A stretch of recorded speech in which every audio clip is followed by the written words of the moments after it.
The first sign that Preston had ruined my life was the champagne. A bottle of my favorite one sat sweating on the kitchen counter, half empty, with 2 glasses beside it. The expensive bottle. The one he always said tasted too sweet and cost too much. The one he only poured when he wanted credit for being romantic. For one stupid second, I smiled. I had just come home early from Paris, still wearing airport air on my skin and a ridiculous secret under my plain brown coat.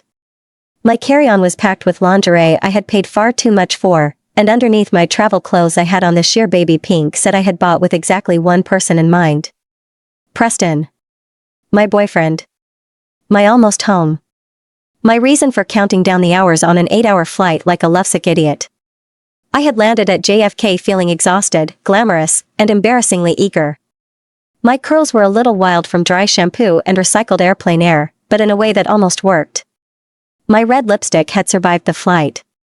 My heels hurt, my back ached, and all I wanted was to walk into our penthouse, drop my suitcase, and have him look at me like he had missed me as badly as I had missed him. Technically, the penthouse was mine. That should have mattered more than it did. He had not answered any of my calls after I landed. 3 calls, all ignored. I told myself his phone was charging. Or he was in the shower. Or Olivia, my assistant and best friend, had accidentally spoiled the surprise because she was physically incapable of keeping her mouth shut for longer than 5 minutes. I had even made a mental note to scold her later. Something mild. Something like threatening to replace her with ChatGPT, even though she knew perfectly well I would be lost without her. The elevator doors opened on my floor, and my heart did that humiliating little flutter.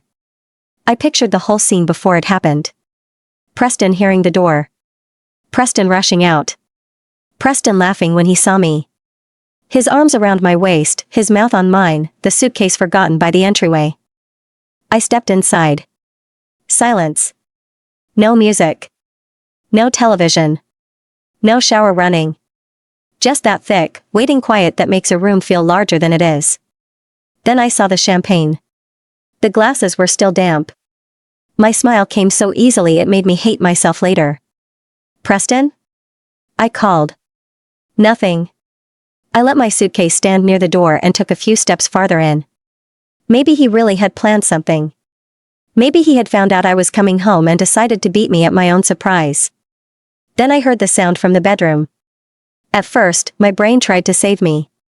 Maybe it was the TV. Maybe he had fallen asleep with something awful playing. Maybe he was doing something private and mortifying, the kind of thing we could both pretend never happened after I screamed and covered my eyes. Then the sound came again. Higher. Breathier. Female. My stomach dropped so fast I felt dizzy. I moved down the hallway without feeling my feet. The bedroom door was half closed, and a neon pink bra hung from the handle. Not mine. Mine was soft, pale, expensive, and currently on my body. This thing looked like it had been purchased during a blackout from a clearance rack with no return policy. I stared at it. Somewhere deep inside me, something went very still. The next moan made the rest of me move. I pushed the door open. There are images a person should never have to see in her own bedroom. Preston's naked backside was one of them. On my bed. My bed. The one I bought with money my grandmother left me. The one dressed in the Egyptian cotton sheets I had ordered last month because I wanted the room to feel adult and peaceful and mine. And there he was, on top of a red-haired woman, both of them tangled in those sheets like they had not just turned my home into a crime scene for my dignity.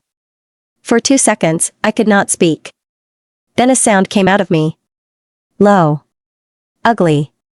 Not even close to human. Preston? He jerked like I had fired a gun. The woman gasped. I stood in the doorway and stared. Madeline? He said my name like I was the one doing something wrong. My mouth opened. Closed. The first clear thought I had was absurd. Had he always had that much hair on his ass? Then he scrambled off her, grabbing for anything that might cover him.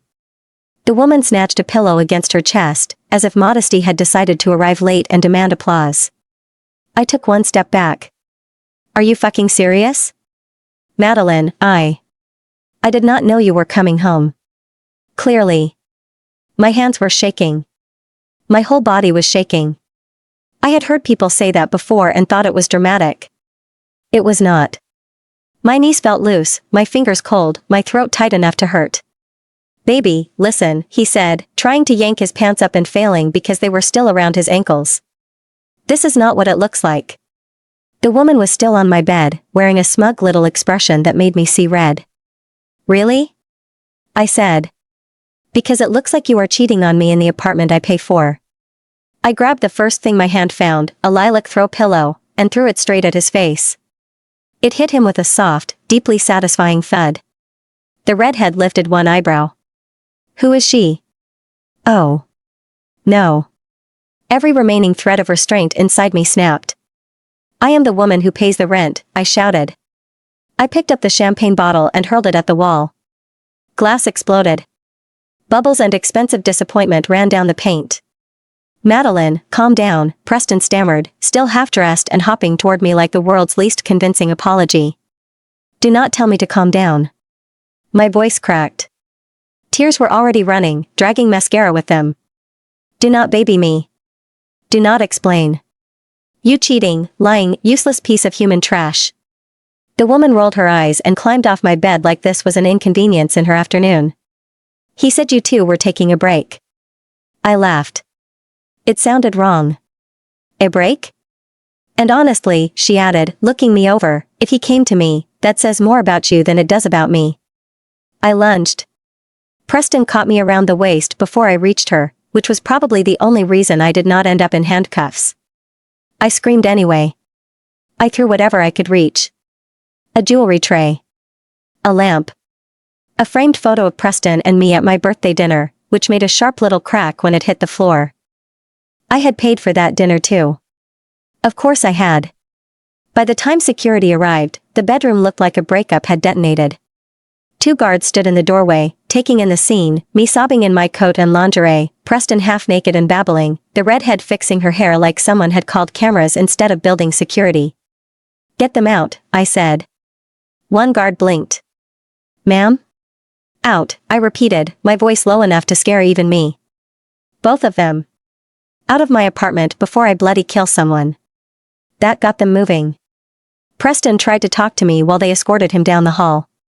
I heard my name over and over, each time more desperate and less useful. The woman complained about her clothes, her shoes, her purse, as if I was supposed to care. I threw the neon bra after her. The door shut behind them. I locked it. Then I slid down to the floor, shaking so badly my teeth nearly chattered. For a while, I just sat there with broken glass in the kitchen, champagne on the wall, and my own breathing loud in my ears. Then I called Olivia. She answered on the second ring. You landed? How was the grand seduction? I swallowed, but my throat would not work right. Get dressed, I whispered. The line went quiet. Mads? We are going to a bar, I said, wiping my face with the back of my hand. I need to drink until I forget I ever loved a man. The car is silent, except for the soft hum of the tires against the pavement. My face is still wet, mascara streaking down my cheeks like a dam just broke. I can't remember the last time I cried this much, if I've ever. I sniffle, wiping my face with the back of my hand, but it's no use. I'm ugly crying, sobbing like I'm the main character in some tragic romance movie. Then I hear Olivia's voice, as always, the grounding force I need even when I'm falling apart. You know, I told you not to trust someone named Preston, she says, her voice surprisingly blunt. I laugh through the tears, a shaky, choked laugh that sounds more like a sob than anything remotely joyful. You did, I reply, voice breaking. But I was stupid enough to ignore the warning signs. Olivia doesn't try to sugarcoat things. She just keeps it real, even when it's harsh. Preston sounds like a walking red flag wrapped in a cheap suit, she adds, leaning back in her seat, her arms crossed. Honestly, I thought the guy was going to sell me some used cars when you first mentioned him. I glance over at her, her black leather jacket and those ridiculous glittery boots, shiny enough to blind a person. But for some reason, they're comforting right now. Like she is the one stable thing in this mess. I should be listened, I mutter. Olivia rolls her eyes. No kidding. But hey, we live and learn. For a moment, we're both silent, the weight of everything just hanging there. I start to feel the tension of the night start to seep away, just a little, but it's the thought of my ruined champagne that pulls me back under. I can't believe I wasted my favorite bottle of champagne on that asshole, I whimper, my voice cracking again. Girl, you did blow up a perfectly good bottle of champagne on him, Olivia says dryly, not trying to comfort me but, in some twisted way, kind of making me feel better. But hey, you sent a message. It was my favorite. The one I've been saving for a special occasion. Well, consider this that occasion, she says, leaning forward and giving me a side eye. Just don't throw a bottle of anything at your next boyfriend. Or your next ex. Or anyone, honestly. I can't help but laugh a little, despite the mess I'm in. But then, oh God, his dick. That limp, pathetic thing that I willingly let myself get close to. My stomach drops. What if he gave me an STI? I whisper, eyes wide with panic. What if I'm about to get some gross infection? Olivia glances over at me, her face softening for a second. You're fine. Just get tested. She waves it off like it's no big deal, and in some ways, she's right. But it doesn't feel that way. I can't believe I ever thought he was the one, I mumble. I was gonna settle down with him. I loved him, Olivia. He was my future. Olivia huffs, clearly not having any of that. You're better off without him. You deserve someone who won't make you feel like a damn fool. The third drink goes down like water, but the fourth one hits. Hard. I'm a mess in heels, leaning against our high-top table, giggling and sniffling into a cocktail straw while Olivia tells me all the inventive ways she'd like to castrate Preston and feed him his dick sautéed in sriracha. She is wearing this black leather corset top with a cutout that basically turns heads every time she moves, paired with her favorite ripped jeans and sparkly knee-high boots. Her makeup is flawless, gold shimmer, big lashes, lips like cherry venom. Me? I look like heartbreak dressed for revenge. My pink silk mini dress is barely clinging to my body, held up by two spaghetti straps that I keep adjusting. My lipstick is smudged just enough to say, I cried in an Uber, and my eyeliner S-wing is hanging on for dear life, like my will to live. I wrapped myself in a cropped white faux fur jacket because if I'm going to fall apart, I want to look like a deranged heiress while doing it. The music thumps around us, too loud and too bassy, like it's trying to rattle the heartbreak right out of my ribcage. The lights are dim, purple and red strobes flashing across dark brass tabletops and bodies grinding on the dance floor. It smells like sweat, overpriced cologne, and spilt vodka. It should be overwhelming. It is overwhelming. But it's better than thinking. Olivia S. midway through a rant about how Preston S. balls probably have the texture of a used loofah when I glance toward the bar, and freeze. There's a guy leaning against it, alone. He has got that expensive but effortless thing going on. Slim-cut black trousers, a white button-down with the sleeves pushed up to his elbows, no tie. His jacket is slung over one shoulder, and there's a silver watch glinting on his wrist like it was born there. Tall. Brooding. Hair dark and slightly messy, like he ran his hands through it 5 times before deciding he looked good enough. He is watching me. Not in a creepy way. In a curious way. Like he is trying to figure out if I'm crying over a breakup or plotting someone's death. Which, fair. I quickly look away, cheeks warm. Olivia. Hot guy. Bar. Don't look. She immediately turns around and stares dead at him. Olivia. She squints. Holy hell. Who let a Calvin Klein ad walk in here? Why is he looking at you like you kicked his puppy? I don't know, I mumble, suddenly hyper-aware of my everything. Maybe I have mascara on my nose. You definitely do, she says, dabbing it with her thumb. But honestly? It's giving tragically beautiful. Like Lana Del Rey in a bender. I sip my drink and pretend not to look at him again, but when I glance back, he is still watching. And then he starts walking over. Olivia inhales sharply. Shit. He is coming. Act cool. I'm not cool. Too late. We're doing this. He stops in front of our table, hands in his pockets, head tilted slightly like he is trying to read me. He is gorgeous. In that quiet, devastating kind of way. His jaw is sharp enough to write angry poetry about, dusted with the kind of stubble that makes you wonder what it'd feel like scraping down your inner thigh. His eyes are a cool, unreadable gray, like fog over cold water, but there is something warm in them too. He looks like the kind of man who ruins lives in novels and buys limited edition watches for fun. calm. Collected. Too composed to be anyone's rebound, and yet. All I can think is, Preston could never. Preston's idea of dressed up was a button-down with pit stains and an ego that couldn't fit through doorways. This guy? This guy looks like he owns a yacht he forgets about. Rough night? He asks, voice smooth and deep, and oh my god. The accent. British.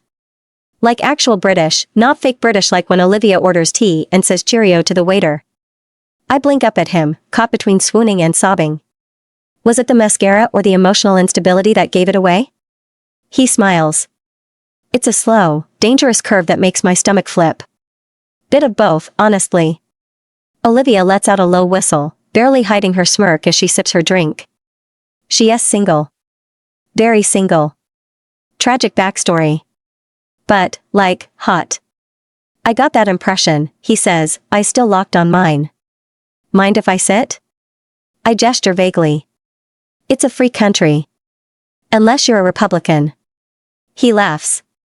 It's low and warm, and I swear it vibrates in places it has no business vibrating. He pulls up a stool beside me, and I'm suddenly very aware of how I smell vanilla and desperation and how my boob is 85% out of this dress. I'm Sebastian, he says, holding out a hand. I blink. That's not a real name. It is, actually. No. That's like, the name of a guy in a steamy mafia romance who owns a shipping company and says things like you're mine, kitten. He leans in, eyes twinkling. Do you want me to say that? I choke on my drink. Olivia cackles. The three of us fall into this weird, flirty little rhythm. He is charming in a calm, cool way that makes my skin feel too tight, and I keep forgetting I'm heartbroken because every time he speaks I want to crawl into his accent and take a nap. I'm laughing more now, still drunk, still messy, but the sadness is fading into the background like a song on low volume. Eventually, Olivia's phone buzzes and she glances at it. Crap. My cat sitter locked herself out again. I got a dip for like 20, but don't do anything I wouldn't do. Does that list even exist? I ask, deadpan. She blows me a kiss and disappears into the crowd. Suddenly, it's just me and Sebastian, and the air between us shifts. Thickens. You live nearby? He asks, voice low. I nod, but then shake my head. Yeah, but I can't go home. Not yet. Ex? I sigh, tipping back the last of my drink. Yeah. I caught him auditioning for amateur porn in my bed this morning. Sebastian blinks. Wow. That ass. Yeah. His ass was hairy. He tries not to laugh. Fails. I grin bitterly. I threw a champagne bottle at the wall. It was my favorite bottle, too. Vintage $800. That's criminal. I know, I whisper dramatically. I should be in mourning. There's a pause. His hand brushes mine. You could come back to mine. My breath catches. It's not like he is begging. He is just putting it out there. No pressure, no assumptions. But his eyes are dark, and there is something hungry in them, and my heart, the stupid, shattered traitor, does a little somersault. I should say no. I should definitely say no. But my blood is warm and fizzy, my brain is fuzzy, and for the first time today, I don't feel like screaming into a void. Okay, I whisper, already regretting it and not regretting it all at once. His car is sleek and black, the kind that hums when it moves and smells like new leather and cologne. I sink into the seat like it's swallowing me whole. The city lights blur past the windows, and I'm tipsy and giggling again, one heel kicked off, legs tucked under me. By the time we reach his apartment building, glass and steel and rich people vibes, I'm somehow nervous and exhilarated at the same time. We step into the elevator, and the second the doors close, it's like a switch flips. He grabs my waist. I gasp. Our mouths crash together, messy, hot, urgent. His hands are in my hair, mine are tugging at his shirt, and suddenly I don't care about Preston or the girl with the neon bra or my shattered little heart. Right now, I just want to forget. And Sebastian is very, very good at helping me do that. The elevator dings, and we step out into a hallway that screams luxury. Dark wood floors, minimalist black sconces casting moody shadows, and a single abstract painting that probably costs more than my Louboutins. He unlocks the door with a press of his thumb, of course it's biometric, and I step inside like I've crossed into another realm. His penthouse is ridiculous. Floor-to-ceiling windows overlook the city skyline, glittering like a million secrets. The furniture is sleek and masculine, leather, steel, rich walnut. There's a fireplace, not electric, a real one, and bookshelves that stretch so high they need a ladder. The air smells like cedar and bergamot and man. And I thought I had taste. You live here? I ask, stupidly, because obviously he does. He smirks like he knows exactly how impressive it is, but won't he say it? Champagne? I nod before my brain catches up with my mouth. He disappears into the kitchen, and when he comes back, he is holding a bottle that looks more expensive than the one I threw at Preston this morning. My heart lurches. Wait, I say, blinking. Is that? Krug, he says, popping it open with a casual flick of his wrist. Figured you deserved a do-over. That's all it takes. My knees go a little wobbly. The sheer audacity of him, rich, charming, sexy and considerate? I'm already losing this battle. We toast. The champagne is cold and crisp, and it makes my mouth tingle. So does the way he is looking at me. Then he leans in again, brushing his fingers down my arm like a question. I answer it with a kiss. It's slower this time. Deeper. My hands fist in his shirt without thinking. His lips trail down to my jaw, then to the soft spot just below my ear, and my entire body sighs into him. But somewhere in the chaos of desire and expensive alcohol, I mumble, give me a sec, I just need to freshen up. His eyes darken, but he nods, stepping back. Down the hall, second door on the left. I make it into the bathroom and close the door, pressing my back against it like I'm trying to hold myself together. Get a grip, Madeline. I splash cold water on my face and stare at my reflection. Blonde hair slightly mussed, lips swollen from kissing, mascara still holding on for dear life. My blue eyes look wide, glassy, alive. And underneath all of that panic. What the hell are you doing? Even at my wildest in college, and that was, like, 2.5 wild nights, I never followed a stranger home. I either made out with them in the dark corner of some bar or kicked them out of my place before sunrise. This is not me. This is risky. This is a bad idea. What if he is a murderer? What if this is how Dateline episodes start? I take a deep breath. And then I open the door. The lights are dimmed now. Soft music plays from somewhere, barely audible over the quiet crackle of, wait, are those candles? Yep. He has lit a few. Not enough to look try hard, just enough to soften the edges of the room. And on the marble island in the kitchen? Strawberries. Chocolate cake. Whipped cream. My anxiety packs its bags and flees the building. He is standing at the counter, slicing a strawberry in half like it's no big deal, like he didn't just commit the most romantic act I've seen since The Notebook. I walk toward him slowly, barefoot now. He looks up. Smiles. And something in that smile flips a switch in me. Feeling better? He asks, voice low, eyes lingering on me like I'm the only thing worth looking at. I nod. You light candles for all the broken girls you bring home? Just the ones who make me laugh at 1 a.m. And then he is walking toward me, slow and certain, like a man who knows exactly how this night is going to end. Suddenly, I'm not panicked. I'm starving. When he kisses me again, it's different. No bar crowd. No elevator urgency. It's deeper now. Slower. He takes his time like he is tasting the moment, not just my mouth. My hands curl into his shirt as he guides me toward the bedroom, and it's like my body knows the steps even if my brain is lagging behind. He lays me on the bed like I'm fragile, even though we both know I'm not. The sheets are soft. The room is dark except for the glow of the city behind the windows.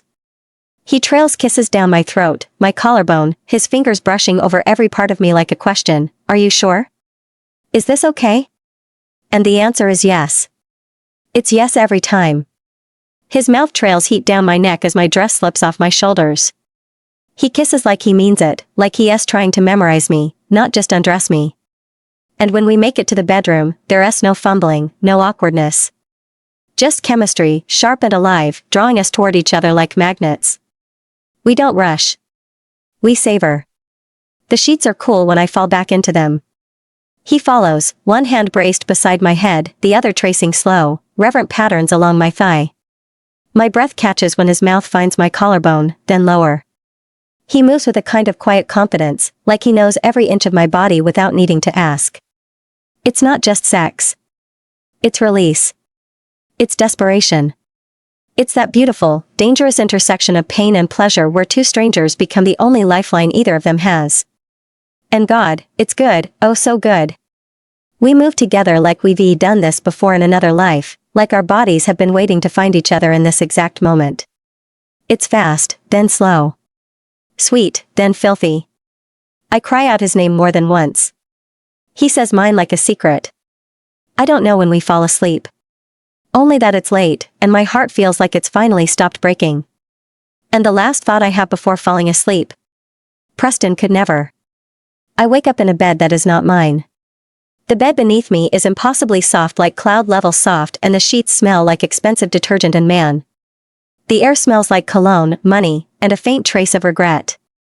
My lashes flutter open, and the ceiling above me is not the cracked one in my apartment with the water-stained shape like New Jersey. I have money for clothes, not for leaky roofs. This one is smooth, white, and lit by a sunbeam that really needs to dial it down. Then I turn my head. Oh. My God.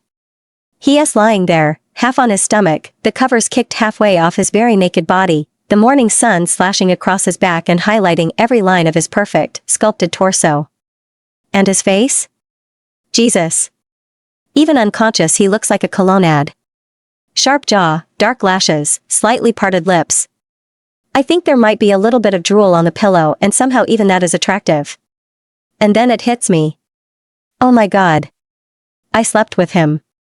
I, Madeline Grace Whitmore, had hot, toe-curling, mind-melting sex with a stranger. I nearly shriek. Harper is never going to believe this.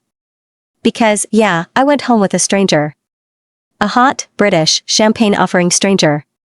And I didn't just go home with him. I went all in. And now it's 6:07 a.m. and my body decides, like clockwork, to wake the hell up. As if my anxiety isn't already doing laps in my freaking brain. I sit up so fast my head spins. My hair is a mess, my dress is on the floor, and my bra is, where the hell is my bra? I slide out of bed as quietly as I can, trying not to disturb him while I search for my bra. It's nowhere to be seen. I find my heels by the window, my purse on the kitchen counter, my dignity in the trash somewhere, and still no bra. Great. So I do what any rational woman would do, I give up. I slide my dress back on sans bra, and of course, I'm busty, so now it's a whole problem. My boobs are jiggling with every tiptoe toward the door, and just when I think I've made it out, he lets out the softest, tiniest fart. I stop in my tracks. My eyes widen. And then I giggle.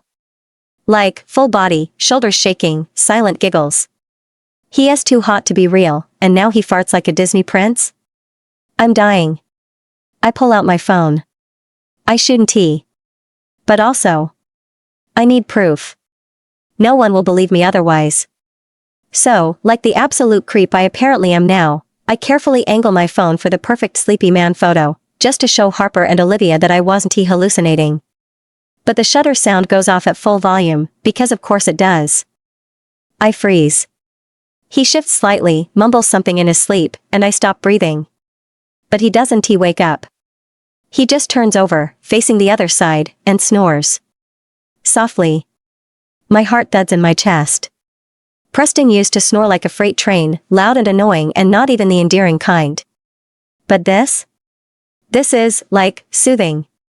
I tiptoe out, grab my heels, and make a run for it before my ovaries decide to get more ideas. By the time I roll into brunch, I'm late, slightly hungover, and internally screaming.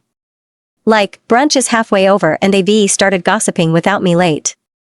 Olivia is already sipping on her third mimosa, wearing a silver glittery romper and shore leather boots. Her oversized sunglasses take up half her face and she looks like a fabulous alien. Harper, in contrast, is in an oversized linen blouse that could double as a curtain, old Converse, and a paint-smudged bun that makes her look like she is fresh out of an art war zone. Her earrings don't match. Probably on purpose. And me?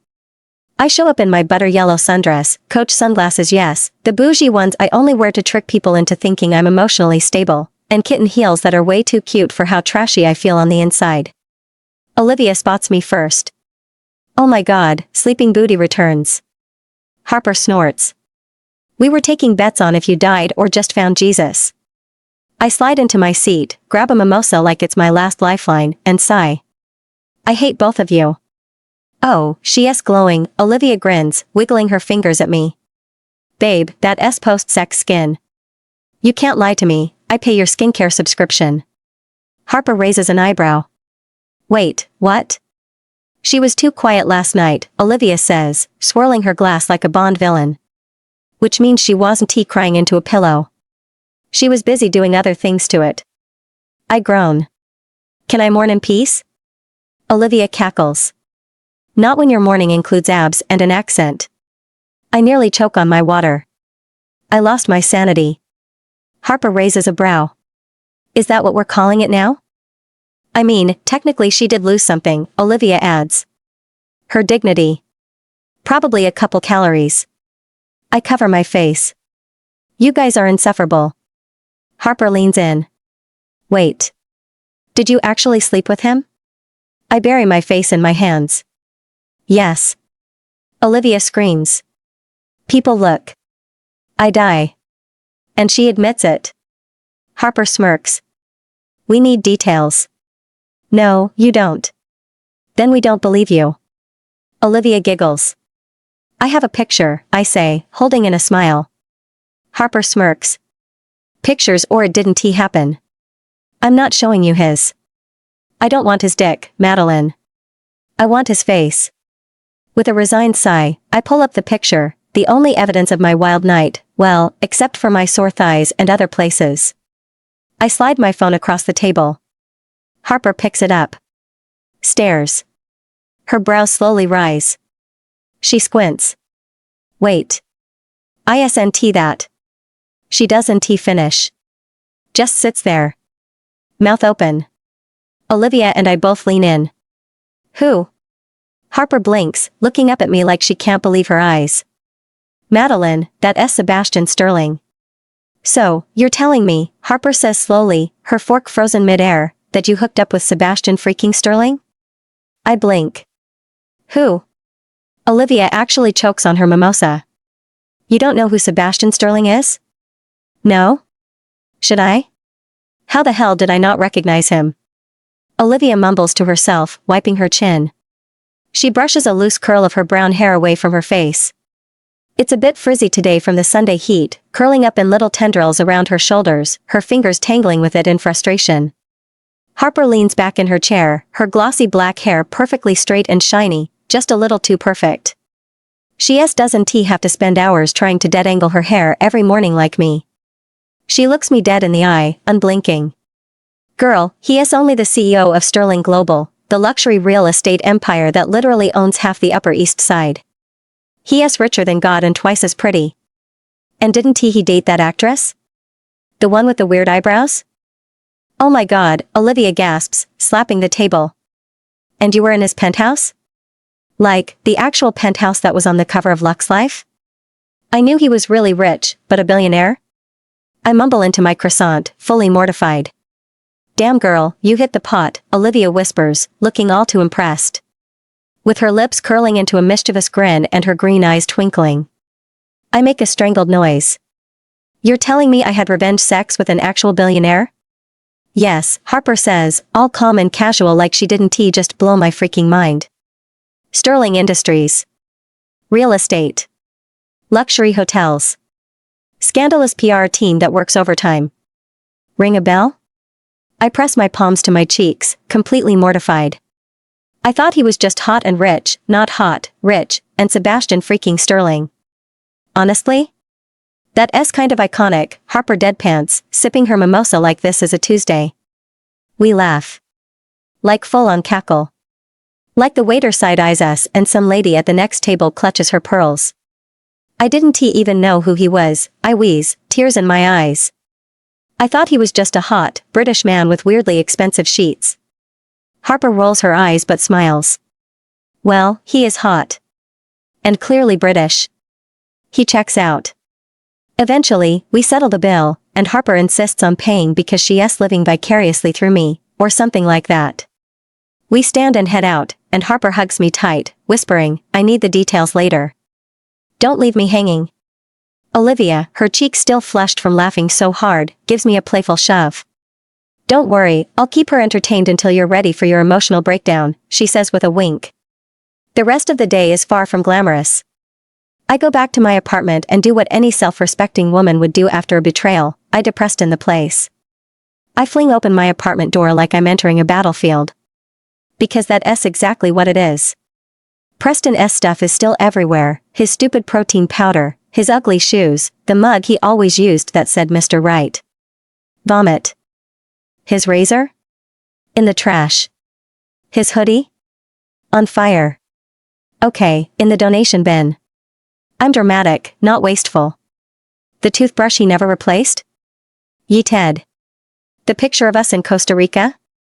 Ripped down, frame shattered. My phone buzzes. Preston. Buzzes again. Preston. Buzzes again. Preston. I scream into a pillow, then hit ignore for the 15th time. Take a hint, would you? By the time I'm done, I'm sweaty, emotionally drained, and my hair looks like I got zapped. But my apartment is Preston-free. And that feels like victory. I plop onto the couch, preparing to wallow when my phone rings again. I groan and pick it up, ready to unleash hell. But it's not Preston this time. "Madeline?" I hear my mom's voice, all elegant and polished like she's calling from a garden party. "Is now a good time?" "Hi, Mom," I sigh. "Sure. What's up?" "Your father and I were wondering if you and Preston finalized your plans for your next trip." I snap. "We broke up." A pause. Another pause. Then, "I beg your pardon?" "He cheated on me," I whisper, holding back tears. "I caught him. In my bed. With someone else." Cue the longest silence in recorded human history. Then, faintly, "Well. That is incredibly disappointing." Suddenly, there's rustling on the other end. My dad's voice booms through the phone like a cannon. "He did what?" "I'll fly to New York right now and stuff that little rat into a blender." "Dad. Who does he think he is?" "Cheating on my daughter, I should be known when he wore those weird skinny jeans." My mom cuts in, "Please, Robert. Let us not discuss pants right now." "Do not tell me not to discuss pants, Diane. It's always the pants. First it was Eric with the boot cuts, and now." "Okay." I shout. "Thank you, both of you, for your support. But please don't commit any felonies." My dad mutters something about finding Preston's address anyway, and then my mom says, "Well, sweetheart. We're furious. Please know you don't have to pretend to be okay." "I'm okay," I lie. "Just a little hungover." "Atta girl," Dad says. "Did you key his car?" "Dad. Just checking." After some dramatic sighing and more threats from Dad, I finally hang up. I toss my phone across the couch and drag myself into the bathroom. I deserve a bath. Not just any bath, a pink bubble bath. With a fizzy ball that smells like overpriced flowers and strawberries. I light a candle. I sink into the hot water and close my eyes. For the first time in what feels like forever, I let my thoughts drift. Sebastian Sterling. Preston's betrayal. My chaotic parents. The bubbles tickle my chin and I hum softly to myself, feeling just the tiniest bit peaceful. Then my phone rings again. I groan. I know it's Preston. I grab the phone from the bath tray, ready to bite his head off. "What the hell do you?" "It's Harper." Rolling my eyes, I put my phone on speaker and place it at the edge of the tub. "We just saw each other, I swear I'm fine, I'm not depressed or something." "Madeline, you're not going to believe this." I sit up straight, the bubbles splashing everywhere. "What?" I snap, suddenly alert, my heart pounding in my chest. "What is it?" "He's engaged," she blurts. "You're not going to believe this," Harper says, her voice tense with the kind of urgency that makes your stomach drop before your brain can even catch up. "He's engaged." I blink. "Who's engaged?" She exhales like it should be obvious. Sebastian Sterling, Madeline. Not Preston. God, no. I freeze in the tub. The phone slips an inch from my wet hand and I stare at it like it just cursed me. Warm water clings to my skin. The bubbles have started to fade. My jaw is hanging open like I'm catching flies. Madeline? Harper's voice crackles from the speaker. You still there? What do you mean, engaged? I whisper, dragging the phone closer again like it's some kind of bomb. Engaged to who? I don't know the girl, Harper says quickly. But I overheard it at the gallery. We were planning for my debut show, and the curator was name-dropping all the VIP guests, and Sebastian came up. She said he is attending with his fiancé. Like, his fiancé. The bubbles around me pop slowly, one by one. The water has gone cold, but I don't move. I feel hollow. Like the news physically knocked something out of me. I stand up so fast water sloshes over the edge of the tub, splashing onto the tile with a wet slap. I wrap a towel around myself, barely gripping the phone as I pace. Wet footprints trail behind me across the bathroom floor. He is engaged, I repeat, like saying it again might change the meaning. Engaged. As in currently betrothed? Not like a long-lost ex or a tabloid mix-up? Sounds like it's now, Harper says. That's all I heard, okay? I figured you'd want to know. I don't respond. I can't. My head's already spiraling into 100 what-ifs and worst-case scenarios. Engaged. He is engaged. To who? Some heiress? A B-list actress with a foreign last name? A model with legs for days and a Vogue contract? Home-wrecking nobody seduces real estate royalty, I mutter, tugging the towel tighter around myself. Jesus. I'm going to end up in a BuzzFeed listicle. Madeline Harper tries. Maybe it's a rumor, I say too loudly, cutting her off. Maybe the curator was wrong. Maybe it's an ex and she doesn't know they broke up. Or maybe, they're fake engaged. Celebrities do that. For publicity. Or image. Or taxes. Right? I swipe open my laptop with wet fingers, dragging the towel around me as I settle on the edge of the bed. My hair is dripping onto the keyboard but I don't care. I type his name into the search bar like I'm summoning a ghost. Sebastian Sterling. The results flood in, articles, photos, a Forbes profile, a top 10 most eligible bachelors list from last year. My heart jumps when I spot a blurry paparazzi shot of him walking beside a tall brunette in sunglasses, but there's no caption naming her. Nothing confirming a fiancé. No diamond ring reveal. No red carpet announcement. No exclusive interview about how they met on a yacht or bonded over shared trauma and bespoke sushi. Just whispers. Reddit threads. A Doombla blind item that might be about him, or some other billionaire with good hair and commitment issues. But somehow, the absence of proof makes it worse. It's like waiting for a slap that hasn't landed yet, flinching in anticipation. By the time I crawl into bed, my towel has nearly opened and my hair is tangled from pacing. I stare at the ceiling in the dark, every muscle tight. Sleep never really comes. I show up at the office Monday morning looking like someone who hasn't slept, and also possibly fought a small battle on the way here. Olivia spots me from across the open floor and her eyes go wide. She is already holding a paper cup in one hand, pink cardboard box in the other, and she rushes toward me in her strappy heels like I'm a wounded animal. Okay, she says, eyes scanning my face. I brought your usual and your emotional support donuts. What the hell happened? She thrusts the coffee into my hand before I can respond. I take a sip. Too much almond milk. Barely any espresso. And a splash of vanilla syrup. Perfect, just the way I like it. I lower my sunglasses halfway down my nose. The glare from the overhead lights feels like knives to my brain. Please don't be loud, I whisper. I'm not emotionally stable enough for echoes. She stares at me. My eyes must be really puffy because her jaw tightens. Oh God. Did you cry over Preston? She gasps, already reaching to grab my wrist like she needs to shake sense into me. Shoo. I hiss, yanking my arm away and glancing around. Do you want to get me fired? She rolls her eyes. You're not important enough to get fired for crying. Yet. Before I can tell her it wasn't about Preston, at least not entirely. Someone calls my name from the conference room. Meeting. Right. I totally forgot I had a pitch review today. Of course. Olivia gives me a look that says we are not done here, and I drag myself into the room like a ghost of my better self. I slide into my seat, keep my shades on, and pretend I'm not one wrong sentence away from falling apart. At some point, a new hire I don't recognize asks if I'm wearing sunglasses because I think I'm at a winter or because I'm hungover. Yes, I say without looking up. Laughter. Great. I'm comedy now. My phone buzzes on the table beside me and I sneak a glance. It's our group chat. Olivia, why is NO1 saying who he is engaged to? I am going to scream. Harper, I told you I don't know. The curator just said his fiancé like she assumed everyone knows who she is. Rich people language, I guess. My head throbs. My phone buzzes again. And again. It's Preston. Of course it is.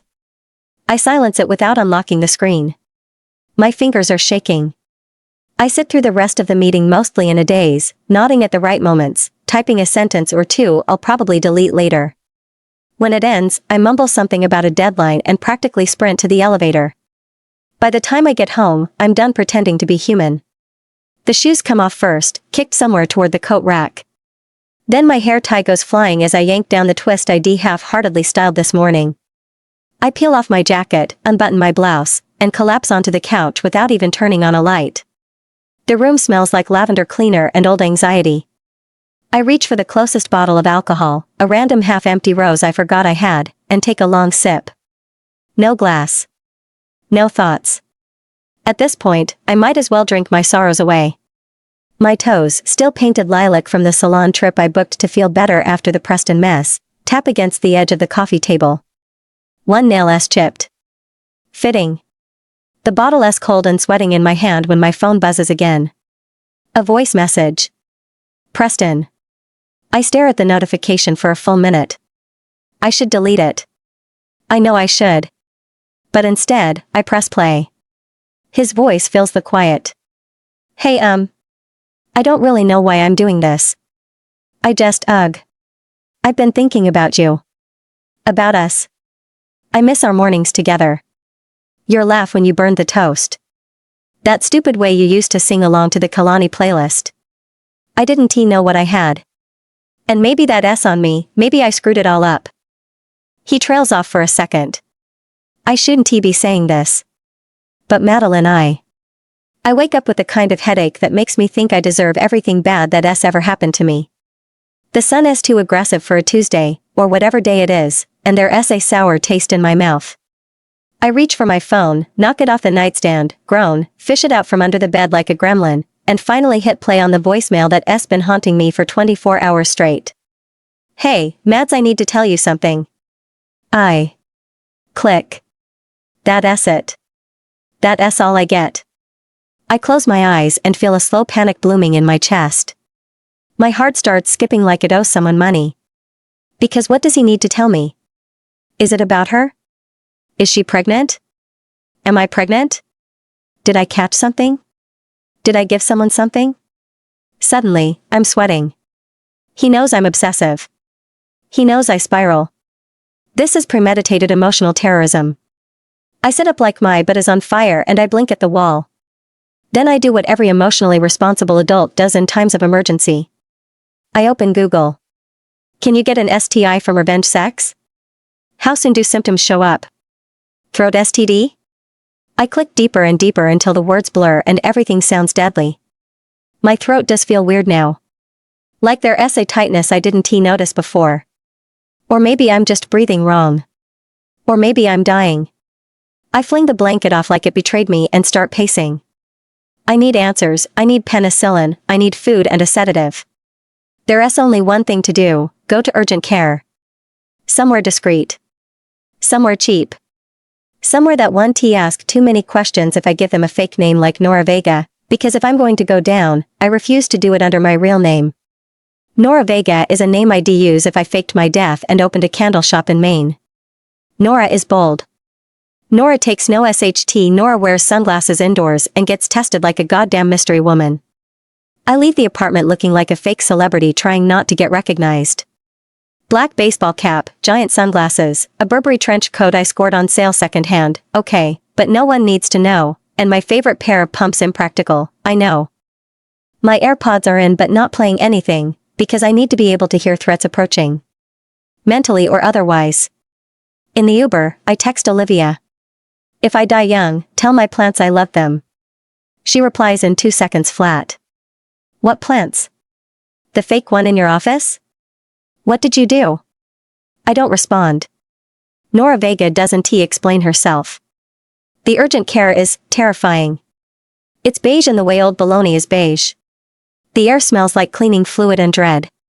There's a woman sobbing softly in the corner, and a man holding a bag of frozen peas to his face like he has been in a bar fight with gravity. I check in. Give them my fake name. Lie about my birthday. There's a stain on the wall that looks like dried blood but could also be marinara sauce. Either way, I'm not touching anything. I sit stiffly in a plastic chair, knees pressed together, Chanel bag in my lap like it's going to protect me from airborne pathogens. My sunglasses stay on. My trench coat stays wrapped. I refuse to breathe too deeply. Nora Vega? I jump like I've been caught. The nurse stares at me. Nora Vega? I blink once. Twice. Oh. Right. That's me. The name sounds worse out loud. I stand up from the creaky chair like I've been summoned to judgment. The nurse asks a million questions, all while typing with the slow, passive-aggressive energy of someone who knows I did this to myself. Which I did. But she doesn't have to look at me like that. I pee in a cup. She swabs my throat. I think about throwing myself into the Hudson River. We'll call in a few days, she says cheerfully. I flee. There's a bodega down the block that smells like coffee and wet floor signs. I buy a Lipton iced tea and a slice of banana bread from behind the counter, even though it looks suspiciously moist. I just need something to do with my hands. I walk. And walk. Until my legs hurt. Until I find a tiny park wedged between 2 buildings like an afterthought. There's one bench that isn't covered in pigeon sht, so I sit and unwrap the banana bread like it's the best thing since sliced bread. It tastes vaguely of soap. Perfect. I open Instagram. Type Sebastian Sterling into the search bar for the 13th time today. Still no new posts. Still no ring on his finger. Still no tagged girlfriend. Fuck my life. I zoom in on a photo from last month. His hand on a glass of whiskey. There's a blur of someone in the background, but it could be anyone. I want to throw my phone but I settle for locking it and shoving it in my bag like it offended me. When I get home, everything feels too bright and too loud and too still at the same time. I throw off my coat, the scarf, the sunglasses. I dump the box of mac and cheese into a pot like it's medicine. I stir. Add too much butter and forget to add milk. I eat it on the floor, cross-legged. It burns my mouth, but I don't care. It tastes like too much salt and artificial cheese. The pot is warm in my lap. The light from the window hits the aluminum and makes the whole apartment feel like a scene from a sad indie movie. I want to cry but I don't. I just sit quietly. Eventually, I crawl into my office like a raccoon sneaking into its nest. It's the smallest room in the apartment, tucked in the corner behind a sliding pocket door that always sticks.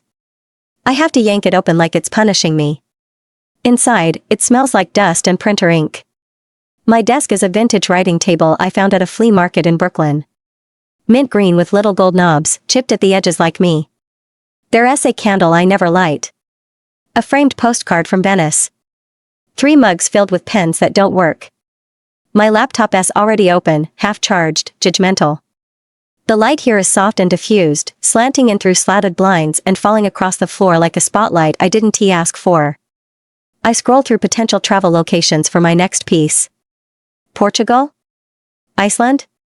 Somewhere I can fall in love or be emotionally reborn? I get lost in it for a while. Enough to forget the itch in my throat and the fact that I may be dying. I try to work. I really do. I open a new doc, type Bali itinerary and then delete it.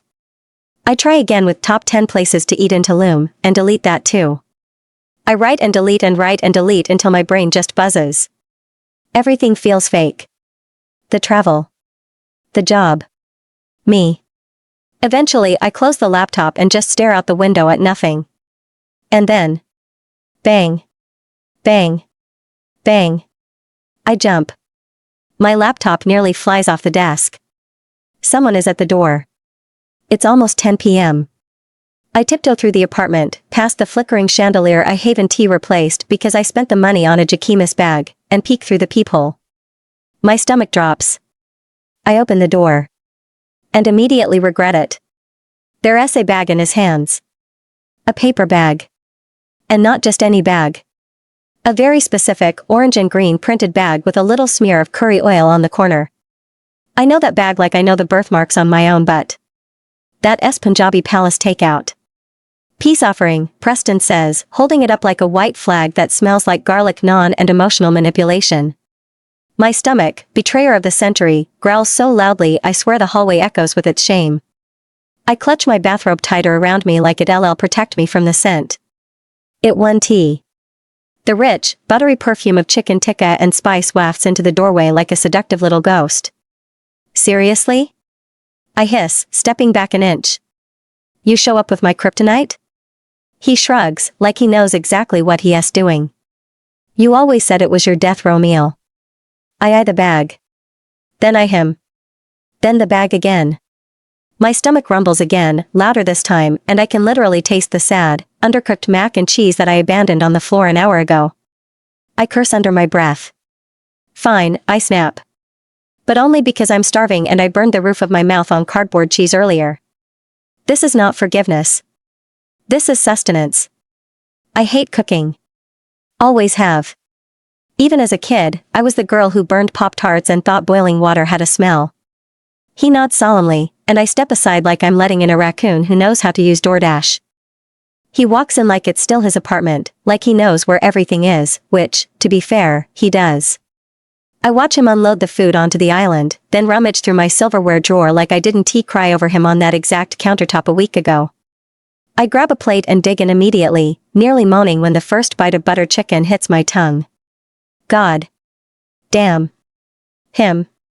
So, I say through a mouthful of naan, pointing the fork at him like a weapon, talk. He looks startled. Now? No, Preston. Let us wait until I'm in a food coma and you've moved back in. Yes, now. He runs a hand through his damp hair again. Classic nervous Preston. I'm sorry. I roll my eyes so hard I see next week. Wow. Original. Madeline, I'm sorry. Like, really sorry. Not just I got caught, sorry. I was confused. Lonely. And you were always working, always busy, and I felt like you didn't need me anymore. Stop.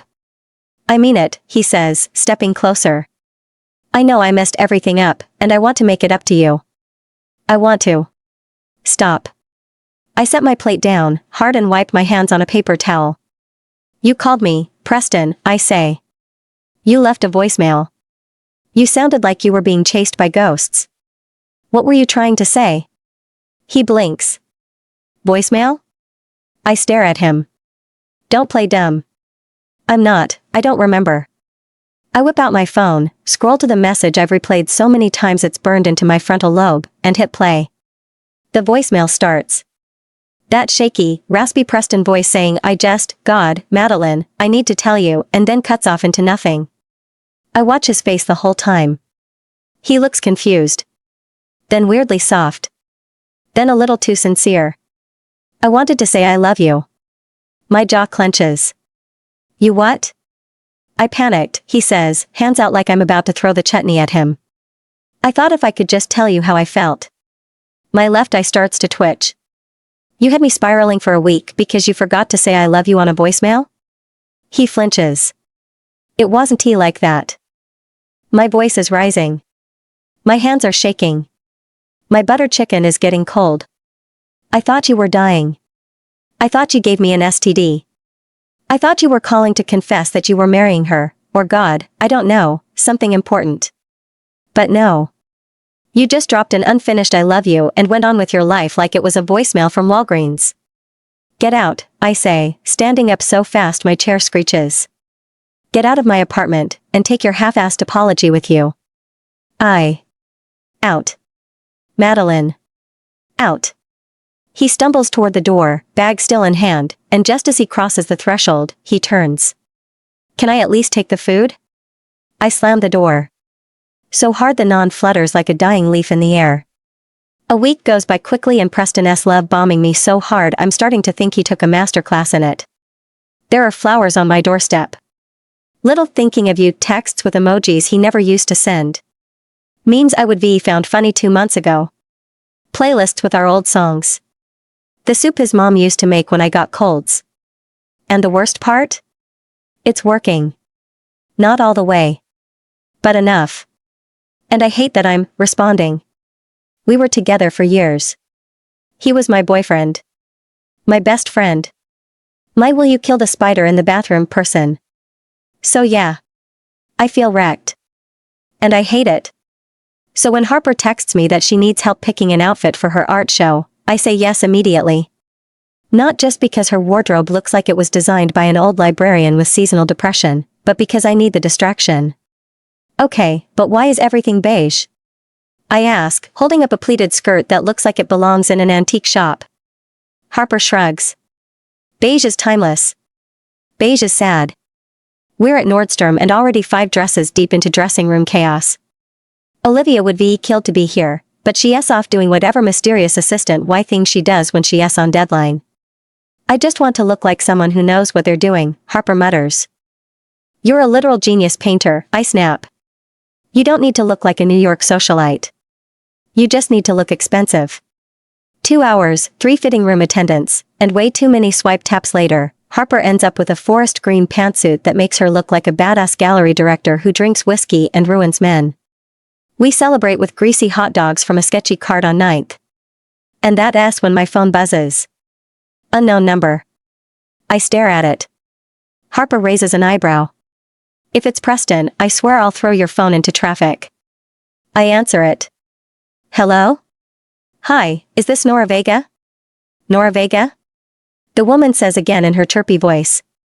I drop my mustard-drenched hot dog like it's on fire, resisting the urge to puke. Nora Vega. Right. That name. That stupid, fake name I gave the sketchy clinic. Hi. Just calling to let you know we got your results from the routine screening, says the nurse. Her voice is too cheery, cheerier than anyone delivering a potential death sentence should be. The doctor would like to go over them with you in person. In person. Not over the phone. Not in a cute little email with emojis and non-threatening language. In person. Which in medical speak, means either A. You're about to die. B. You have something so infectious, so deadly, the CDC wants to name it after you. Tomorrow? I say, voice shaking like a leaf. Yup. We're open round the clock. Any time is fine. Cool. Cool, cool, cool. Casual death window. I hang up and blink at the hot dog like it betrayed me. My hands are clammy and I can feel Harper's eyes burning into my soul. Who was that? She says, suspicious. No one, I chirp, trying to make my voice sound normal. It comes out about 2 octaves too high. Just a spa appointment. Harper lifts an eyebrow so sharp it could slice cheese. Spa appointments now go by aliases? It's a niche spa. Underground. Very exclusive. She gives me a look that says I know you're lying but I'm too tired to ask. As soon as I get home, I spiral. Like full-fledged, sparkly toe socks and a Versace robe spiral. I'm pacing around my apartment like a deranged villain. I grab my laptop and go full search engine gremlin. Can you have herpes and not know? STI symptoms no symptoms? Can stress cause actual, literal death? Taking a deep breath, I pick up my phone and start recording a voice note for our group chat. To Harper, I leave my vintage Prada clutch and all rights to my posthumous art collection even though it's just mood boards and nail designs. To Olivia, I leave my unfinished revenge Pinterest board and the password to my Finsta. I text my mom. Me, if I were hypothetically dying, like medically speaking, would you want me to come home or keep it a mystery until the funeral? Mom, Madeline. What? Go drink water. She doesn't even ask what's wrong. Just water. Because in this house, we hydrate before we hallucinate. I decide I have 3 days to live. Tops. Maybe 4 if I go on a gluten-free diet. I try to work but it's no use, my brain is completely fried. I try to clean and make my penthouse look vaguely presentable, but instead, I knock over a vase and make the mess worse. Classic. I climb my bed, and turn off the lights, and instead of sleeping like a normal person, I'm in bed rereading old messages from Preston. Big mistake. Huge. I'm flipping back and forth between I hope he steps on a Lego barefoot and maybe we were good once. Just then, he sends a video. A blurry clip of me laughing during a ski trip 2 years ago. My hair is a mess, my cheeks are red, and I'm snorting mid-cackle because he fell face first into the snow. Preston, you've never looked happier. I miss that girl. I stare at it for too long. Then I hurl my phone across the bed like it's been possessed. 10 seconds later, I retrieve it like the weak-willed masochist I am. I type a long message detailing how much I hate him. Delete it. Type again. Delete again. And somehow, I end up watching old videos of us. Which, of course, makes me cry. Which then disgusts me, so I cry harder about crying. I hate my life. The next morning, I show up at the clinic in full disguise, a hoodie, oversized sunglasses, scarf wrapped around my face like I'm about to enter the witness protection program. I step up to the desk, lean in, and whisper, Nora Vega, like it's a password. The receptionist doesn't even blink. Just hands me a clipboard and tells me to wait. So I do. But I'm also mentally unraveling. What if it's HPV? Or cancer? Or HPV and cancer? A nurse calls my name like it's the most normal Tuesday ever because it is, and leads me to a freezing room with a paper-covered bench that crinkles every time I breathe. Then the doctor strolls in, smiling like someone who definitely hasn't just pulled up my death certificate. You're fine, she says brightly. Just a UTI. Very common. Very treatable. I'll prescribe antibiotics, and you should drink more water. I blink. So I'm not dying? Nope. No incurable diseases? Nope. Bending my head, I lower my voice. I bought a funeral dress. She smiles. Wear it for New Year's. I leave the clinic clutching my prescription and a bottle of overpriced smart water from the vending machine, the emotional equivalent of a wet sock. I text Olivia and Harper. Me, update, not dying. Just need to pee more responsibly. Olivia, so dramatic. I love you. I actually laugh. Like, real laugh. Like, snort cackle sigh kind of laugh. I toss off my hoodie, pour myself some cranberry juice like it's a martini, and curl up on the couch in my comfiest throw blanket. Stalking Sebastian like a creep, I scroll through his Instagram. That ass when I do it. I accidentally like a photo of Sebastian. From a year ago. Standing in front of some moody-looking art, face half in shadow, probably wearing a watch worth more than my monthly rent. Then he follows me. My whole body tenses. I am on the verge of, figuratively shitting my pants. I'm too classy for that, thank you. The typing stops. Then starts again. Stops. Starts. Stops. I throw my phone onto the bed like it's poison. Screaming silently into my hoodie, I wonder if I can legally change my name to Nora Vega and move to Malta. I get a notification. It's from him. Sebastian. No text. Just a photo of me, from that night at his place. I'm sweating. Not, like, cute glowy sweating. No. This is full-blown, upper lip, stress sweat while holding a mini steamer and trying not to melt Harper's dress. It's 2 p.m., and we've already screamed twice, once because Harper couldn't find the eyelash glue, and once because I sat on a sketchbook she swears could be worth a fortune one day. Olivia is curling Harper's hair in 2-inch sections like she is prepping her for the Met Gala. Harper is pacing in leggings and a bralette, already whispering that maybe she should just cancel the whole thing and flee the country. Honestly? Same.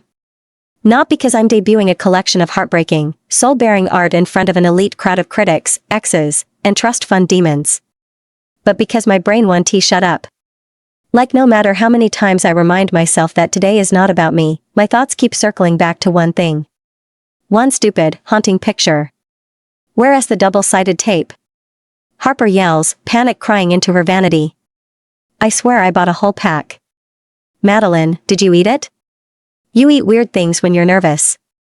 I didn't eat the tape.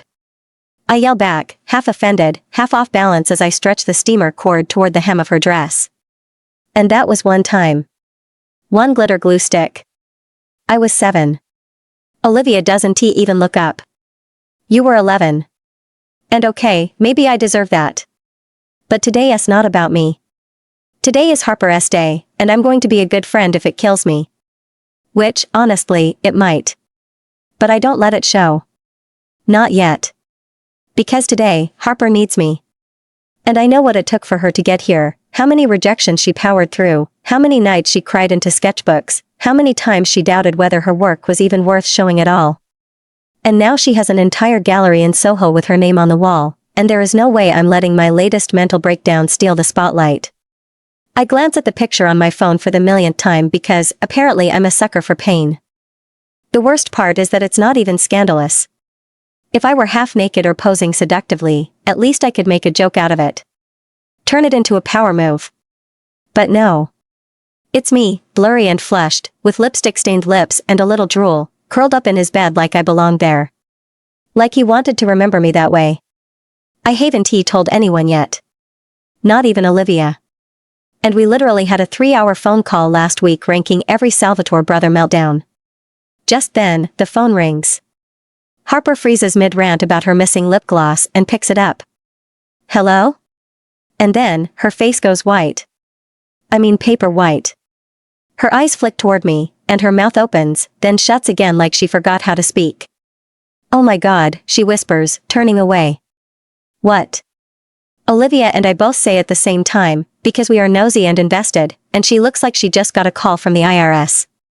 It's gone, she chokes. They can't find the sculpture, the one from the Spencer breakup collection. The long dagger. Olivia drops her eyeliner. I drop the steamer. And Harper bolts for the bathroom like she is about to toss her soul into the toilet. We spring into action. I tear through the living room like a woman possessed. Olivia checks the closet. I check under the couch, behind the fridge, in the tub. I yell to the bathroom, did you check the box tower by the window? The one with, like, 5 unopened packages from Amazon? Why would it be in there? Harper yells back, but I don't answer because I'm already elbow deep in cardboard. And then I see it. Behind a stack of boxes. Tilted at an angle. One long, curved iron spike sticking out like a middle finger from the universe. Found it, I yell triumphantly. She lives. Olivia grabs her keys. I'll drive it to the venue. I don't trust Uber with Harper's trauma dagger. Once she is gone and the adrenaline dips even slightly, I can feel it bubbling back up again, the anxiety. Not about the sculpture. Not about the exhibit. About him. Harper is sitting on the couch, hair half curled, glass of emergency wine in one hand and her expression halfway between murder and concern. You've been weird, she says. I snort. That's rich coming from the woman who just accused me of eating tape. You're twitchy. And quiet. And you keep blinking like you're confused. I try to brush it off. I'm just excited for you. And maybe slightly overcaffeinated. I had, like, 3 of those mini espresso things from your fridge that expired last week. She doesn't buy it. And I can't lie anymore. Not when it's right there. Not when I'm sure she can read me. I collapse next to her on the couch, bury my face in a throw pillow, and say, Sebastian sent me a picture. That gets her attention. What kind of picture? Not that kind. Not sexy. Just me. In his bed. From that night. Sleeping. Like a full-on candid. No text. No caption. Just me. In his sheets. Harper's mouth drops open. What? The actual. I know, I groan. Like, what does that even mean? Is he taunting me? Flirting? Marking his territory? Was it a warning? Am I the other woman? Like, did he just snap a pic of me passed out in his king-sized penthouse bed and think, wow, can't wait to send this to her 2 weeks later and then vanish off the face of the earth? Harper blinks. Okay, but what a weird power move. Also, EW. Right? Like one night stand etiquette 101, don't send unsolicited sleep pics to girls you possibly cheated on your fiancé with? She throws a blanket over my head. Okay. We're handling it. You're not a homewrecker. You didn't know who he was. And if he is being shady tonight, I will remove my press-ons and fight him in front of the Soho interns. I laugh. Like, a real one, and it helps. The gallery is already buzzing when we arrive. It's all clean white walls, soft lighting, and people with names like Barkley and Sloane discussing the raw texture of emotional trauma while sipping lukewarm Chardonnay. Harper's hands are shaking, and her lips are dry. I stand next to her and squeeze her fingers and whisper, "You're brilliant.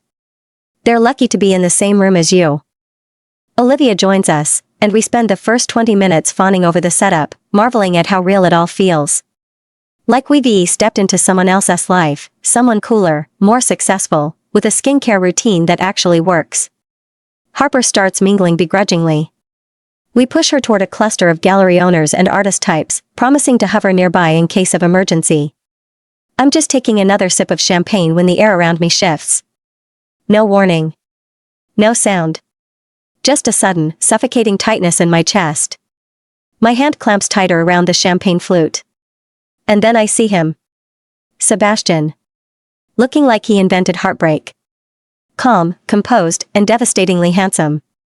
And he is not alone. There's a girl on his arm. A red-haired, slender woman, decked out in a silky dress and designer heels. She is laughing at something he says while touching his chest and looking up at him like he personally invented orgasms and oxygen. My blood goes cold. My grip tightens on the champagne flute. My stomach flips so hard I think I might literally, physically die. She is laughing at something he said.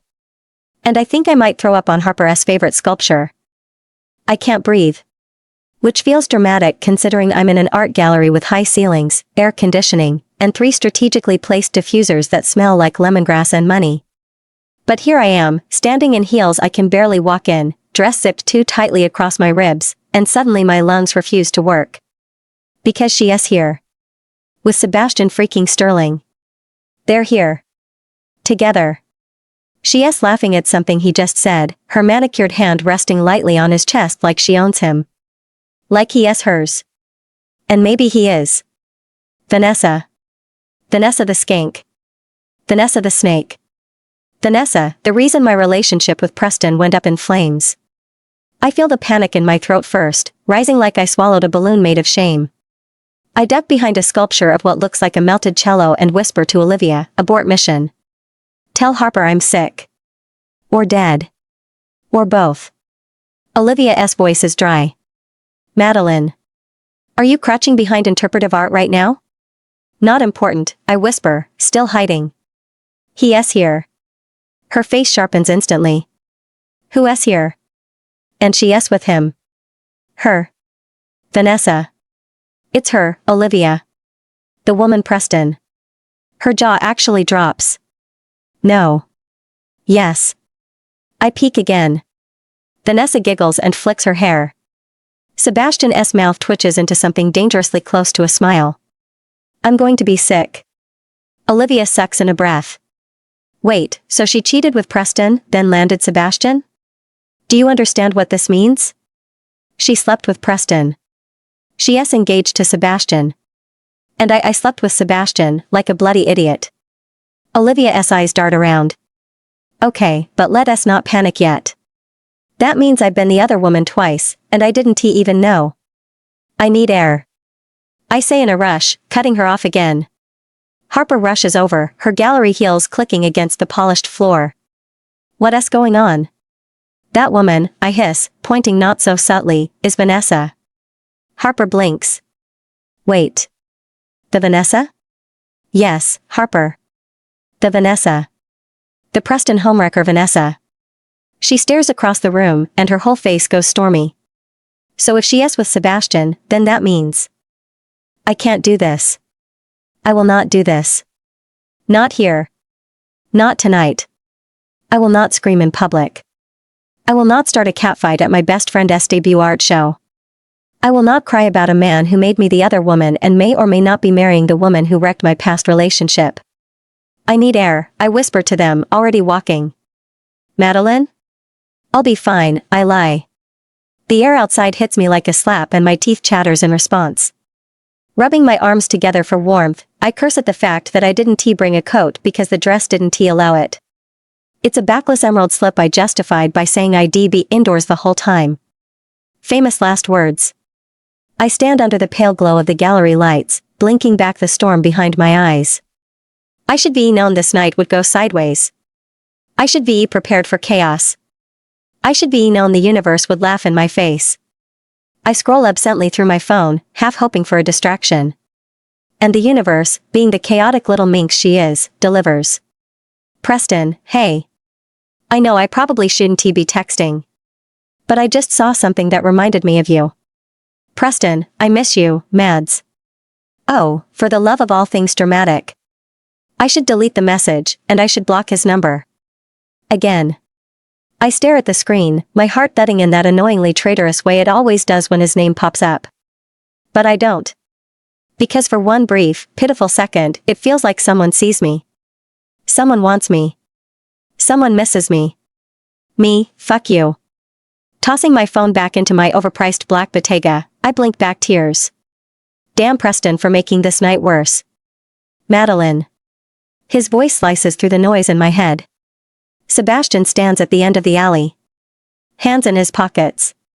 Hair perfectly messy. Eyes locked on mine like he never stopped looking. Madeline, he says again, softer this time. And just like that, every defense I've spent 2 weeks building comes crashing down around me. I turn slowly. Sebastian stands there, his expression unreadable, his stupidly perfect jaw tight. He looks exactly the same as he did the night we. No. Nope. Not going there. I cross my arms and lift a brow. Shouldn't you be inside? Your date might miss you. Something flickers in his eyes. Pain? Guilt? Annoyance? I can't tell. I don't care. He doesn't speak. Just stands there, watching me like I'm the one who did something wrong. Like I'm the villain in his love story. I feel the storm building again. Anger. Hurt. Want. So I turn before it explodes. Have a good night, Sebastian. And I walk away. Because if I stay even a second longer, I'll slap him. Or kiss him. And either way, I lose. I am not proud of this, but I've read every single one of Preston's texts today. Every single one. I didn't respond, I'm not a complete idiot, but I did read them. Twice. Maybe 3 times. Whatever. Who's counting? But the truth is, I miss him. I miss us. The way we used to be. Before the lies, before I found out the truth. Before everything turned into a goddamn circus. Olivia's voice breaks through the haze in my head, snapping me back into the present. Mads, you're meeting S in 5 minutes. She is standing in the doorway, holding a steaming cup of coffee, and I notice she is giving me that look. The one she gives me when she knows I'm spiraling. I force a smile, but it feels fake. Thanks, Olivia. I'm fine. Uh-huh. She raises an eyebrow, unconvinced. Fine. Right. I stand up, still clutching my phone like it's some kind of lifeline, even though I know I shouldn't. I follow Olivia into the conference room, where the editorial team is already seated. The conversation has started, but I'm not really listening. The office smells like stress and reheated coffee. I'm seated in the middle of a conference table that probably costs more than my rent and staring at a slideshow that hasn't moved in 5 minutes. My brain is trying to stay present, really it is. But it's hard to focus when Preston keeps texting me like we didn't break up in a very dramatic fashion. Preston, I miss your laugh. The real one. The one where you snort. Preston, saw someone wearing that ugly yellow coat you loved. Thought of you. Preston, did you ever finish that book I got you? Or did it sit on your nightstand collecting dust like my pride? Okay, the last one was a little dramatic, even for him. But I'd be lying if I said it didn't make me feel. Madeline? I blink. Everyone at the table is staring at me. My name echoes across the glass walls like a threat. Hmm? I say, trying to pull my soul back into my body. The editorial chief, Marjorie, with a sharp bob and sharper mouth. She taps her pen like it's a weapon. We need a final decision. The cover piece. Destination. It's due to design next week. Oh. Right. The travel feature. I flip through my mental book of location options, none of which I've actually reviewed, because I've spent most of my time lately avoiding Preston's messages or refreshing Sebastian's Instagram like a lunatic. Olivia gives me a pointed look, her eyebrow raised in a silent question. London, I blurt out. A beat of silence. Marjorie blinks. We've done London. Not like this, I counter, sitting up straighter even though I'm absolutely pulling this from thin air. Last time, we featured the budget-friendly stuff. The family itineraries. Big Ben, free museums, lunch under £15. But what if we flipped it? They're watching me now. The kind of silence that means I have their attention, and I better not mess it up. I push forward. Let us do indulgent London. The decadent, exclusive, hide your credit card London. Hidden luxury suites. Underground tasting rooms.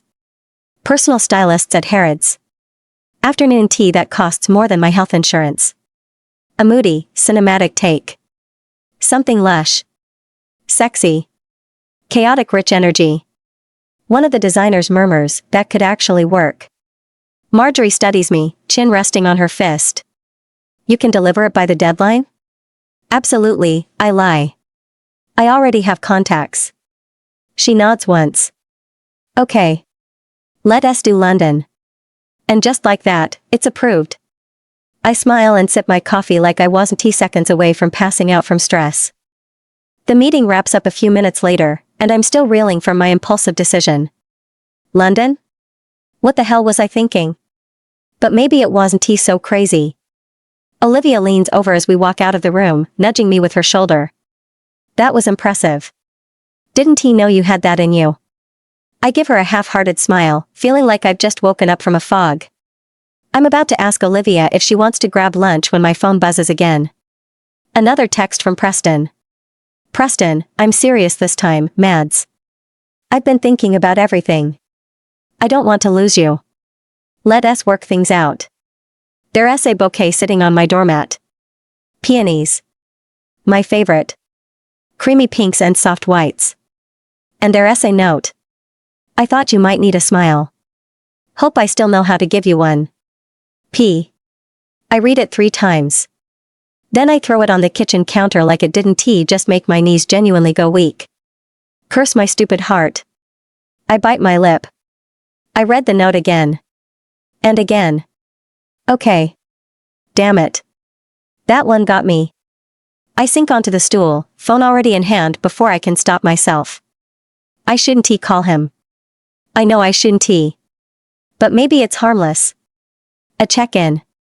A thank you. He answers on the first ring. Hey, princess. God, his voice. I know I should delete his number and block him for good, but the part of me that still remembers the way he used to hold me in the middle of the night, the way he whisper my name like it was the only thing that mattered, can't help but feel a pull. A voice in my head screams at me to be strong, to not let him manipulate me again, but then another voice whispers, just talk to him, Mads. You've always loved him. Maybe this is what you need. Before I know it, I picked up the phone. Mads? His voice is soft. Careful. Like I'm a wounded animal he's trying not to scare off. And for a second, I forget all the reasons I hate him. We talk. About nothing. About everything. About how our barista used to give us free muffins, and how we both hated the orange candle my cousin gifted us, and how he still can't parallel park for shit. And I laugh. I laugh. Real, snorty, undignified Madeline laughter. By the time we hang up, I'm smiling like a teenager with a crush and already Googling how many peonies it takes to fill a bathtub. It's stupid and nostalgic and warm in all the ways I forgot I missed. I curl up in bed, cheeks flushed, heart soft. I remember what it felt like when he used to be my safe space. My person. Maybe people can change. Maybe he means it this time. My phone buzzes again. I expect it to be Preston with one last flirty goodnight text. But it's not. It's a notification from Instagram. Ed Axtonrow just posted for the first time in a while. Curiosity kills the cat, and apparently me, because against every ounce of common sense I've ever pretended to have, I tap it. And instantly, I regret it. It's a photo of his hand laced with hers. Vanessa S. With a rock shiner than my forehead. The caption is simple. Forever. I scream. Like, into my pillow. Full banshee mode. Fists curled and my blanket over my head. I scream into my pillow again. God, I hate men. The company, in their infinite stinginess, booked me in economy. Of course they did.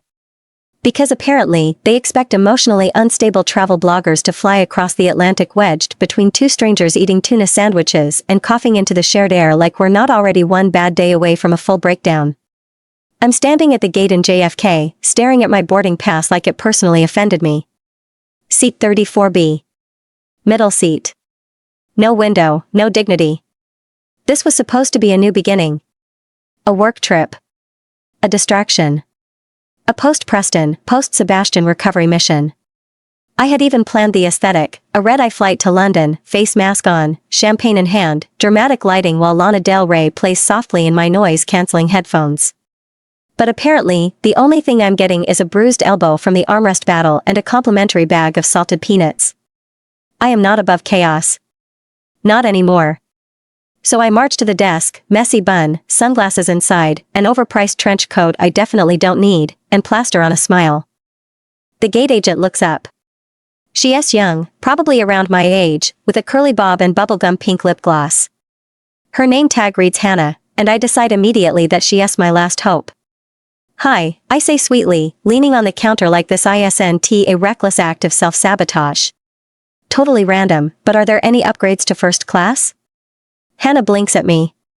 Do you want me to check? I mean, only if it's, like, way cheaper than therapy. Or if you accept payment in hugs and kisses. She snorts. Then her eyes widen. Wait, are you Madeline Whitmore? The travel blogger? The one who did that piece on hidden spas in Budapest and the review on that 7-star treehouse hotel in Bali? I blink. Guilty. Oh my god, I love your blog. You're like funniest blogger I know. Honestly, the most accurate compliment I've ever received. She beams, fingers flying across her keyboard. Okay, so technically there are 2 seats left in first class. And I should charge you the difference, but you have, like, a ton of frequent flyer miles with us. You could do a last-minute points upgrade, if you're interested. I could kiss you. Please don't. I'm a professional. But also, like, same. We both giggle like girls about to commit a petty felony together. 10 minutes later, I'm walking onto the plane with a new boarding pass, slightly smudged mascara, and the kind of flutter in my chest that comes from impulsive spending and divine feminine delusion. I glance down. Seat 2A. First class. A window seat. Champagne dreams, here I come. I glide down the jet bridge like I'm on a runway in Milan, fully prepared to spend this flight wrapped in a complimentary blanket and self-importance. No Preston. No guilt. No Sebastian. And then I freeze. Because seated directly beside my glorious, freshly upgraded self in 2B is Sebastian fucking Sterling. In all his broad-shouldered, stubble-dusted, magazine-cover gorgeousness. Wearing a charcoal button-up with the sleeves rolled up to his forearms like he's about to steal my last shred of dignity. He looks up and our eyes meet. We both blink. Oh, for fuck's sake, I mutter, too loud to be polite. Sebastian blinks once, then looks back at his book like it's just a normal day. Lovely to see you too, Madeline, he says without looking up. Nope. Absolutely not. I want to throw myself off the plane. Or demand to be reseated next to literally anyone else. A baby. A tax auditor. My ex-boyfriend's mother. Anyone but him. Are you stalking me now? I say, sliding into my seat like I didn't just have a small heart attack. Sebastian raises one brow. Yes. I spent 10 grand on a plane ticket just to breathe your recycled air for 6 hours. I wouldn't put it past you. He snorts. Snorts. Like he thinks I'm the ridiculous one. We both reach for our seatbelts at the same time. Our arms brush. I flinch like I've touched an electric fence. He sighs like he is being forced to share a desk in detention. Please tell me there's a divider, I whisper to the flight attendant as she passes. There is, she chirps, like this isn't a life or death situation. But it has to be down for takeoff. Of course it does. Great.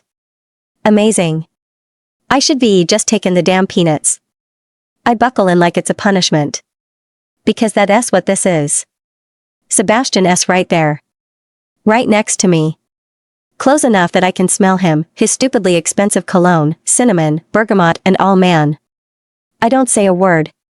Neither does he. Which is somehow worse. Because now there's just silence. And tension. I subtly lean away from him. He subtly leans toward me. There's a privacy divider between our seats. A sleek, high-tech wall that could rise up and protect me. The divider rises slowly.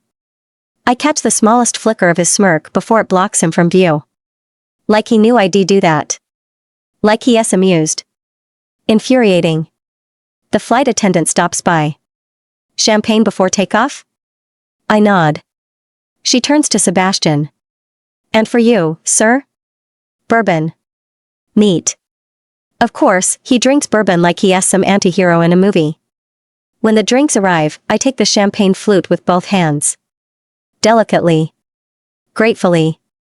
Like it's my last hope. And sip it with the desperation of a woman trying to pretend this is fine. Everything is fine. It's not. I can feel him. Even through the divider. That quiet presence. That heat. That smugness. The way I just know he is probably reading some pretentious novel or drafting an email that will ruin someone's day. I peek around the divider. He is scrolling through his phone. Calm. Composed. Inhumanly hot in that devastates your life and walks away without blinking kind of way. I snap back like I touched fire. Deep breaths, Madeline. It's just a flight. You've survived worse. Like that hostel in Rome with the moldy pillowcases and that guy who tried to kiss you after saying women belong in the kitchen. I lean back. Close my eyes. And then, just then, the freaking divider sinks. He lowered the divider. I open my eyes and turn, slowly, like a horror movie protagonist about to face the killer. What are you doing? He doesn't look at me. I figured we should be civil. I was enjoying the Civil War just fine, thanks. A smirk. Barely there. But there. Then silence again. Except this time, it's louder. The plane begins to taxi. The engine roars. My pulse tries to keep up. I glance at him again. He is looking straight ahead, jaw tight. Like he is holding something back. Like he is mad. Like he has the right to be mad. Oh, hell no. I snap. I glance at him again. He is looking straight ahead, jaw tight. Like he is holding something back. Like he is mad. Like he has the right to be mad. Oh, hell no. I snap. Aren't you a billionaire? I hiss, voice low enough not to alert the entire cabin but sharp enough to slice through the champagne-fueled silence. Shouldn't you be in a private jet somewhere? Counting your money? Dodging tabloid engagements? He turns to me slowly, like I'm the annoying fly buzzing too close to his bourbon. Shouldn't you be busy blogging about bubble baths and avocado toast? Touché. I am busy. Trying to survive this 6-hour flight without committing a felony. His mouth twitches, but not in a fun way. More like he is trying to keep something down. His bourbon, maybe. Or his opinion of me. Sebastian slowly turns his head. His expression is blank, but his eyes? His eyes could cut glass. Shouldn't you be sneaking out of someone else's bed by now? I blink. Oh, we're doing that. Wow, I say, eyebrow shooting up. Takes a lot of nerve to slut-shame someone for a one-night stand you were also in. I'm not shaming you, he says coolly. Just pointing out your pattern. I actually laugh. Loud and sharp enough that the woman across the aisle peeks over her Dior sunglasses. Are you serious right now? I hiss. It was one night, Sebastian. One night. You don't get to be mad. I'm not mad, he lies. You're brooding and clenching your jaw like an ex-boyfriend in a CW show. Whatever. He exhales through his nose. Turns back toward the window. Good. Maybe the cold from outside will match the frost forming between us. We don't speak for 10 full minutes after that. It's the kind of silence I hate, the kind that buzzes with tension. I can feel him beside me, arms crossed, jaw ticking, pretending to be so above it all when in reality he is sitting there in designer loungewear, stewing like a teenager who just lost at Monopoly. Meanwhile, I'm freezing. Like, actually freezing. First class is fancy and all, with its champagne and warm towels and mini lamps and seat dividers that are basically walls, but someone clearly set the thermostat to freezing. My toes are little icicles, and I tuck my legs under me, trying to keep warm, pulling the blanket up to my chin like it might smother the memory of this entire awkward as hell flight. But then he speaks again. Quiet, but sharp. Like a blade held against soft skin. You know why I'm mad? I tilt my head, cold, exhausted and miserable. No, but I'm guessing you're going to tell me. He shakes his head, like I'm exhausting. Like he is the one who has to suffer me. I'm mad because after that night, after everything, we had this connection, and you just disappeared. I scoff. Oh, cry me a Dom Perignon river. You want to talk about disappearing? You wined and dined me like a Nicholas Sparks novel, all while engaged to someone else. And I'm supposed to feel bad for leaving? His head snaps toward me. I wasn't he. I blink. You're seriously going to lie right to my face? He blinks like he has been waiting for me to snap again. Do you really want to do this here? Yes. Because apparently I've been cast as the villain in your personal rom-com and I'd like to know what scene we're in. His mouth opens. Then shuts. I go in for the kill. What kind of game are you two playing, huh? Was she in on it? Some weird let us seduce the travel blogger for laughs thing? Or was that just a solo project? His eyes narrow. We were on a break. God, how original. I snort. What is this, a Friends episode? I would never cheat on her, he snaps. Vanessa is the one who wanted space. She said she needed time to think about the wedding. That doesn't make me a monster. Oh, no. Of course not, I say with mock sweetness. Just a man with commitment issues and a backup girl in every time zone. He actually flinches. Barely. But I see it. And because I have no chill and possibly a death wish, I push harder. I mean, really, I say, tilting my head like I'm genuinely curious.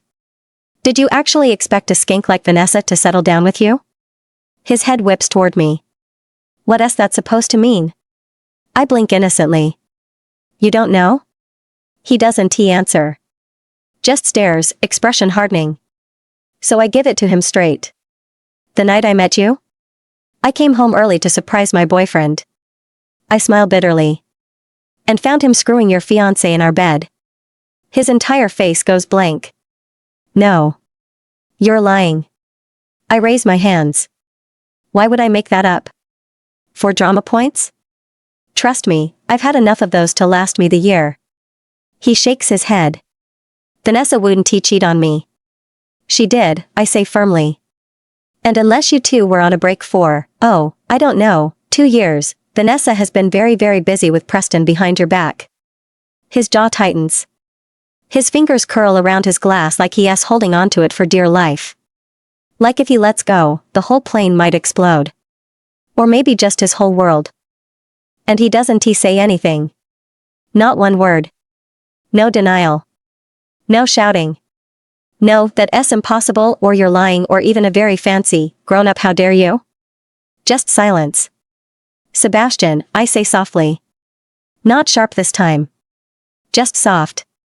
Still nothing. Sebastian, I'm not making this up. His eyes flick to mine and for a second, I see it, just a flicker of something soft. A crack in the armor. Vulnerability, maybe. Or heartbreak. Or the kind of pain you don't admit out loud because once it's real, it's real. And then, like a switch, it's gone. His gray eyes look cold now. Like steel left out in a storm. What is his last name? I blink. What? He swallows hard, like it hurts. Preston. What's his full name? If I thought he was broody before, I hadn't seen anything yet. Sebastian doesn't even look at me for the rest of the flight. He sits there, stiff and silent, clenching his jaw so tight I half expect to hear the sound of molars cracking like cheap porcelain. We don't speak again. Not a word. Just 6 more hours of tension so thick it practically has a seatbelt.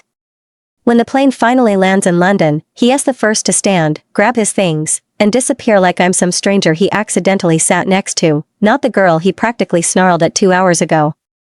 And for a second, a literal breath of a second, I feel a little bad for him. He looked sad. And I should care. I should.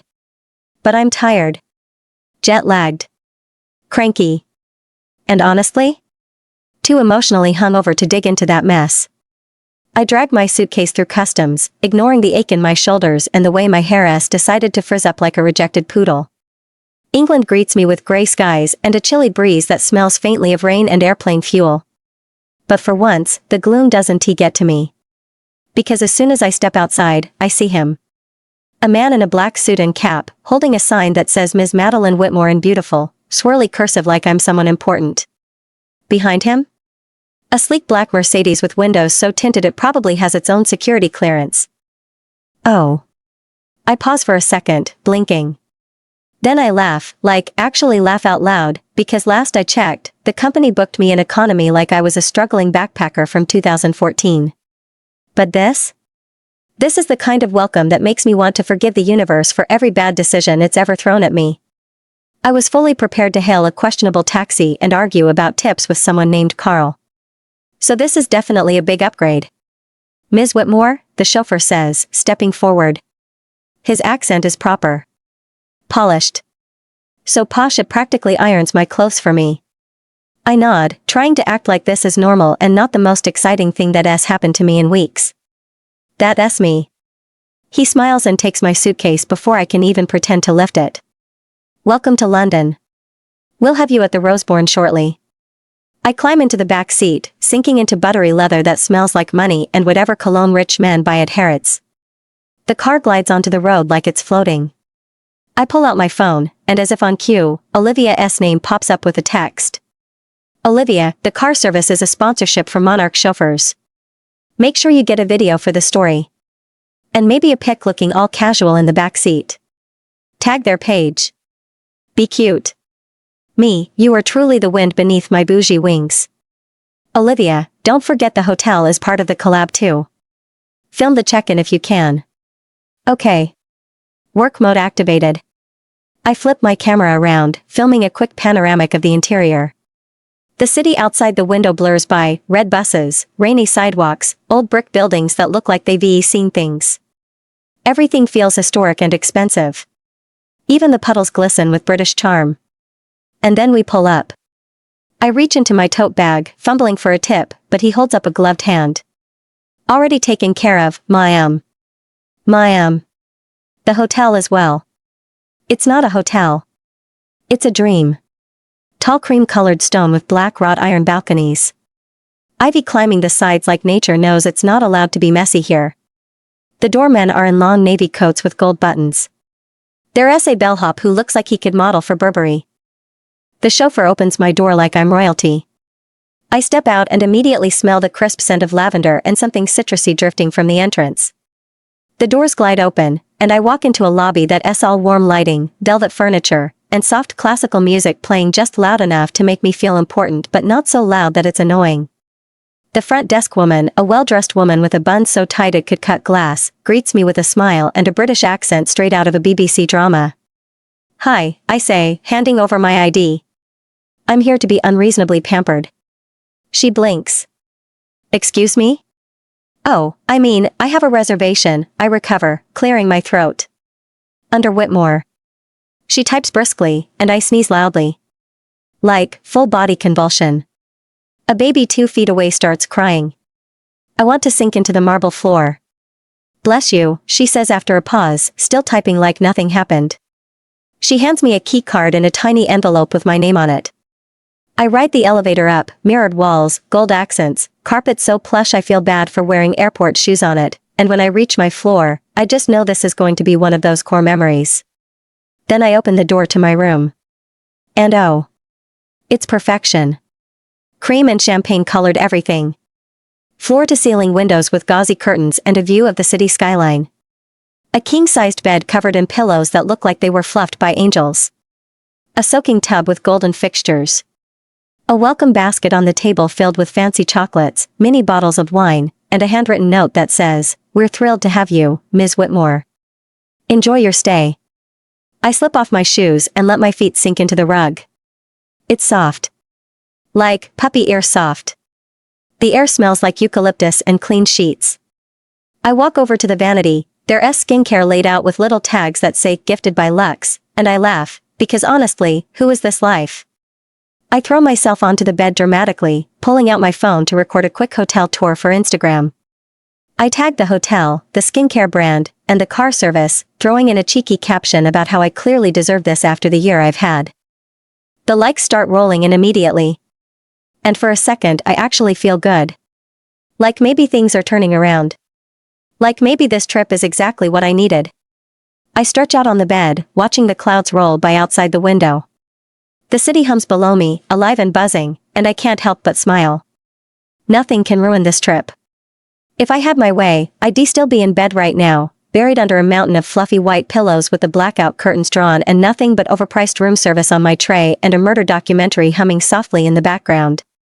And for the record, I did order the room service, full English breakfast fancy, I know, mimosas plural, half a papaya that came with edible flowers I immediately posted on Instagram. But lounging all day like a spoiled heiress wasn't in the cards, because, surprise, I have a job. Even if it involves drinking mimosas for the aesthetic. Olivia, in all her type A glory, sent over a schedule so meticulous it practically had footnotes. She even color-coded it. There's a little sticky note next to each item with encouraging things like smile, bitch, and tag the brand or perish. Classic Olivia. I take a few quick Instagram stories, complete with a dreamy slow pan of the skyline outside my window and a fake laugh selfie where I pretend I just happened to catch myself giggling at nothing. Totally normal, totally candid, and totally curated. According to Olivia's notes, I have an afternoon of casual sightseeing but make it aesthetic, followed by a sponsored dinner at the hotel's rooftop restaurant tonight. A photographer will meet me in about an hour, but until then, I'm meant to hit a few spots to get some spontaneous content. There are even notes beside each place like, St. Dunstan's ruin think ethereal, haunted vibes dawn tea trip and Borough Market foodie shot opportunity, maybe flirt with a barista? The thing about London is that it doesn't care if you're ready for it. It just is. 1 minute the sky is a charming shade of dove gray, the next minute it's crying cold, damp tears on your perfectly blown out hair. And honestly, it's not killing my mood. I have a cute trench coat, I'm listening to Marina on full blast in my AirPods, and I've had just enough sugar to ignore the fact that my internal organs are probably shutting down from jet lag. I step out of the hotel lobby and the air hits me with that crisp, faintly metallic smell of an oncoming drizzle. I pause on the pavement, wrestling my tiny umbrella out of my bag when a few rogue droplets smack against my forehead. Rude. I mutter a warning to the sky, don't you dare, but London, being the petty weather diva it is, responds with a sudden gust of wind that nearly snatches the umbrella right out of my hand. So much for having a perfect day. The umbrella jerks sideways, half flips, and flutters into a sad, lopsided arc before collapsing into itself like a defeated marshmallow. Cute. If London weather wants to humble me, it can get in line, I mutter to myself, wringing out my damp hair with the grace of a drowned Victorian ghost. I dart inside the first cafe I see, cheeks flushed, hairline damp. It's the kind of bougie London cafe that smells like roasted hazelnuts, bergamot, and something else I just can't place my hand on. The baristas wear pressed aprons, and the pastries behind the glass counter look like they were hand-painted by angels. I order a flat white and collapse into a window seat, pressing the warm cup to my hands. Outside, people in wool coats and expensive boots stroll like they've never slipped on wet cobblestone in their lives. I snap a few moody street photos from the window, my reflection catching faintly in the glass, hair slightly frizzed, nose a little pink, and text Olivia my location. 5 minutes later, the cafe door opens and someone walks in. He is tiny, like 5'5" or something, with silver-streaked hair swept to the side, round glasses, and a lemon-yellow scarf that practically sings against the gloom. He spots me, beams, and floats over to my table. Darling, you're taller than expected and even more chaotic than I hoped. I love him instantly. He kisses both my cheeks in that European way that always makes me giggle a little too loudly, and I introduce myself between sips of coffee. I'm Madeline. Or Mads or Maddie, if you want to pretend we've known each other forever. He grins.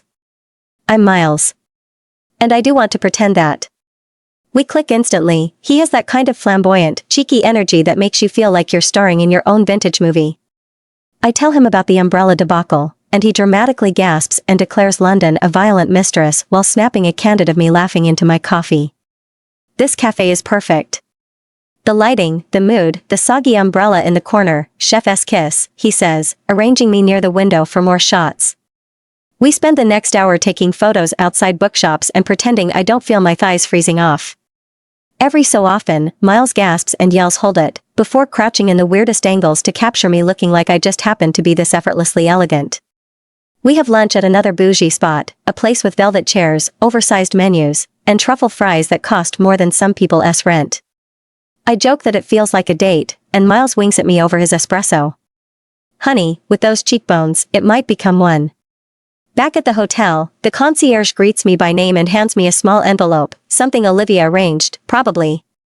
I thank him, then practically drag myself to the elevator.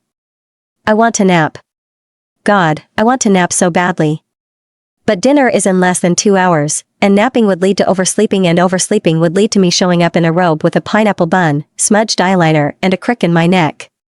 So instead, I blast some Florence and the Machine, hop into the world's fanciest shower with pressure that feels like God's own fingers, and start getting ready. My makeup is simple, a glowy base, a little shimmer on the lids, bold mascara, and my signature glossy lip. I twist my golden blonde hair into an elegant updo, tugging a few tendrils loose to frame my face. Then I slip into my black silk dinner dress. It clings just right, okay, maybe a little too tight on my boobs, but who else watching? And slide on my favorite Jimmy Choos. Yes, I say that about all of them, but I mean it this time. I glance at myself in the mirror, smoothing the fabric at my hips. I look like the kind of woman who ruins men's lives with a wink. For a second, I actually see myself. Not Preston's girlfriend. Not someone's one-night stand, just me. And damn, he never deserved me. I grab my tiny designer clutch, spritz some perfume on my wrists, check the time, yep, a little late. I head down the hall toward the elevator. My heels click with a satisfying sound, echoing against the polished marble. The hotel is quieter now, low-lit and humming with the soft sounds of music and clinking glasses. I'm the only one in the elevator, and as the doors begin to close, I lean toward the mirrored wall and reapply my gloss, just a little swipe to perfect the look. And then, right before the doors shut, someone stops the elevator. The metal doors slide open with a gentle ding. I don't look up right away, but then it hits me. That scent.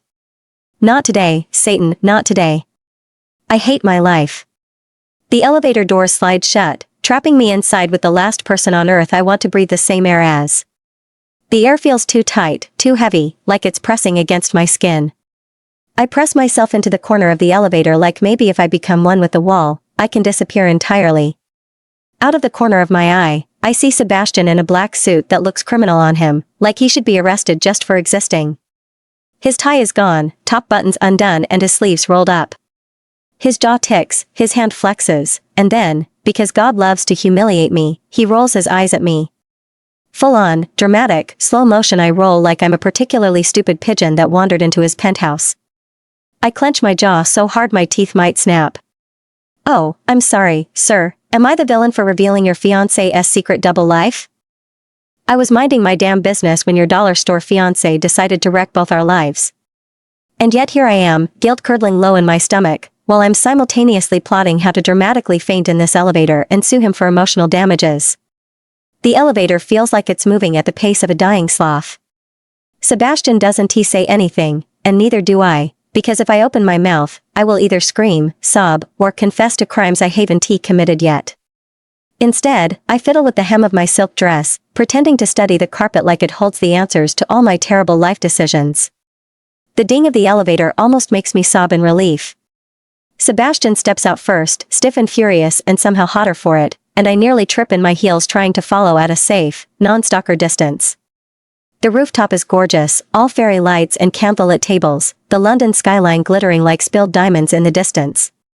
Waiters in crisp white shirts dart between tables, delivering trays of champagne and seafood towers to people who look like they haven't worried about a single thing their entire lives.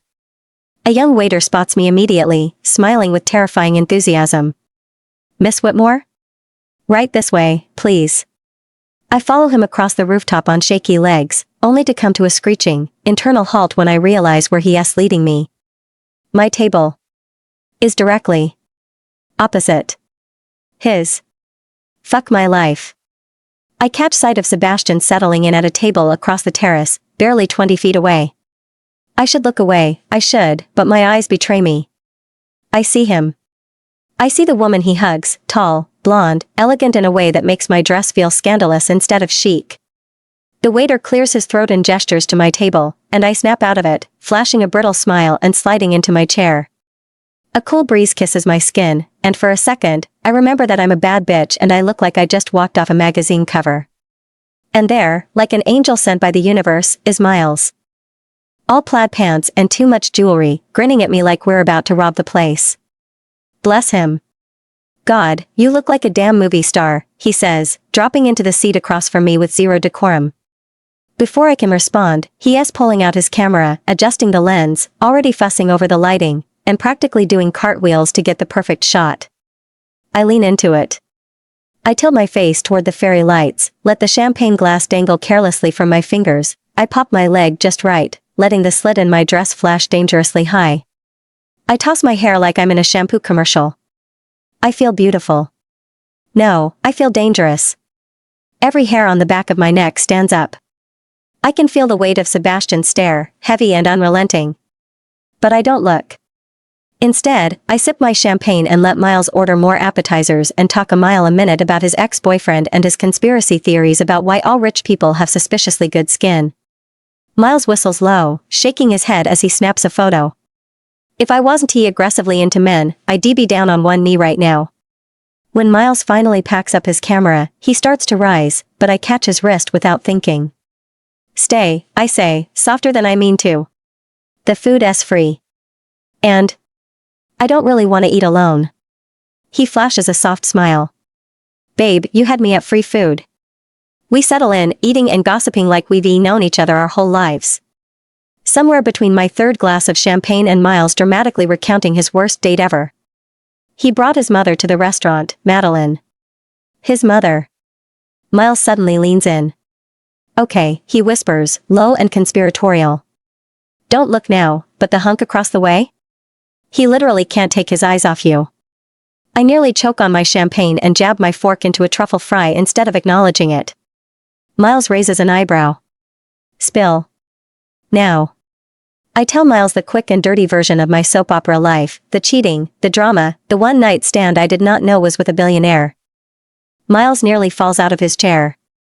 "You're telling me you fumbled into billionaire dick and didn't he even know?" "Miles." I gasp laugh, clapping my hand over my mouth. He snickers. "You're my new hero." "But, babe, judging by the way he's looking at you like he's 2 seconds away from causing a scene, this is not over." I laugh too loud, toss my hair, and call the waiter for another round of whatever fancy champagne they're pouring, because if I stay sober, I might actually die of overthinking. Miles and I fall back into easy conversation, about his ex, about my tragic inability to cook anything that isn't instant ramen, about how the waiter is low-key flirting with him. It's easy, being here with Miles. Easy and safe and light in a way that feels almost dangerous after the emotional dumpster fire that is my life. Then I hear it. The scrape of a chair against the rooftop floor. My heart lurches before my brain even catches up. And because the universe hates me, I glance up, only to see him. He stops right in front of us, his shadow swallowing the candlelight whole. Out of the corner of my eye, I see Miles slowly, dramatically sip his champagne like he's watching live theater. "Madeline. We need to talk." The rooftop suddenly feels too small, too bright, too witness why for whatever the hell is about to happen. I blink up at Sebastian like maybe if I don't move, he'll lose interest and wander off like a bear in a campground. Spoiler, he does not. Miles gives me a slow, dramatic sip of his champagne, eyes glittering with "you're so screwed" energy. I clear my throat, trying to play it cool, even though every nerve in my body is short-circuiting like a Christmas light that has seen some things. Hey, I say, because apparently words are hard now. Sebastian's gaze slices through me like he can see every terrible thought I've ever had. His jaw is tight, his whole body tense like he is holding himself back from flipping the entire table over. We need to talk, he says again, voice low and rough like gravel, and somehow even hotter for it, because my self-preservation skills are non-existent. Miles kicks me under the table. Subtle.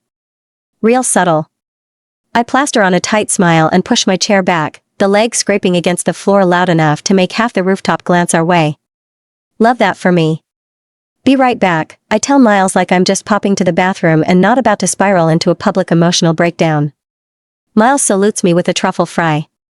I follow Sebastian a few feet away, my heels wobbling slightly on the uneven stone tiles, because of course tonight would be the night my center of gravity gives up on me. He stops near the edge of the terrace, the London skyline a glittering blur behind him. For a second, it almost feels romantic. Like a scene from a movie where the misunderstood couple finally confesses their feelings. Sebastian turns to me, eyes dark, jaw ticking. My skin prickles with the weight of his stare as he glares down at me like I'm something he stepped in.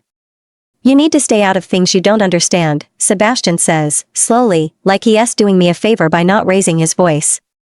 I blink, stunned, my heart stuttering in my chest. Excuse me? He stares down at me like I'm an annoying problem he has to solve. Like I'm nothing. You don't know Vanessa. You barely even know me, he snaps, jaw clenched so tight I swear I hear it creak. You think you saw something, but you didn't. You misunderstood.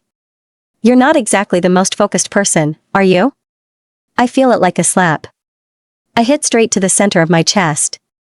I cross my arms, hugging myself against the cool night air, and against the way my heart is pounding like a damn bass drum. I didn't misunderstand, I say, my voice tight. I know what I saw. He scoffs, like I'm the world's dumbest charity case. Maybe you wanted to see something. Maybe you thought if you stirred up a little drama, you'd get my attention. My chest tightens until I can barely breathe. What the hell would I even gain from that? I hiss, fisting the silk of my dress to keep from physically attacking him. I don't know you. We spent one night together. One mistake. I have zero reason to sabotage your relationship. He shrugs, careless and cruel, like none of this matters at all.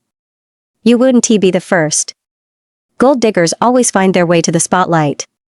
I suck in a breath so sharp it hurts. Gold digger. My vision blurs with tears, burning and hot, but I blink them back violently. He does not get to see me cry. I force out a brittle laugh that sounds nothing like me. And then, before I can stop myself, I lean in, just enough so only he can hear. You know, I say, my voice trembling with rage, I can see why Vanessa cheats. I'd cheat too if I had to fake it with you. His entire body goes still. His mouth parts, stunned, like he physically wasn't ready for that hit. Good. I want it to hurt. I want him to feel even a fraction of what he just made me feel. I turn on my heel, my legs moving on autopilot as I stumble back toward my table, the whole rooftop spinning around me. I stumble back to my table, where Miles is standing, looking around wildly like he is ready to throw hands with whoever made me look like this.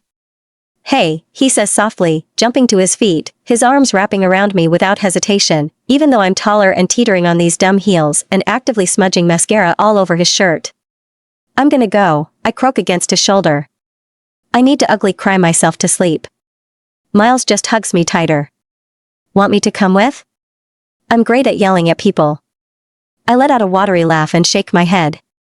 You're perfect, but I need to wallow in my misery alone tonight. The next morning, I wake up feeling like I got run over by a bus. My eyes are so swollen they barely open, and my head feels like it's packed with wet cotton. I stare at my reflection in the bathroom mirror. Puffy face, smeared mascara, hair tangled like I fought a tornado.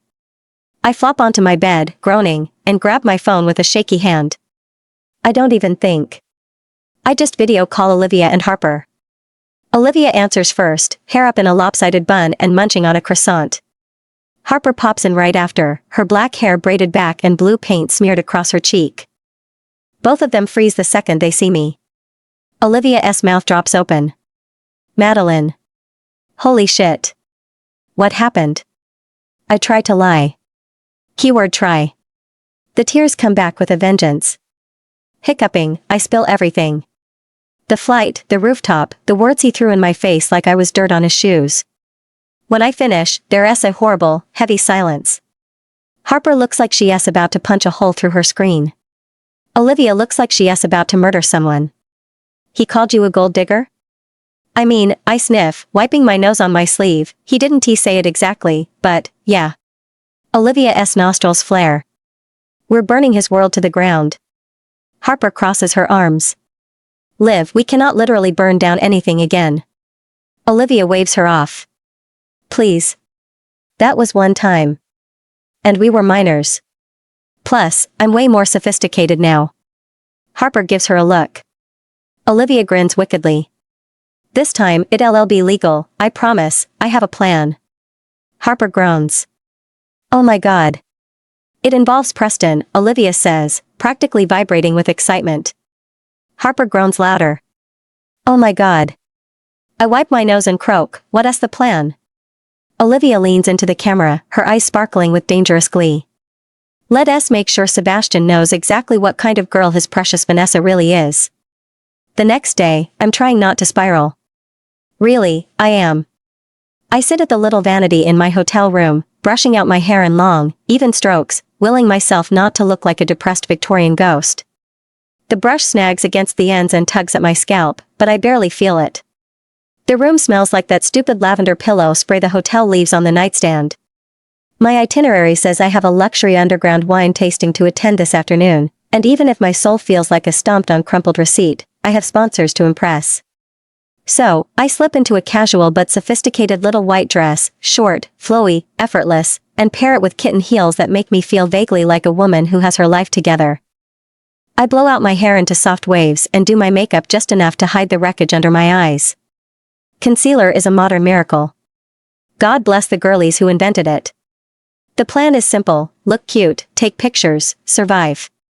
Miles meets me downstairs, camera already in hand, practically vibrating with excitement. I slap on a smile for him because I don't have the energy to explain that my soul is currently playing dead. The car ride to the tasting room is a blur of London streets and Miles' non-stop jokes. I melt into the buttery seat and take a deep breath. The car smells like leather and new money, and Miles starts clicking away before we even pull out of the hotel driveway. Give me mystery, he says. I stare out the window like a tragic movie star. Not because I'm trying to, but because it's all I've got. I let Miles do his thing, nodding and half smiling when I'm supposed to, but it's like my brain is underwater. Everything feels slow and muffled. I keep replaying Olivia's plan in my head, and the more I think about it, the more of a bad idea it seems. Forgive Preston. Make him do this one thing. The thought sits heavy in my stomach, and even though I know Preston deserves the worst, I can't stomach the thought of using him like this. The car slows to a stop, and I blink out of my half-daze and push open the door. Cool air rushes in, carrying the scent of rain-soaked stone and something faintly sweet, like crushed flowers.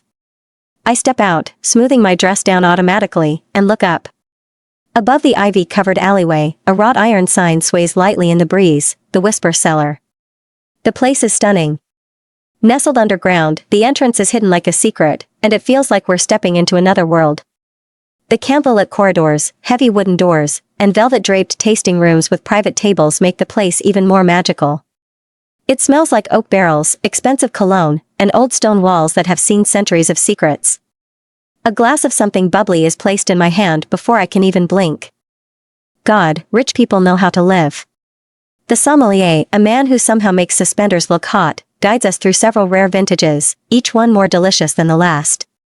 They even bring us a complimentary charcuterie board, the fancy kind with truffle honey and cheeses that have names I can't pronounce. Somewhere between the third glass of wine and Miles making a truly heinous pun about wine not, I start to feel a little bit lighter. Miles snaps a picture of me holding a tiny glass up to the light, laughing so hard my nose scrunches. It looks like something straight out of Pinterest, soft candlelight, gleaming wine glasses, me in a white dress looking almost happy. For a little while, I let myself forget. I twirl my dress in the candlelight. I sip and snack and pose for photos like I'm starring in a lifestyle blog. It's easy, here. Easy to pretend everything is fine. When we finally stumble out into the evening air, giggling and wine-drunk on life, I'm buzzing in a way that has nothing to do with alcohol. Shopping, I think. Shopping will complete the illusion. I wander into the nearest boutique, and a bell whispers my entrance. The boutique is charming, a nook-in-the-wall kind of place that looks rustic and vintage, and smells like sandalwood and old pages. Golden lighting makes every silk dress shimmer, and I'm in love. I come out an hour later, with 2 dresses, a pair of earrings, and even a pair of platform sandals I absolutely do not need but desperately deserve. Retail therapy is cheaper than actual therapy. Probably. Maybe. The sun is just starting to melt into the horizon when I make it back to my hotel. I kick off my heels with a sigh, order room service without even looking at the menu. Surprise me, chef, and flop onto the bed, scrolling through my phone while I wait. And that S when I see it. Sebastian's new post. My thumb freezes mid-scroll. It's a glossy, perfectly staged photo of him and the skank, sitting at some god-awful pretentious restaurant, a single candle flickering between them. She is smiling like she won the lottery. He is looking at her like she hung the stars. Some things are too precious to lose. Thank you for being the love of my life, even when others try to tear us apart. The wine curdles in my stomach. Am I completely delusional, or is this message meant for me? Either way, I hate men. Seething silently, my hand moves before my brain even catches up. I jab Preston's name and hit call. It rings once. Twice. 3 times. And just when I'm about to chicken out. Madeline? Preston sounds shocked, breathless, like he has been waiting his whole life for this. I close my eyes and inhale through my nose, shoving down every ounce of pride I have left. Preston, I whisper, making my voice wobble just enough to sound heartbreakingly real. I think I made a mistake. The world tastes sweeter with a double scoop of sea salt caramel dripping down my wrist. Tell me again how you conned me into this? I mumble around a mouthful of waffle cone as Miles drags me across the tiny parking lot of the private terminal. You looked sad, he says, like it's obvious. I'm a good friend. I'm legally obligated to bribe you with overpriced artisanal ice cream. I squint at him. You don't even know what happened last night. He grins, shameless. Didn't he have to? You stormed into the hotel room at 2 a.m. looking like a kicked puppy and threatened to set fire to men's dress shoes. I read between the lines, babe. I snort, wiping sticky caramel off my fingers with a paper napkin that's already falling apart. The morning sun is hot against my shoulders, my hair is frizzing at an alarming rate, and my stomach is vibrating from the unholy combination of sugar, caffeine, and suppressed rage. A tiny mean part of me wants to feel guilty for what we're planning, but every time I remember Sebastian calling me a gold digger and Vanessa a skank like it was just another Tuesday, the guilt poofs like smoke. Miles checks his watch. Shit. We're late. I gasp dramatically. Me? A jet setter? Late for my luxury helicopter tour? Say less.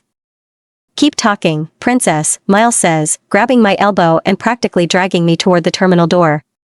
You can flirt with the pilot to buy us forgiveness. Miles. I hiss, scandalized, and maybe a tiny bit intrigued. The inside of the terminal is all marble floors, glass walls, and the kind of quiet that makes you feel way too loud just existing. I clutch my half-eaten cone like it's a weapon, trying to act like I belong here even though my sparkly flip-flops are sticking to the floor with every sugary step. A sharp-looking woman at the front desk spots us and arches an eyebrow. Madeline Whitmore? That's me, I chirp, trying to look respectable while subtly hiding my cone behind my back. The woman sighs in that put-upon way only people who deal with rich idiots can. Your flight will be delayed. Technical issues. It should only be about 40 minutes. Technical what now? I blurt, ice cream dribbling onto the floor. Technical issues is not exactly what you want to hear before willingly strapping yourself into a tiny tin can that flies. Miles elbows me. Relax. It's probably just a paperwork thing. I'm not panicking, I whisper shriek. I'm casually spiraling. The woman gestures toward the waiting area, and Miles nudges me along with a smirk. Come on, Bertie. Don't call me that. He winks. You chirped. I gasped. Sounded like a chirp. The waiting area is somehow even fancier and quieter than the lobby. I sink into a plush chair and take a big, aggressive bite of my cone. Maybe this is a sign from the universe, I mumble around the melting mess. Maybe I wasn't meant to helicopter today. Miles flops down next to me, stealing a lick of my ice cream before I can smack his hand away. Or maybe the universe wants you to flirt with a hot pilot. I roll my eyes and stand up again and start pacing because at this rate, I can't sit in one place. You act like hot pilots grow on trees. Manifestation, baby. He grins. Think positive. Before I can tell him exactly where he can stick his manifestation, someone barrels around the corner, moving way too fast. And before I can sidestep, I crash into something or someone hard. My ice cream cone squelches against a very solid, very expensive-looking navy jacket. Oh my god, I squeak, stumbling backward. Strong hands catch my elbows, steadying me. Whoa there, tiny terror. I look up, and immediately forget how words work. He is tall. Tall enough that I have to crane my neck, tall enough that the sun halos around his messy brown hair like he is a literal angel sent to humble me. His uniform is slightly rumpled like he has been racing around all morning, and his grin is easy and boyish and completely unfair. I think I'm in love. I am so sorry, I stammer, staring at the sad blob of caramel now soaking into his navy blue jacket. He looks down at himself, then back at me, and laughs, a warm, genuine sound that makes something in my chest flutter. No harm done, he says, coffee brown eyes crinkling. Was it at least good ice cream?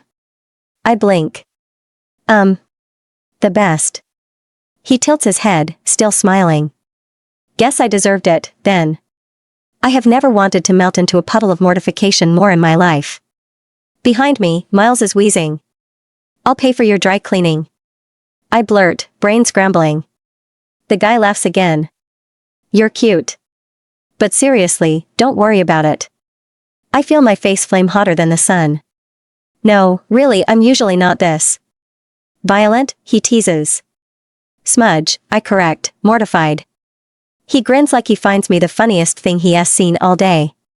Well, sticky or not, you just made my morning way more interesting. I can't even breathe. I manage. You too? Miles coughs pointedly behind me. Flirt harder, Madeline. He is cute. I elbow him in the ribs, but Mr. Tall Dark and Ice Cream just chuckles. Before I can dig my grave any deeper, the receptionist calls out again, clipboard in hand. Change of pilots, she announces. Captain Reeves will be taking the tour today. The cute stranger lifts a hand in a little salute. That's me. It takes me a second. Wait. He is the pilot? I stare at him, horrified and dazzled all at once. He winks. Ready to fly, Smudge? My heart does a triple backflip into the sun. I am absolutely, irreversibly, catastrophically screwed. I'm not blushing. Okay, maybe I am blushing, but in my defense, how does anyone not melt when their hot helicopter pilot winks at them and calls them Smudge like it's a pet name instead of a personality flaw? Have I mentioned he is hot? Miles elbows me hard as we step onto the tarmac, where the helicopter gleams under the London sun like a smug little insect made of money.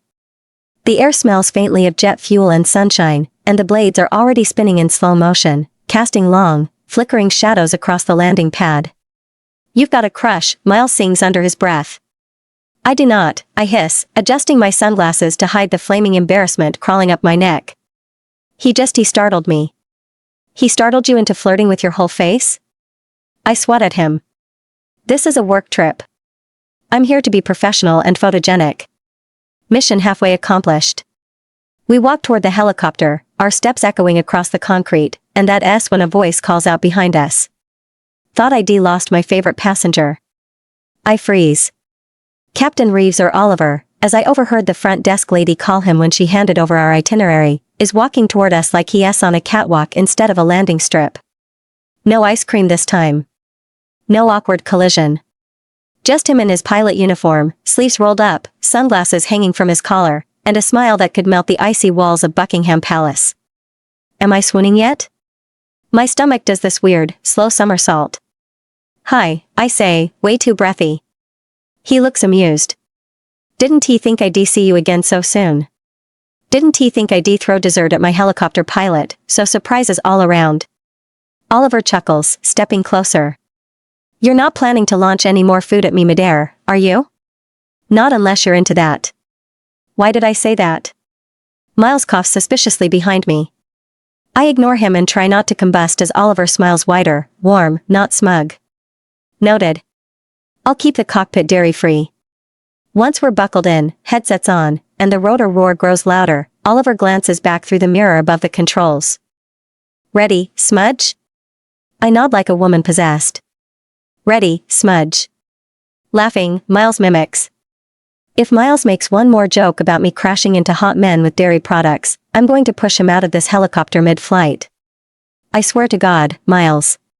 He just grins and adjusts his sunglasses, utterly unbothered. The helicopter lifts, and everything else drops away. For the next 40 minutes, we float above the city like it's a painting.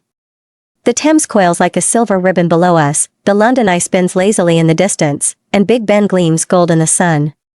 The streets look neat and bustling, like a dollhouse London with ants for people. Miles is in full content mode, filming, snapping, adjusting light with his hand like he's orchestrating a Vogue shoot. He keeps telling me to laugh like someone who doesn't T-spiral dramatically in hotel bathtubs. Laugh more naturally, he says for the 4th time. I try to focus on the view, but I keep sneaking glances at the back of Oliver's head. He is so still, so composed, like the whole world could tilt and he wouldn't flinch. His headset rests snugly in his tousled brown hair, and the sleeves of his uniform reveal forearms that should probably come with a warning label. Halfway through, the intercom clicks on. Madeline? I jump a little. Yes? You all right back there? Peachy. Good. You went quiet. Thought you might be planning your next attack. I grin. I'm trying to be professional. Pity. And just like that, I'm melting again.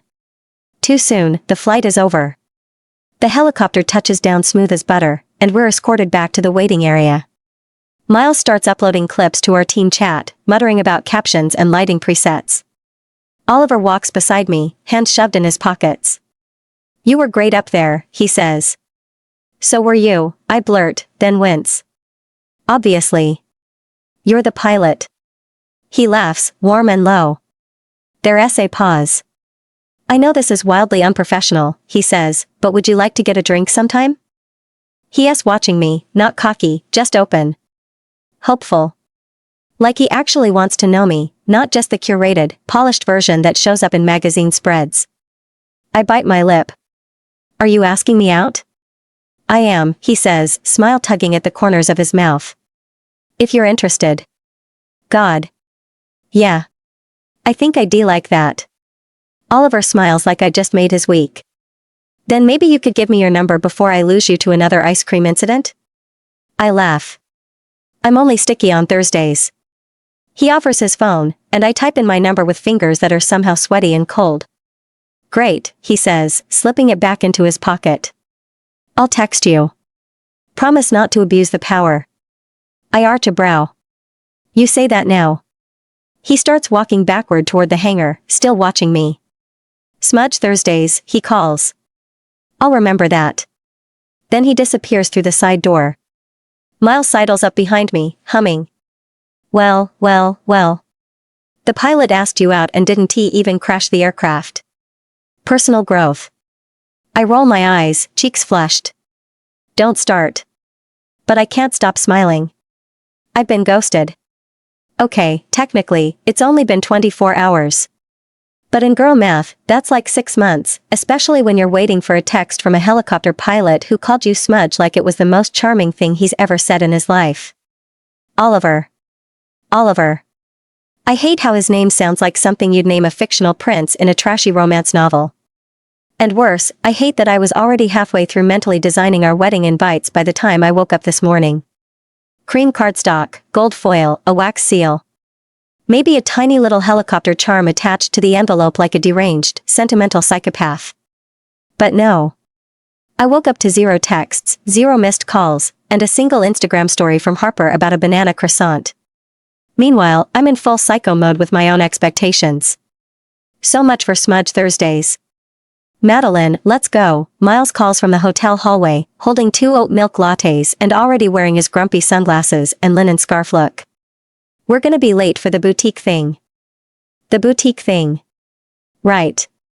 I'm supposed to be a functional human influencer today. We arrive at Maison Vivienne, which sounds elegant and French but has the emotional warmth of a freezer aisle. The boutique smells like lavender and judgment. Everything is pale, crisp, minimal, and somehow terrifying. Like if I breathe too loudly, I'll owe them 5,000 pounds. A woman in all black with cheekbones that could slice through marble greets us with a look that says we don't carry your size, but go off. Welcome. You're the ambassador for the editorial feature, yes, she says, eyes scanning me like I'm a broken coat hanger. I'm Madeline, I say brightly, pretending I didn't just Google how long is too long for a guy to text you back without being clinically dead. She doesn't look me in the eye. I'm either too American or too me. She gives me a tight smile, gestures toward a velvet settee that looks like no one has ever dared to sit on it. We've prepared some samples for the shoot. The designer is protective of their vision. Please don't improvise. Miles snorts quietly. I elbow him.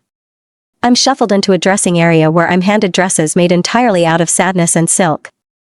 Everything is neutral, slinky, and wildly inappropriate for someone who regularly eats boxed mac and cheese on the floor of her penthouse. Still, I pose. I smile. I make love to the camera like my phone isn't currently drier than the Sahara. Halfway through, I check behind a rack of trench coats like Oliver might materialize out of the fabric and say, sorry I was abducted by aliens, here's a love poem. He doesn't. A soft ping distracts me mid-pose. Olivia, what are you naming this piece? Floating in designer delusion? Luxury and the lonely heart? I ignore her. Not because I'm annoyed, okay, maybe 12% annoyed, but mostly because I can't string a coherent thought together when my brain is wrapped around a maybe date that may never happen. Olivia, hello? Do I need to FaceTime you into inspiration? The boutique lady hands me a branded bag on the way out. A small gift from the Maison, she says, like I didn't just sweat through a 900 dress for their content. Inside the bag, I see a pair of satin gloves, a tiny vial of perfume in a fancy box, a silk scarf, and a gift card I will absolutely use irresponsibly. Miles drags me back into the cab and says, you need to start thinking of a title for the piece. Something sexy. Something, luxe. But my brain is on a permanent freeze mode. All I can think is, why hasn't he texted? Did I read it wrong? Did he lose his phone? Did I hallucinate the entire man and I'm actually in a coma right now being fed grapes by an Sebastian-shaped demon? Sebastian. Ugh. I haven't seen him since the rooftop incident. No texts, no angry calls, not even a vague emoji. Oh wait, he doesn't have my number. He could have texted me on Instagram. But I know he's still in this hotel.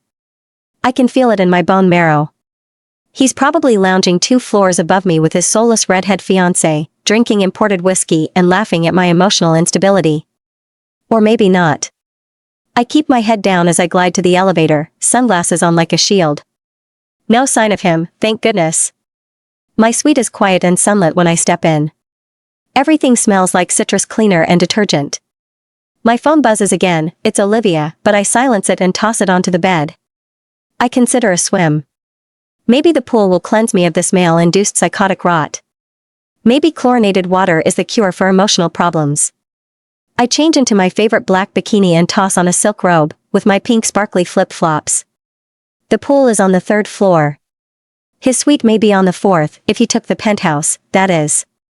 You're just going for a swim. You're not hoping to run into him in swim trunks. You're a grown woman with a skincare fridge and a tax accountant. I walk into the pool area like I'm not actively trying to spot a tall, brooding figure with a guilt complex and a jawline that could cut glass. He's not there. Relief and disappointment hit me like a tidal wave. I sit on a lounge chair in my towel, glaring at my phone like I can will it to buzz. I take a deep breath, trying to believe that this trip is mine to salvage, mine to enjoy. Sebastian can't ruin it. That Oliver is just busy, not ghosting me. That I can still write the kind of piece Olivia needs, maybe something poetic and a little tragic, like Silk Dream's Silent Boys. And then, just as I convince myself that this trip is mine, my phone rings. Unknown number. My heart shoots directly out of my ass. I stare at the screen like it's a ticking bomb. Then I answer. Hello? I don't move. not even a twitch. The phone is still pressed to my cheek like it's the only thing keeping me tethered to earth. My robe is half slipped off my shoulder, my toes are pointed dramatically in my sparkly flip-flops, and I'm 90% sure my heart is performing Swan Lake inside my chest. For one brief, deranged second, I think it might be Oliver. That he'll say something stupid and British like, "Hey, smudge, sorry I vanished. Got abducted by MI6, and then I'll cry and scream and probably fall in love again." "Hello?" I repeat, softer this time. The breeze from the poolside flutters the hem of my robe, but I barely register it. A pause. Then, Mads? The voice is familiar in the way that mold in your shower is familiar, gross, clinging, impossible to fully get rid of. Preston, of course it's him. I roll my eyes so hard I nearly dislocate something. Preston, I sigh, letting his name slither out like an old curse. The air smells like chlorine and citrus cleaner. Everything is dim except the soft shimmer of water reflecting the moonlight and the occasional clink of glasses from the rooftop bar above. My hair is a little wet at the ends, curling in that way I hate, and I'm too tired to care. For a second, my brain short-circuits. Like someone just reached into the past and dragged a ghost into my sun-drenched vacation. I thought I was ready. I thought I wanted this. Closure. Revenge. Justice, maybe.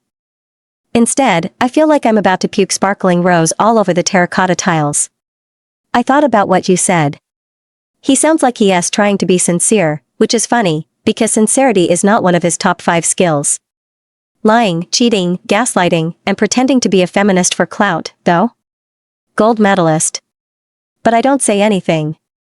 He clears his throat. You said your therapist told you that you needed the truth. That you couldn't move on unless you knew everything. I run my fingers along the edge of the lounge chair, then trail them into the pool water, feeling the cold bite against my skin.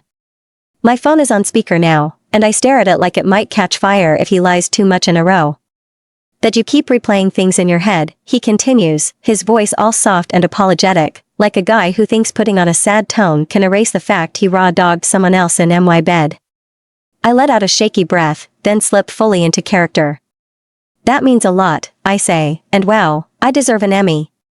My voice trembles just the right amount. I know it's asking a lot. I feel stuck. Like I'm watching myself from outside my body, and I keep replaying everything that happened. And I don't know how to move on when I keep comparing myself to her. Pause. I pretend to choke on a sob. Inside, I'm gagging. Outside, Oscar-worthy. Preston rushes to comfort me. No, no, no, don't say that. Don't ever compare yourself to her, Madeline. You're so much more. You're everything. I hold in a snort so violent it could crack a rib. Instead, I let out a fragile, then help me. Please. I lean back against the chair, robe slipping open slightly as I tilt my head up toward the stars. I'm not crying, but I make my breathing hitch like I might be. Like I'm a broken thing reaching back toward the man who broke me. He exhales into the line like he is relieved, like he thinks this is a breakthrough moment for us.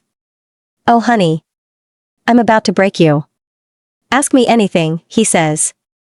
I'll be honest. And just like that, I swipe up on my screen and hit record. I need to know her name. How long? I need to know everything so I can stop spiraling and we can finally together again. Cue another gag. Then, he cracks. Her name is Vanessa.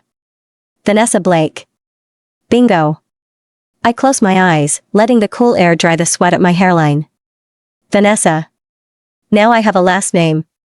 Something tangible. Something weaponizable. How long were you seeing her?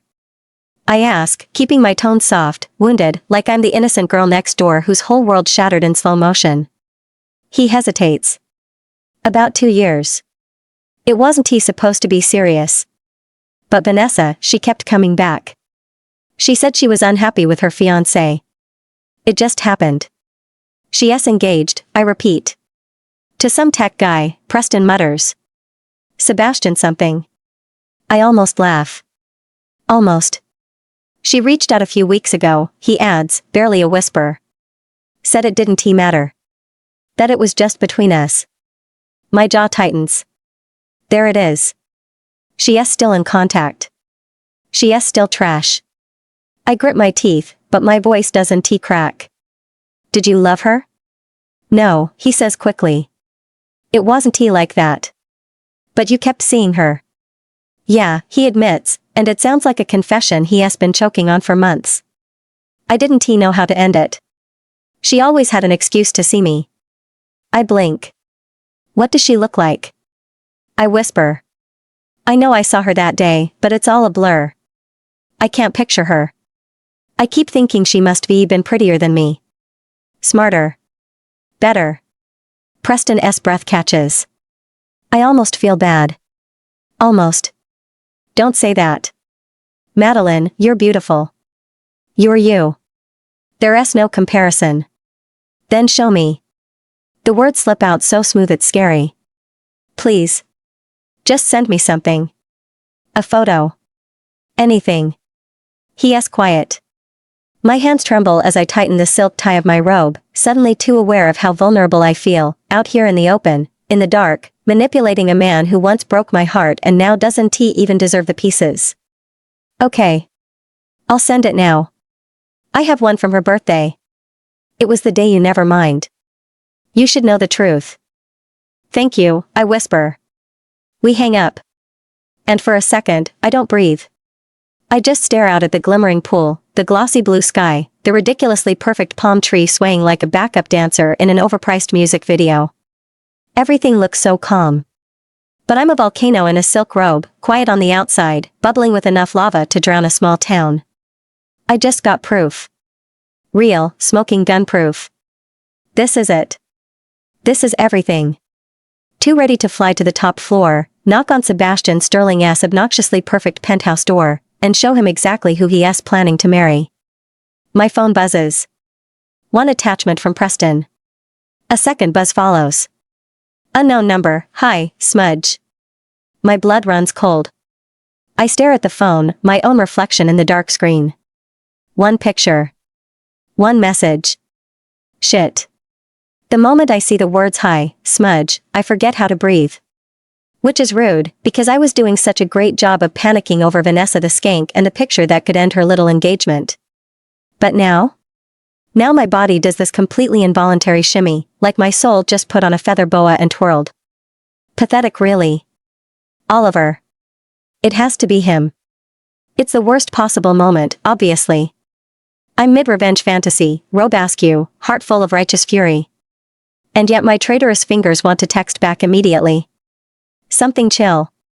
Something hot but unbothered, like who's this, even though we both know damn well who it is.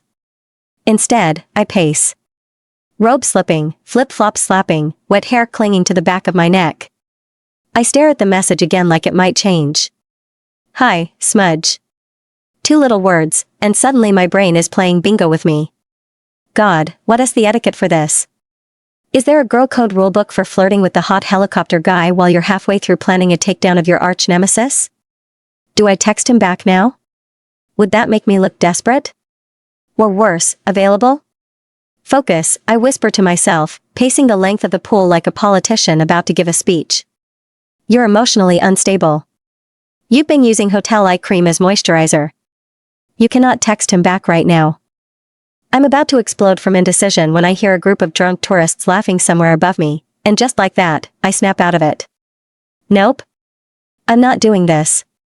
Not tonight. Not when I'm still clutching a metaphorical dagger meant for Miss Vanessa and her boyfriend's stealing ways. I retie my robe with the force of a woman preparing for battle and march up to my room like I'm going for war. I'll deal with Oliver tomorrow. But tonight, I'm going to sleep.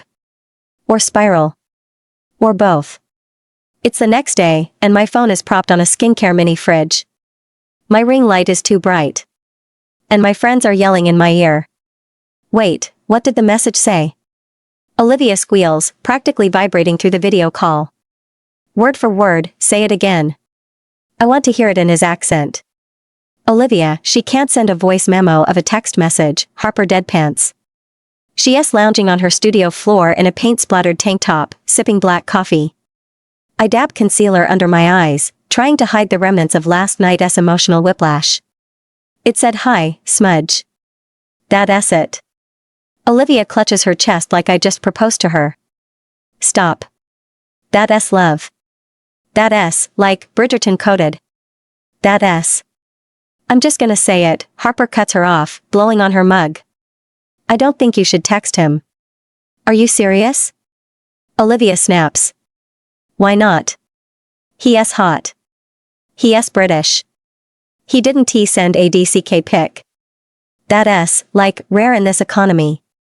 Because, Harper says, sitting up now, Madeline S in a fragile state and falling for Oliver is just going to complicate everything. She needs to breathe. Touch grass. Go to therapy. Touch grass? I blink. Where, Harper? We're in London. There's no grass. There's just expensive moss and sad pigeons. Harper ignores me and stares pointedly at the screen. I'm saying maybe don't dive headfirst into a new guy right after your ex cheated and your one-night stand is engaged to the she-devil you've got literal revenge plans to execute. Take a minute. Well, when you say it like that, I start but Olivia cuts in with a shriek. Did you get his last name? His Instagram? Has he posted anything shirtless? More importantly, what is the color of his boxers? We need intel, babe. Jesus Christ, I haven't seen his underwear, I mutter, blotting highlighter across my cheekbones.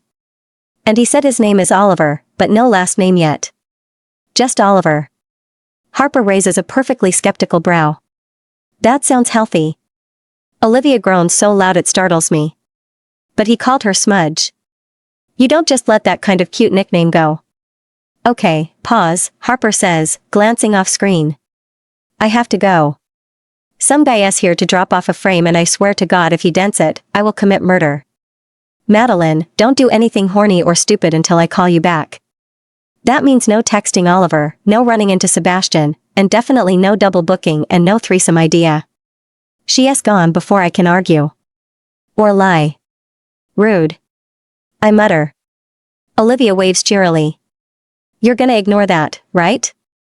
I mean, probably, I say, blotting my lip gloss. Perfect. Okay, work updates. I've moved your brunch to noon tomorrow. You've got your garden party event in, like, 2 hours. Remember it's sponsored, so please post at least one pic that is on brand. The theme is orchid chic, so maybe don't wear black like your soul. Also, the hotel sent a gift to your room. I told them you were emotionally fragile and needed macaroons. I love you, I say, clutching my chest dramatically. I know, she grins, now. Text. Oliver. Back. I'm serious. Keep it chill, keep it flirty, maybe a little dangerous. Now? Duh. I pick up my phone again, thumb hovering. Deep breath. Screw it. Hi, Captain. I hit send. The second it delivers, I clutch my heart like I've just performed a death-defying stunt. Olivia squeals through the screen. Yes. And don't forget, phase 2 of the plan begins tonight. And just like that, the game is back on. The only way I can describe my outfit right now is pastel elegance. I'm talking full-on floral daydream, flared tea-length dress covered in soft pink roses, a matching pillbox hat with a little netted veil thing because why not, pearl gloves with matching earrings, and heels so dainty I could cry. I even curled my hair in those vintage waves that take 5 years off your life to perfect. Do I look like someone who's about to take down a cheating ex, a fake fiancé, and potentially seduce a helicopter pilot? No. I look like someone's delicate niece who lives in a literal dollhouse and drinks tea with ghost children. But it's fine. It's all part of the look. Oliver's been texting me since last night. I woke up to still trouble, followed by a winky face, which made me squeal into my pillow like a deranged Victorian princess. So yeah. I needed to feel hot. And I did feel hot. Right up until I got to the garden party. The moment Miles and I step into the venue, it's clear I missed the vibe memo. Everyone else looks like they just stepped out of a Zara ad, effortless linen, flowy muted dresses, relaxed sandals, minimal makeup. Meanwhile, I'm standing here looking like I'm about to give a dramatic reading of Pride and Prejudice to the Queen. A group of girls nearby glance at me, their eyes dragging slowly over my gloves like I just stepped off a time machine. One of them whispers something behind a champagne flute and giggles. I try not to visibly combust. Oh no, I mutter, gripping Miles' arm. I've overdressed. I look like a poodle at a poetry slam. One girl stares directly at my gloves with her mouth open. Another gives me a once-over that makes me question if I've shown up in a literal wedding gown. Miles glances around once, then back at me with the most serious expression I've ever seen on his face. Darling. You look like vintage Dior, and every other woman here looks like burnt oatmeal. You win. I snort laugh so hard I nearly dislodge my hat. You're just saying that because you want my opera cake. He gasps. How dare you? I'm saying it because I'm gay and have taste. He guides me toward a table draped in white silk and covered in fancy little pastries that look expensive as hell. Millefeuille, raspberry tarts, baby eclairs, tiny works of art I immediately shovel onto a plate because I'm nothing if not classy. Miles takes 1,000 pictures of me holding a fork mid-bite, tilting my head like I just invented sugar. He makes me twirl in the middle of the garden until I forget about the judgy girls and my soul-crushing embarrassment. Still, I feel weird. The sunlight is too direct. My heels are too clicky. I keep expecting someone to hand me a napkin and ask me to perform a Shakespeare monologue. By the time we're done posing in front of the giant orchid arch and pretending to be influencers who like each other, I'm laughing again. That S when I remember. Phase 2. Operation Find Mr. Sterling. Okay, I say, licking millefeuille cream off my finger. Let us do this. Miles follows me into the lobby of the hotel, still holding 2 extra cupcakes like our emotional support animals. The receptionist looks up with a perfectly polite smile, the kind that says I will ruin your life if you ask for a late checkout. I walk up casually, well casually-ish, and I lean one elbow on the counter and immediately knock over a stack of brochures. Oops, I whisper. Sorry, my bad. Just clumsy. Anyway. Hi. She blinks. Good evening. I'm looking for a guest, I say, in what I hope is my best elegant heiress with secrets voice. Mr. Sterling. Unfortunately, I can't give out guest information, she replies in that sing-song customer service tone that makes me want to scream into my velvet pillow. I nod slowly. Right. Of course. Privacy. Totally understand. She smiles. I smile harder. Miles coughs. Here we go. I reach into my teeny tiny clutch, which is mostly filled with emergency blotting papers and an unopened lip balm, and pull out a crumpled 10-pound note.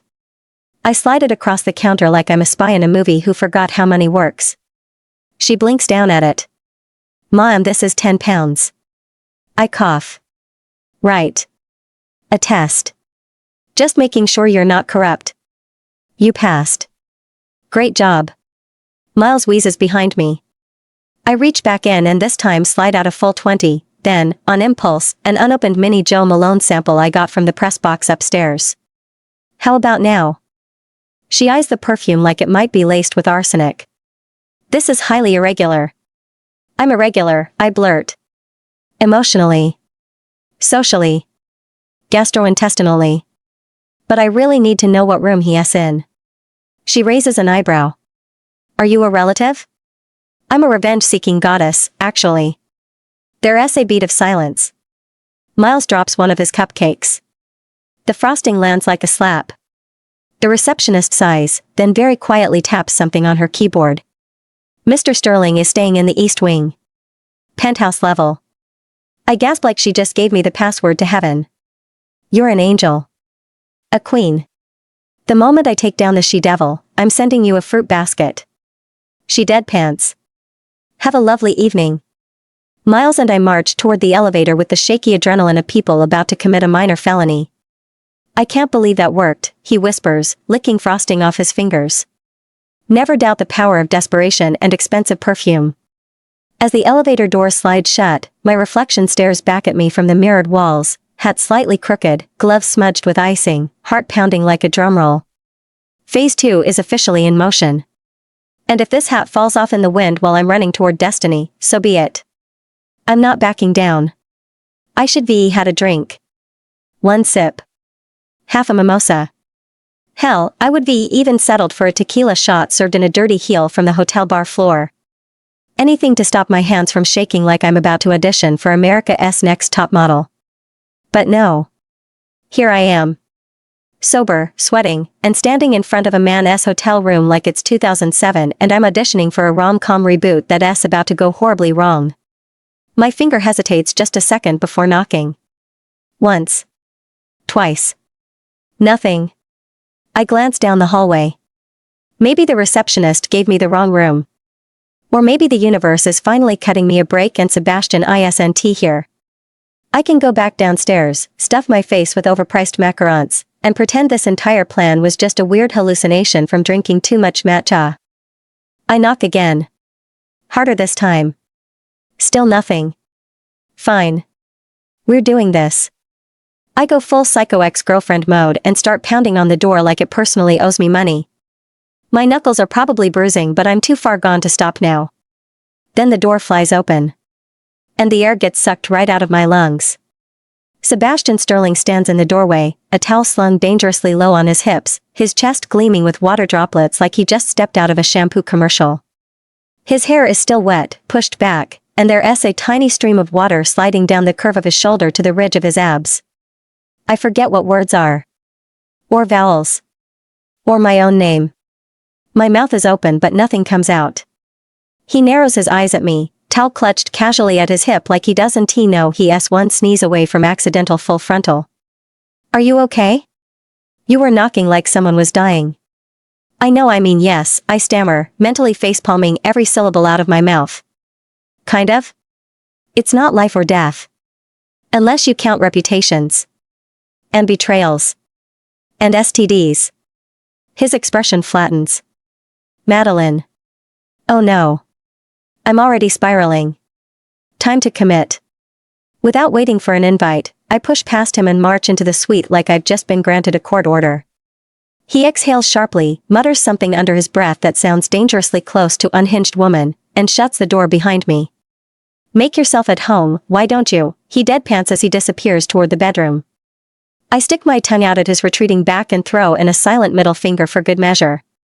Real mature, I know, but he deserves it. His suite is infuriatingly nice. Masculine, minimal, but with weirdly soft touches. There is a sleek black piano in the corner and a navy blazer draped over the back of a leather chair. The air smells like bergamot and betrayal, his cologne, expensive and annoyingly addictive. I perch on the edge of the couch, my knees bouncing and nerves fired up. He comes back a minute later in sweatpants and a fitted black t-shirt with his hair still damp and his arms crossed. So? You barged in for? I stand. I came here with a whole speech, but my nerves are vibrating like I'm running on pure espresso and spite. You basically called me a liar. Like I just made up some random affair for fun. Like I'm some gold digger with a wild imagination. So yeah. I brought proof. Hope you like receipts. His jaw ticks. I'm sure you're just confused, he says slowly, voice measured like he's trying very hard not to upset the delicate flower of my delusion. Maybe it's someone else. Vanessa is a common name. Maybe you're mistaken. Don't you dare gaslight me, I snap, pulling out my phone. You want proof? Here. I press play. Preston's voice fills the room, and I watch Sebastian like a hawk as every word sinks its claws into him. Her name is Vanessa. Vanessa Blake. Sebastian's jaw tightens. About 2 years it wasn't supposed to be serious. But Vanessa kept coming back. She said she was unhappy with her fiancé. His shoulders are rigid now, his fists clenching at his sides. To some tech guy. Sebastian something. The voice note ends, the silence afterward loud enough to make my ears ring. His face doesn't change right away. But his posture does. He goes still. So still it's almost eerie. That could be fake. Oh, you want more? I let the silence sit for a beat. Then I swipe again and shove the screen in his face. In case your ears are broken, here's a visual. I flash the grainy but damning photo Preston sent of Vanessa, in his bed.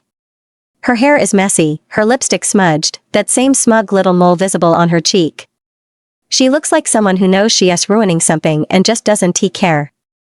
His eyes darken. His fists clench. But still, he tries. That could be edited, staged. I blink. Then laugh. You think I have the budget for deepfake porn, Sebastian? He says nothing. and for once, he actually looks rattled. I came here because you needed to see it, I say, voice quieter now, steadier even though my hands are still shaking. Because I don't care how long you've known her. I don't care that she is beautiful or rich or whatever psychotic spell she has you under. She cheated. She is cheating. And you looked me in the eye and called me the problem. He turns away. Runs a hand through his hair. You didn't have to care, he says eventually, voice rough. You could just walked away. Yeah, well, I say, unfortunately for both of us, I have a hero complex and very poor boundaries. Silence. His jaw clenches again, and for a split second, he looks lost. Like the floor just cracked under his feet, and he is trying to pretend he is still standing on solid ground. And I don't know why, but my heart breaks for him anyway. Stupid, messy thing. He doesn't look at me when he speaks. Doesn't raise his voice. Just mutters, get out. There goes my sympathy. I don't remember walking out of his room. 1 second, he is telling me to get out like I'm the villain in his tragic little opera, and the next, I'm standing in the elevator, fists clenched, teeth grinding, heartbeat screaming louder than my thoughts. Miles waits by the doors like a loyal golden retriever, calm and gentle-eyed, like he doesn't realize my entire chest is burning down from the inside. Mads. Bar, I snap. He blinks. Nods. Doesn't ask questions. The hotel bar is dimly lit and moody, like it was designed specifically for heartbreak and overpriced cocktails. Everything smells like cedarwood and quiet resentment, and the leather seats creak under me like even they're too exhausted to comfort. Miles escorts me in and stays long enough to order me a drink, vodka soda, boring and clean, but I wave it away and order a gin and tonic instead. I hate gin. It tastes like someone juiced a pine tree and called it classy. But somehow it fits tonight. Sharp, dry, bitter. Like me. You sure you're okay? Miles asks, eyeing me the way someone eyes a grenade with the pin halfway pulled. I nod and lie. I'm fine. He knows I'm not. But he also knows when to back off. I'll check in later, okay? He pauses. Text me if you need to be bailed out for arson. I almost smile. Almost. Then he is gone, and I'm alone at the bar with my shitty drink and a phone that won't stop vibrating. I flip it over and hit mute without looking. 28 texts from Olivia. 12 from Harper. Maybe it was a bad idea to furiously text abort mission, plan failed to the group chat, but oh well. I see a few missed calls and one ominous, Madeline, from Miles sent just before I came out of the cursed penthouse. Harper S. sent me a voice note titled I freaking told you, and I know if I press play, it'll just be her yelling through gritted teeth while painting a portrait of Sebastian S. corpse. Olivia S. texts are unhinged enough to be used in court, and I love her for it. But I can't read any of it. Not right now. I take a slow sip of gin. Let it burn. Let it match the acid in my throat. Then a message slides across my screen like a shadow. Oliver, still thinking about you. God. I want to feel something. Anything. But all I feel is static dread.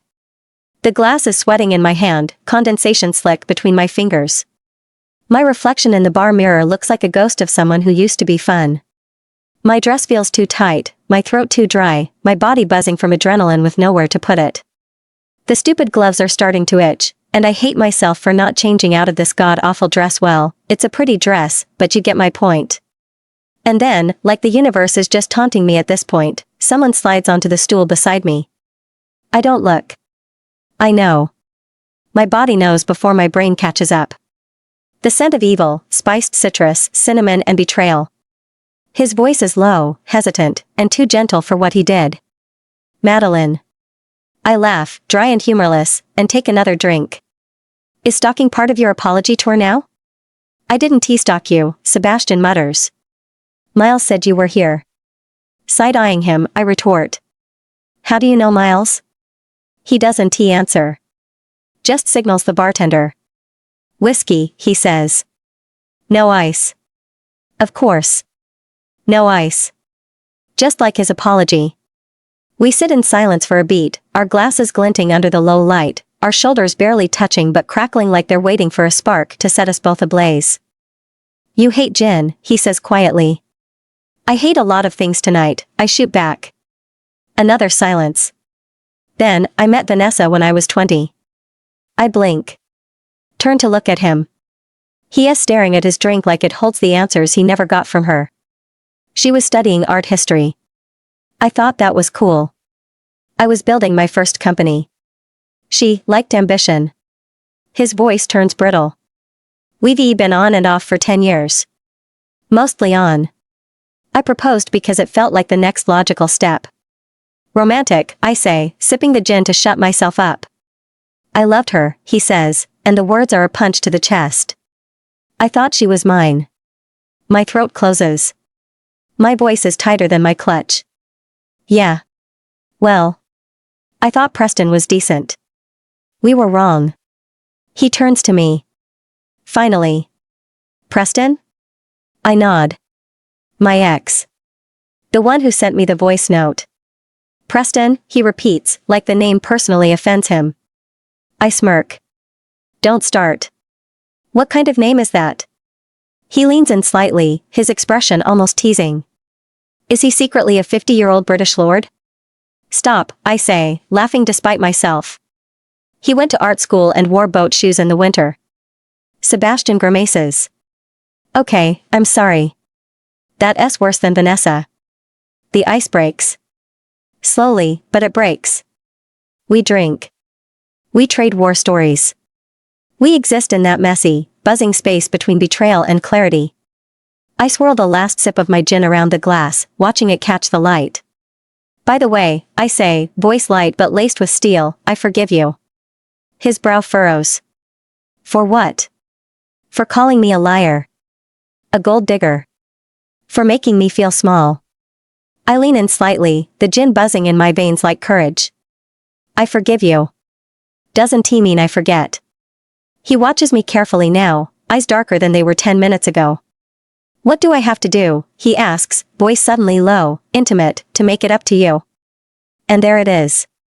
The damn shift. The air changes. Not enough to melt the glacier between us, but enough to crack it. I set my glass down, meet his gaze, and smile, slow and dangerous. Wouldn't you like to know? I don't know who reaches first. Maybe it's me. Maybe it's him. Maybe it's just both of us reaching across the same unbearable silence.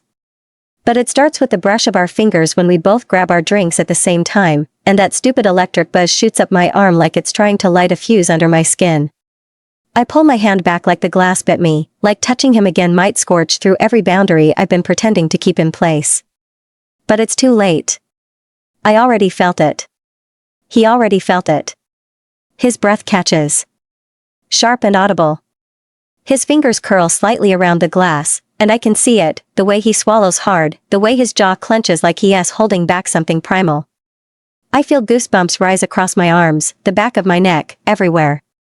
It's like my body is already reacting to something I haven't even decided I want. But I want it. God, I want him. And I hate myself for it.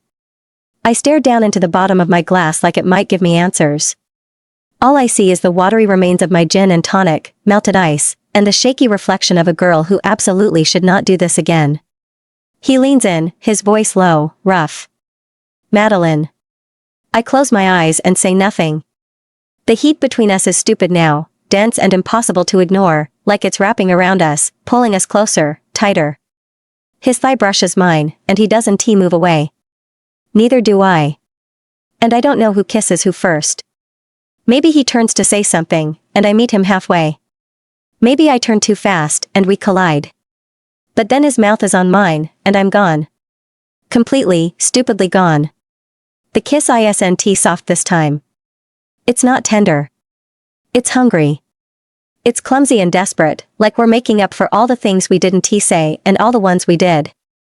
His hand cups the side of my face, his thumb rough against my cheek, and I taste whiskey and frustration and maybe even regret, but I don't care, I pull him closer. We knock over a glass. I don't even know whose. It crashes against the floor somewhere behind us, but neither of us flinches.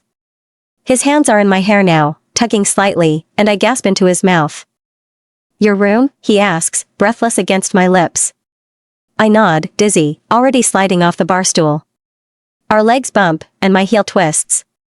We almost trip into each other and laugh, breathless, ridiculous, but neither of us lets go.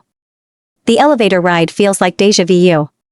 His mouth finds mine again the second the doors close, and this time, we don't stop. I press him against the wall, his hands on my waist, pulling me close like he is scared I'll vanish. Our bodies press together, hips locking in that perfect, wrong kind of way, like we were built to ruin each other. My phone rings in my purse, somewhere between his mouth on my neck and my fingers tangled in his shirt, but I don't even glance at it. The elevator dings. Somewhere in the fog of heat and lust, I realize we're at my floor. His room is 2 floors up. Mine is here. I grab his hand. Mine is closer. I fumble with the key card for a minute, and I feel his breathy laughter tickling my neck. We stumble into my room, and he kicks the door shut with his foot, the sound of it slamming echoes through the room. The room is too warm suddenly, too quiet, too small for this much want. He peels off my gloves first, slowly, like he is unwrapping a secret. They fall to the floor. Then his jacket hits the ground, and my zipper follows, and suddenly I'm half naked in front of him, shivering from something that has nothing to do with the cold. "You're beautiful," he says, not like a line, not like a compliment. Just a fact. A discovery. "Shut up," I whisper, because if he keeps talking like that I'll lose my last ounce of reason. He doesn't. He steps forward. Kisses me again, softer now, slower. His hands roam my back, my hips, the curve of my waist like he is trying to memorize me. I undo the buttons of his shirt one by one, clumsy and shaking. I hate how badly I need him. I thread my fingers into his hair as he sucks a bruise into my shoulder. "This is a bad idea," I whisper, even as I tug him closer. He nods against my skin. "The worst." The bed creaks when we fall into it, a tangle of limbs and breath and clothes we're still trying to get rid of. His mouth trails down my throat, over my collarbone, and I arch into him because I can't not. Everything feels hypersensitive, my skin, my heartbeat, the way his fingers dig into my thighs like he is afraid I'll disappear. We don't talk. Not when he finally slides into me and we both gasp like we've been drowning. Not when I clutch at him like I'm trying to pull him deeper, closer, under my skin. Not when we move together like this is the only thing that's ever made sense. We don't talk. But we feel. My God, we feel everything. His forehead presses against mine, breath ragged, and there is something too vulnerable in the way he looks at me, like he is trying to tell me 1,000 things he'll never say out loud. I don't think. I just kiss him again. And again. And again. When it's over, we stay tangled up in the sheets, skin sticky with sweat, hearts still racing, breathing in sync like we haven't quite come back down to earth yet. I shift slightly, my leg over his, and he pulls away and gets out of bed. My chest tightens. "Sebastian?" I say, the sheets cooling fast against my skin. He is standing by the window now, still half naked, running a hand through his hair. I can't see his face but his shoulders are tense. He doesn't look at me. I can't do this. I don't remember falling asleep, I just remember the cold and his absence. The sheets are still tangled around my legs, still faintly warm on the side where he lay, but he is gone. The sheets still smell like him and my body still aches in that way that makes me feel stupid. My thighs are sore, my lips are swollen, and my chest feels like it's been hollowed out with a spoon. His side of the bed is empty. Of course it is. I stare at the ceiling in the dark, eyes burning, body heavy and sticky and useless, like if I move I might fall apart completely. But then I do move. I sit up too fast and regret it immediately. My head spins, and my chest tightens, and there is a sound somewhere between a sob and a cough that claws its way out of my throat before I can stop it. I press the heel of my palm to my face, hard, like I can push everything back in. My eyes are puffy, the room is dark, and the clock on the nightstand says 2:04 a.m. I pull the covers tighter around myself like they can shield me from the sting, but the words keep replaying, over and over. I can't do this. Like I'm a problem he can't solve. A mistake he regrets the second it's made. I bite down on my lips so hard I taste blood.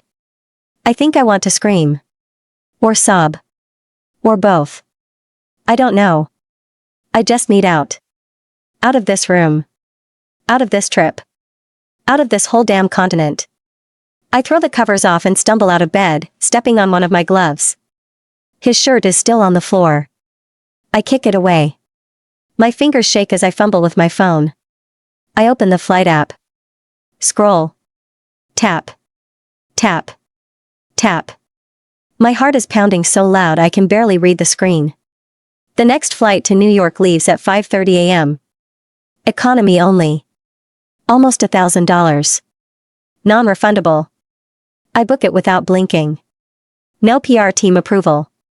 No assistant scheduling. No return strategy. Just pure, reckless escape. I pull my suitcase from the closet so hard it topples over.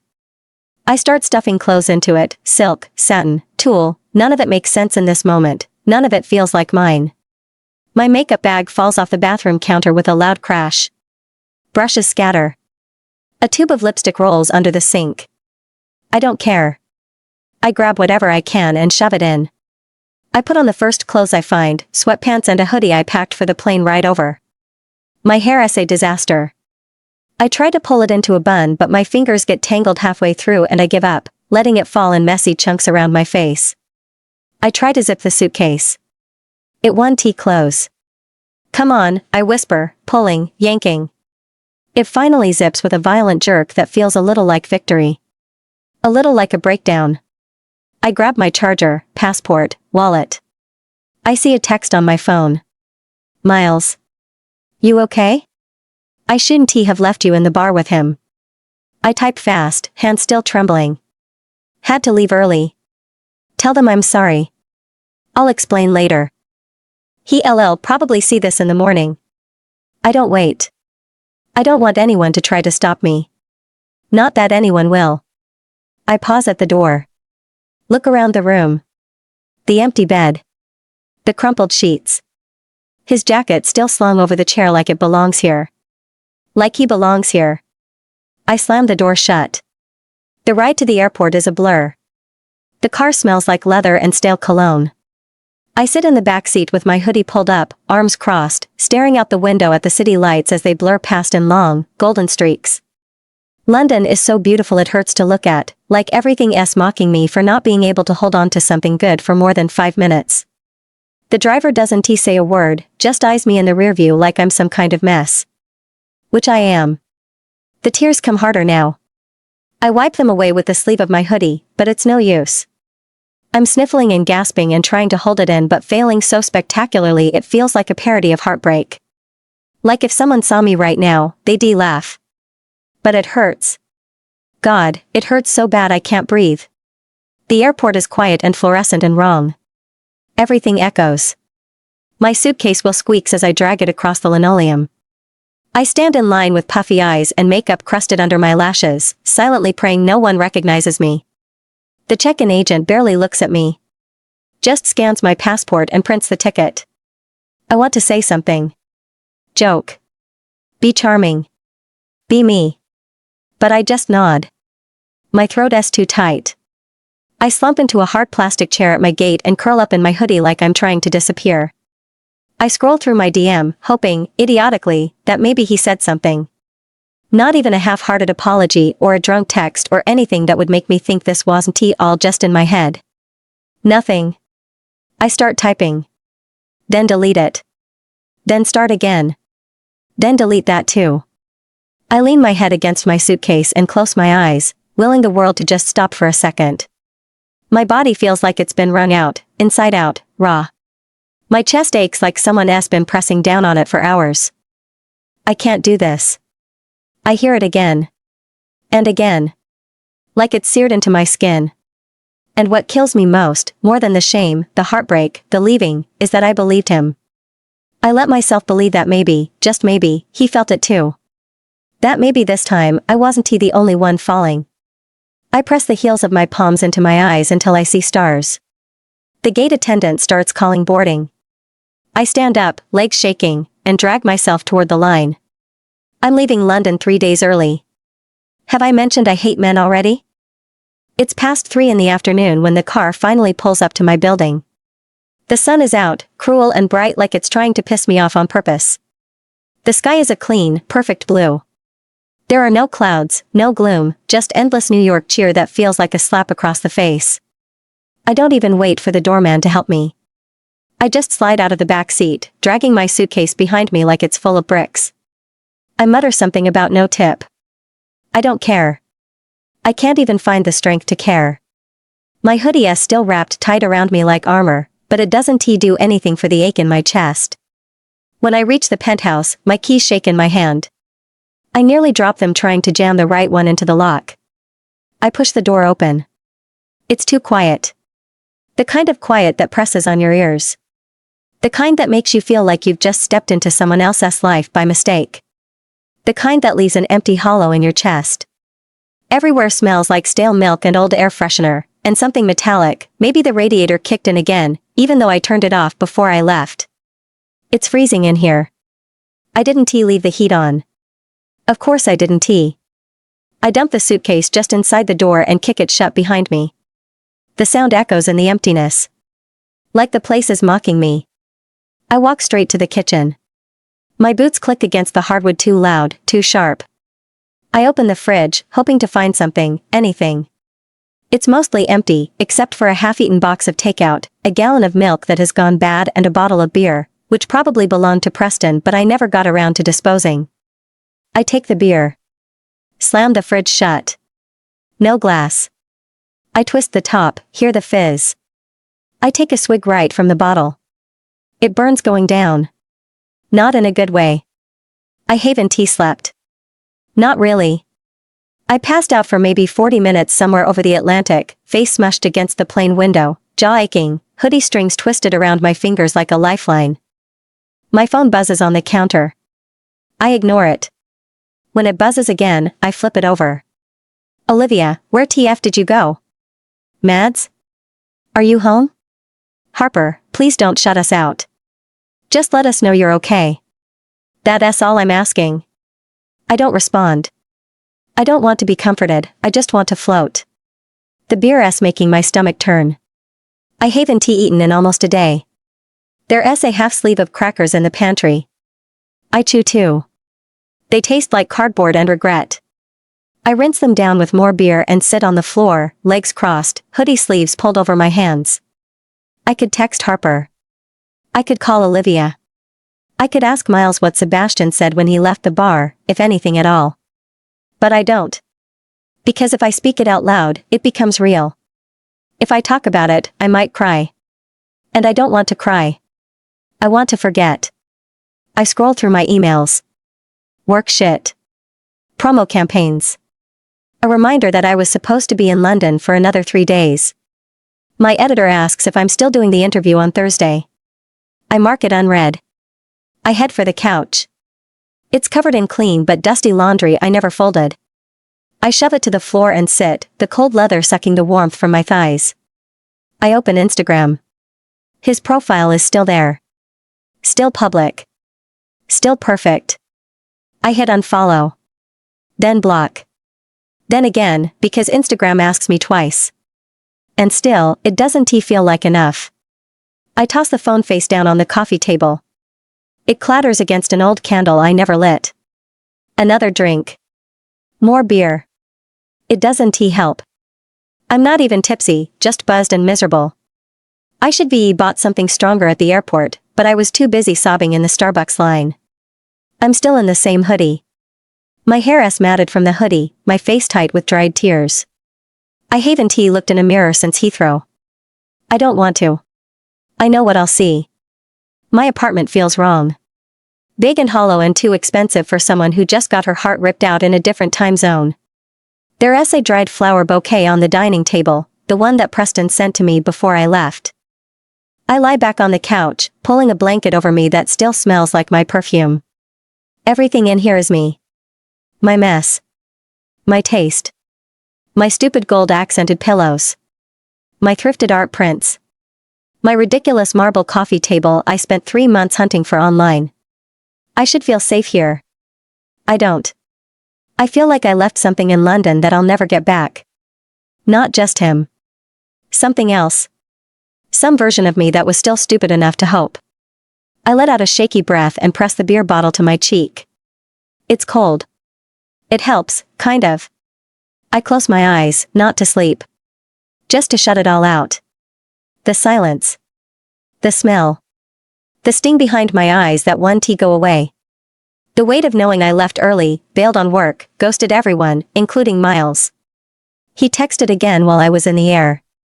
I haven't answered. I will. Later. When I can string words together that don't feel like excuses. A shower would make me feel better. I can smell the dried sweat, the airport, the beer. My hair is sticking to the back of my neck, and there's a smudge of something on my sleeve, probably makeup, possibly shame. I think about it. Even stand up for a second. But the idea of peeling off this hoodie, of looking in a mirror right now and seeing all the ways he marked me, it's too much. So I sit back down. Just then buzzer rings. I flinch so hard I spill a little beer on my hoodie. I blink at the ceiling. No one knows I'm back. The buzzer goes off again. One long, impatient bzzz that practically screams, I know you're in there, bitch. I blink at the ceiling, still clutching the now warm beer bottle to my chest like a security blanket. My fingers are trembling, not from fear, but from sheer emotional exhaustion. It's probably the ghost of my dignity finally coming back to haunt me. No one knows I'm back. I didn't tell anyone. I didn't post. I didn't text. I turned off location sharing like I was planning a heist. The buzzer goes again. Madeline Whitmore, a voice screeches through the intercom. Yep. Definitely Olivia. If you don't buzz me up right now, I swear to God I will set this building on fire and dance in the ashes. I drag myself off the couch, nearly tripping over the blanket tangled around my ankles. My feet feel like concrete, but somehow I make it to the door and hit the buzzer. Come up, I croak, then stagger back to the couch like some kind of post-breakup zombie. The elevator dings less than a minute later, followed by the sound of heels clacking like a woman on a mission, which, knowing Olivia, she is. By the time I crack open the front door, she is already halfway in, elbowing it open with one arm while balancing two giant paper bags of takeout in one arm and a canvas tote in the other. She stops short. Jesus, Mads. Her voice isn't cruel. It's just soft enough to make my throat tighten. Her lashes are spider leg long, her lip gloss is glittering like a disco ball, and her hair is scraped up into a power ponytail so tight it could cut glass. I swear to God, Madeline, she huffs, I almost called the embassy. I open my mouth but nothing comes out. Just this horrible lump of emotion swelling in my throat. And then, like the universe timed it perfectly, Olivia drops everything on the marble coffee table, rushes forward, and wraps her arms around me like a human straitjacket. And that's all it takes. I break. Like, full body sobs. Ugly crying. The kind that makes your nose run and your chest heave and your knees buckle until you're practically kneeling on your own living room floor, clinging to your best friend like a life raft. I told him about Vanessa, I gasped between sobs. And then he said he couldn't. Olivia doesn't ask for details. She just holds me tighter and starts rocking us back and forth like we're in some sad girl musical. Oh, honey, she breathes into my hair. That man is a stupid idiot, and I'll castrate him if I ever set my eyes on his ugly face. We are done with him. Done. I snort, which somehow turns into another sob. Olivia pulls back just enough to grab a tissue from somewhere, probably her tote, which is apparently a Mary Poppins emotional triage kit, and wipes my face like I'm 5 years old. That's better, she says, with a smile that doesn't quite reach her eyes. Now sit. I brought garlic knots, pad thai, green curry, mango sticky rice and a disturbing amount of mini Twix bars. You brought food for a week, I mutter, wiping my face. You've been unreachable for 8 hours and haven't eaten in at least 12. It doesn't take a rocket scientist to figure out your fridge is empty. I let out a wheezy laugh that sounds more like a dying balloon, then collapse onto the couch. The smell of food is doing something weird to my emotions. Like I might cry again over a container of spring rolls. We're halfway through unpacking everything when the elevator dings again. Olivia's head snaps toward the door. If that's Sebastian, I'm legally obligated to break a window with his jaw. But it's not. It's Harper. She strolls in, dark jeans, no-nonsense boots, and a bottle of wine already open in one hand. Her expression softens the second she sees me. Jesus, Mads. And then I'm crying again. This time into Harper's oversized flannel while she strokes my hair and mutters, he didn't deserve you. He didn't deserve the idea of you. Harper lowers herself onto the floor, legs crossed, wine bottle between her knees. Okay. Start from the top. So I do. I tell them everything. From the bar to the bed to the heartbreak. The look on Sebastian's face. The way he touched me like I mattered. The way he said, I can't do this. The plane. The airport. The Starbucks breakdown. Everything. Olivia looks like she might actually explode. I'm going to cut his dick off. Like snip snip, put it in a jar, mail it to Vanessa with a congrats on your trophy note. Harper takes a slow sip of wine. Let us not go to jail. Let us just emotionally ruin his life instead. We all pause. Then nod. That S when Olivia sits upright and claps her hands. Okay, new rule. No men. None. We are going on a detox. 3 months. Full-on romantic rehab. 6 months, Harper says, deadpan. Olivia gasps. Absolutely not. I am not giving up morning flirts with the barista at Café Au Slut. 1 month, Olivia bargains. 3, Harper insists. 2.5, Olivia argues. 3, I mumble. They both look at me. 3 it is, Olivia sighs. But I want it noted that this is an act of extreme sacrifice. Harper raises her wine bottle. To men being trash, and our vaginas being under lockdown. I grab a half-empty Diet Coke and lift it. To 3 months of peace. We clink our drinks over garlic knots and Twix wrappers and a now lukewarm bottle of wine.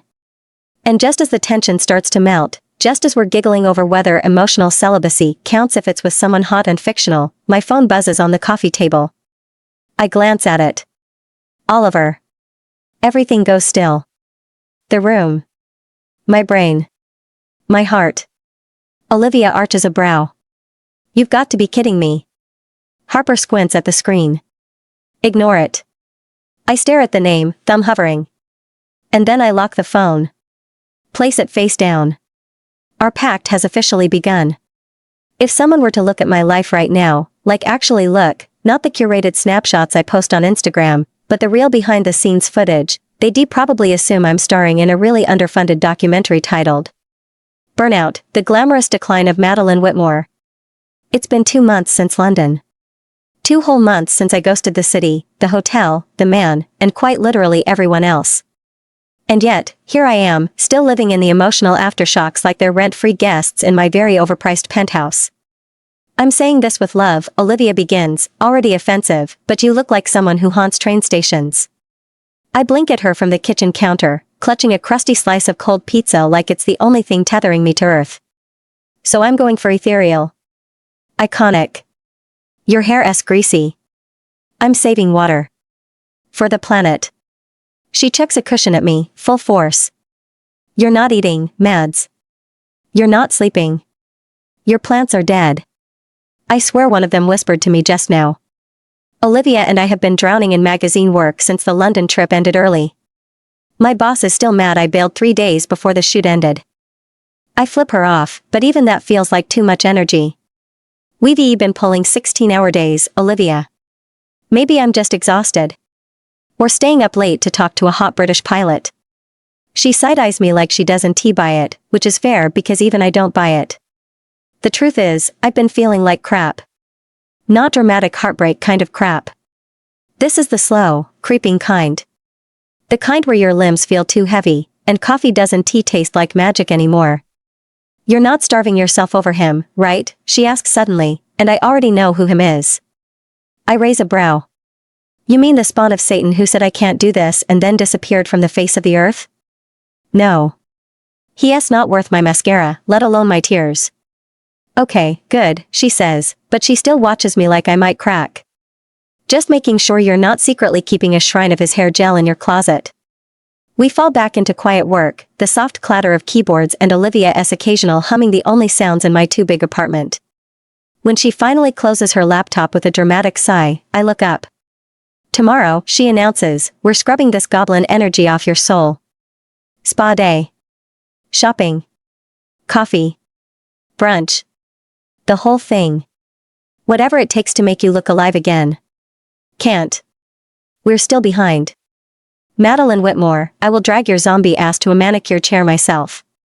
I hold up my hands like she's pointing a gun at me. Fine. One day of capitalism-fueled self-care. I'll allow it. We pinky swear on it, which is sacred. Pact worthy. Speaking of pacts, I haven't mentioned Oliver. Not really. Olivia and Harper both think I blocked him after London. And to be fair, I meant to. I even typed out the goodbye message like 4 times. But he texted something stupidly cute. Hope NYC isn't as grey as London without you, and I just didn't tea. So yeah, we text. Platonically. With mild flirty undertones and the occasional shirtless gym selfie that makes me scream into my pillow. But I've made it very clear, no men. We're just friends. With shirtless pictures. And dimples. But friends. That's all we'll ever be. The universe hates me. I wake up with a migraine punching the inside of my skull like it's trying to escape. The sunlight slicing through the blinds feels like a personal attack. I shuffle to the bathroom, squinting at my reflection.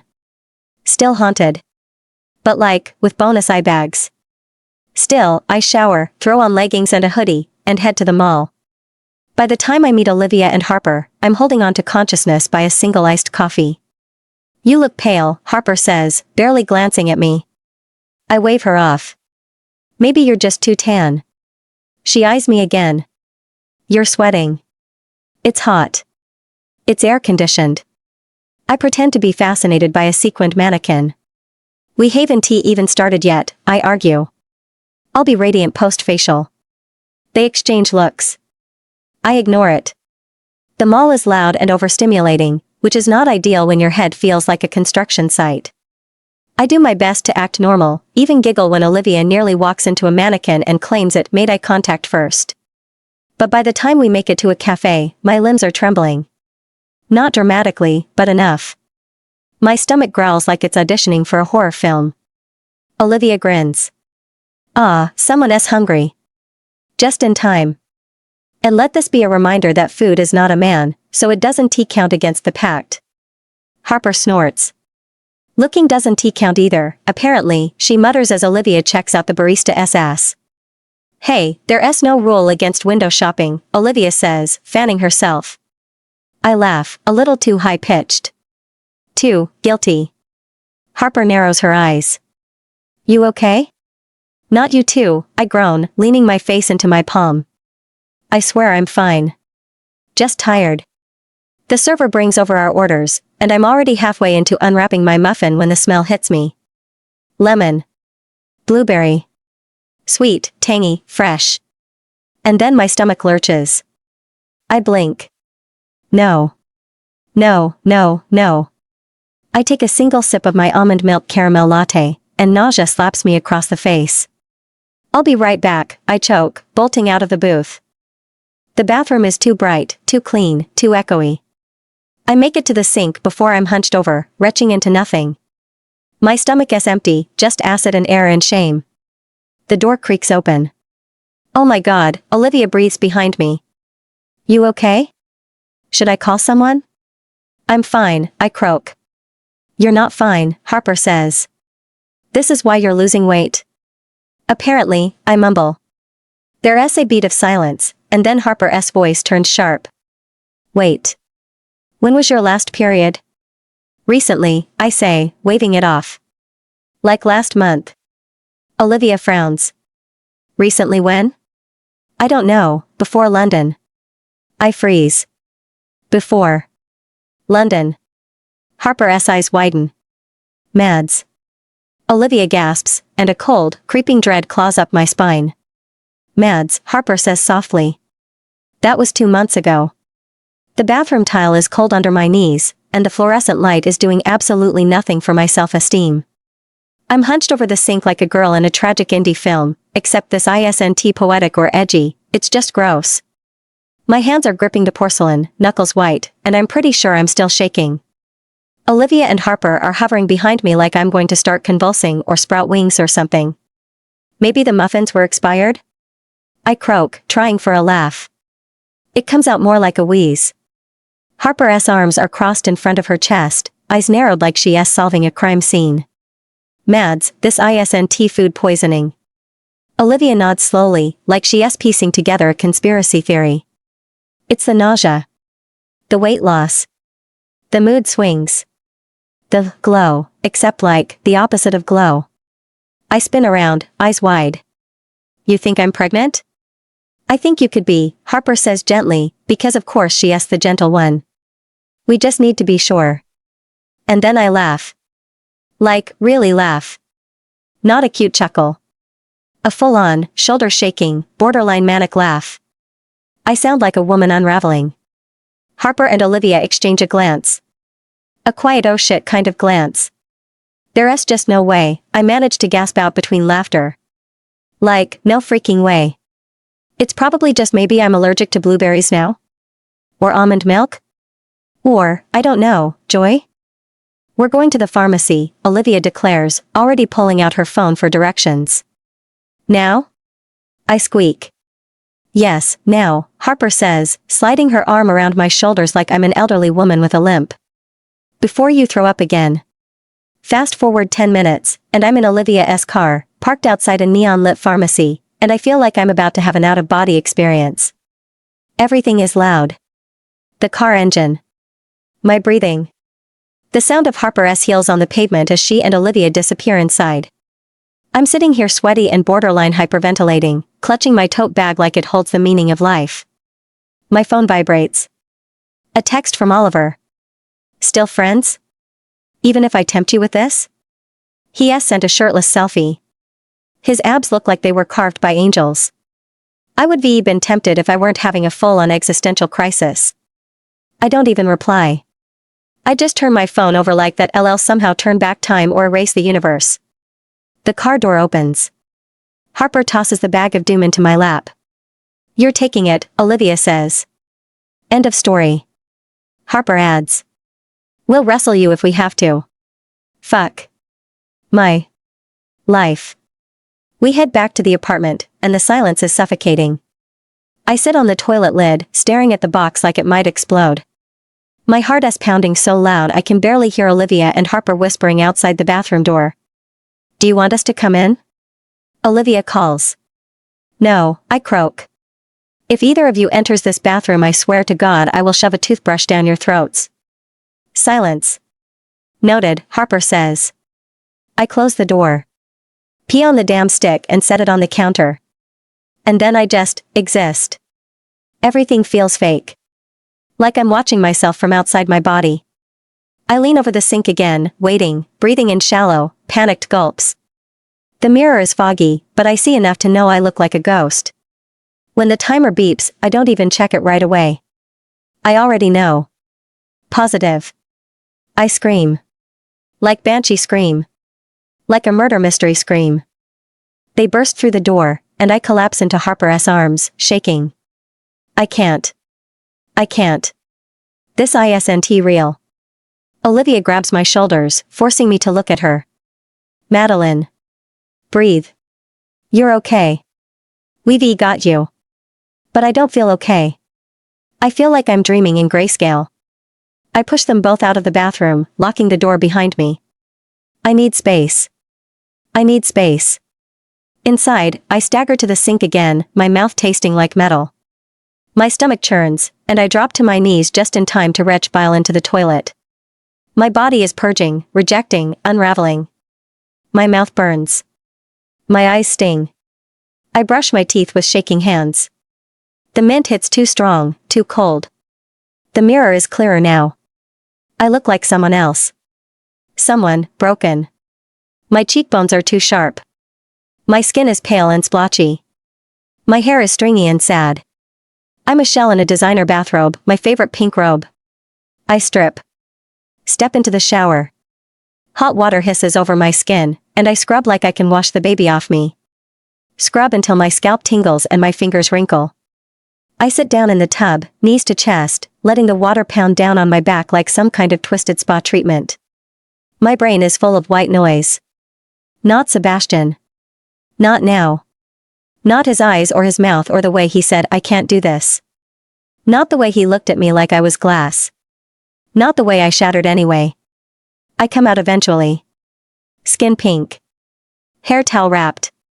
Harper and Olivia are waiting, perched on my bed like worried parents. I avoid their eyes. Slip into a pair of sweats and an old t-shirt. The silence stretches. And then I crack. Tears. Hot, hiccuping, breathless sobs that break out of me like a dam rupture.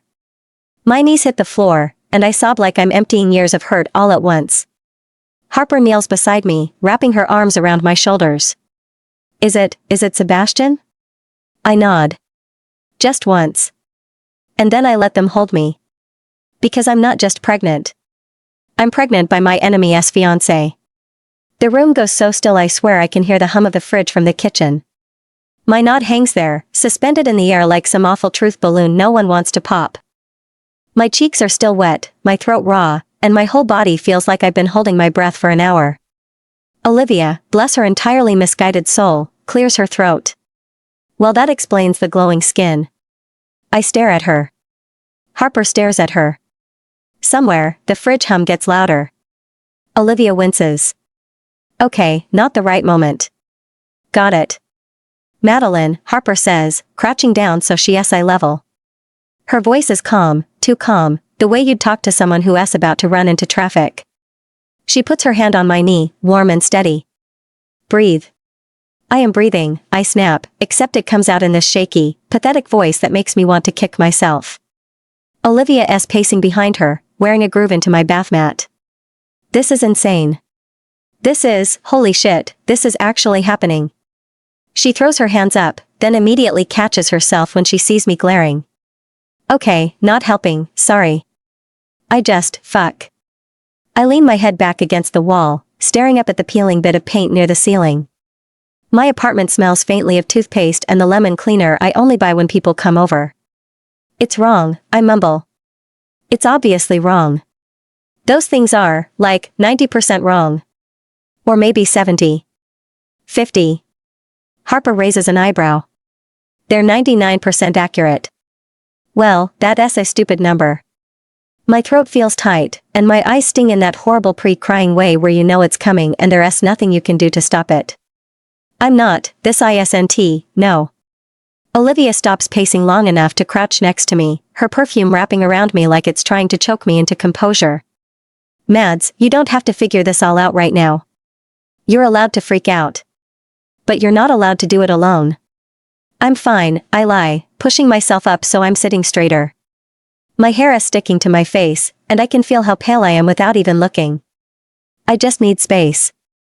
Harper and Olivia share one of those wordless best friend glances, the kind that's both comforting and infuriating, because it means they've already decided something without me. Space in theory, or space where you actually lock yourself in the bathroom and don't eat? Olivia asks, her voice light but her eyes sharp. I open my mouth to tell her to get out, but my stomach flips, empty, sour, and I'm lurching forward toward the toilet before I can stop it. Harper's hair brushes my arm as she kneels beside me, holding my hair back like she's done 100 times after bad nights out. Olivia is already in the kitchen, and I can hear the clatter of a glass and the hiss of the tap. The bile burns my throat, leaves me gasping. Harper presses a cool hand to the back of my neck, not saying anything. She doesn't have to. By the time Olivia comes back, I've flushed, rinsed my mouth, and am leaning against the wall again, trying not to look at the mirror because I already know what I'll see: blotchy cheeks, swollen eyes, mascara smudges that make me look like I've been in a fistfight with my own emotions. Drink, Olivia orders, pressing a glass of water into my hands. She sits cross-legged on the floor like she is settling in for the long haul. I take a sip just to get her off my back, but the coolness is grounding in a way I didn't expect. My heart is still pounding like it's trying to break out of my chest, though. I can't do this, I say, my voice small, ugly. You can, Harper says firmly, brushing a strand of hair off my face. You don't have to decide what this even means yet. But whatever it is, you're not doing it without us. I want to tell her to stop being so calm, to stop acting like this is manageable, because if I let myself believe that for even a second, I might completely fall apart. Instead, I blurt out, what if it's his? The word hangs in the air, heavy and obvious, like we all don't know exactly who I mean. Harper's hand stills against my cheek. Olivia's eyes go sharp. Neither of them says his name, because they know if they do, I'll shatter. Olivia reaches over and squeezes my hand, and even though I want to pull away, I don't. Then we deal with that when we deal with it. Right now, we're making sure you eat something and you're not alone, okay? I don't want food, I mutter, but Harper's already standing, muttering something about soup. Olivia stays with me, her thumb brushing absently over my knuckles. You can hate me later for not leaving. But I'm not letting you spiral in here. I laugh, but it's humorless, shaky. You think I'm spiraling? I know you are. And I love you too much to let you turn into one of those people on sad reality shows who just lie in bed surrounded by empty takeout containers. Despite myself, I snort. I don't even order takeout. Exactly. You'd just starve, and it would be terrible PR for me as a best friend. Harper comes back in with a steaming bowl and the bossy expression of someone who is determined to feed a stray cat. Eat. I don't want to. But they both sit there watching me until I take the first spoonful, and the warmth slides down my throat, thawing something in my chest I didn't even know was frozen. By the time the bowl is half empty, my shoulders have slumped, my eyelids heavy. Olivia nudges me toward the couch, and Harper grabs a blanket. I want to protest, to tell them to just go, but when I curl up under the blanket and feel Olivia tucking it around me, I realize I don't actually want them to leave. I just want this to not be real. Harper sits on the arm of the couch, running her fingers absently through my hair while Olivia scrolls on her phone like she is not going anywhere. And for the first time since that stupid Pink Plus appeared, I let myself breathe all the way out. Even if I can't carry myself right now, they can. But it doesn't change the truth. No matter how much soup they feed me, no matter how tightly they hold me, the truth is still there, inside me. And it belongs to him. The apartment feels strangely quiet as I get dressed, the sound of hangers scraping against each other loud enough to make me jump. I change outfits 3 times before settling on a cream blouse and black trousers because I don't want to look like I'm trying too hard, but I also don't want to look like I spent the morning crying over fetal fruit size comparisons on Google.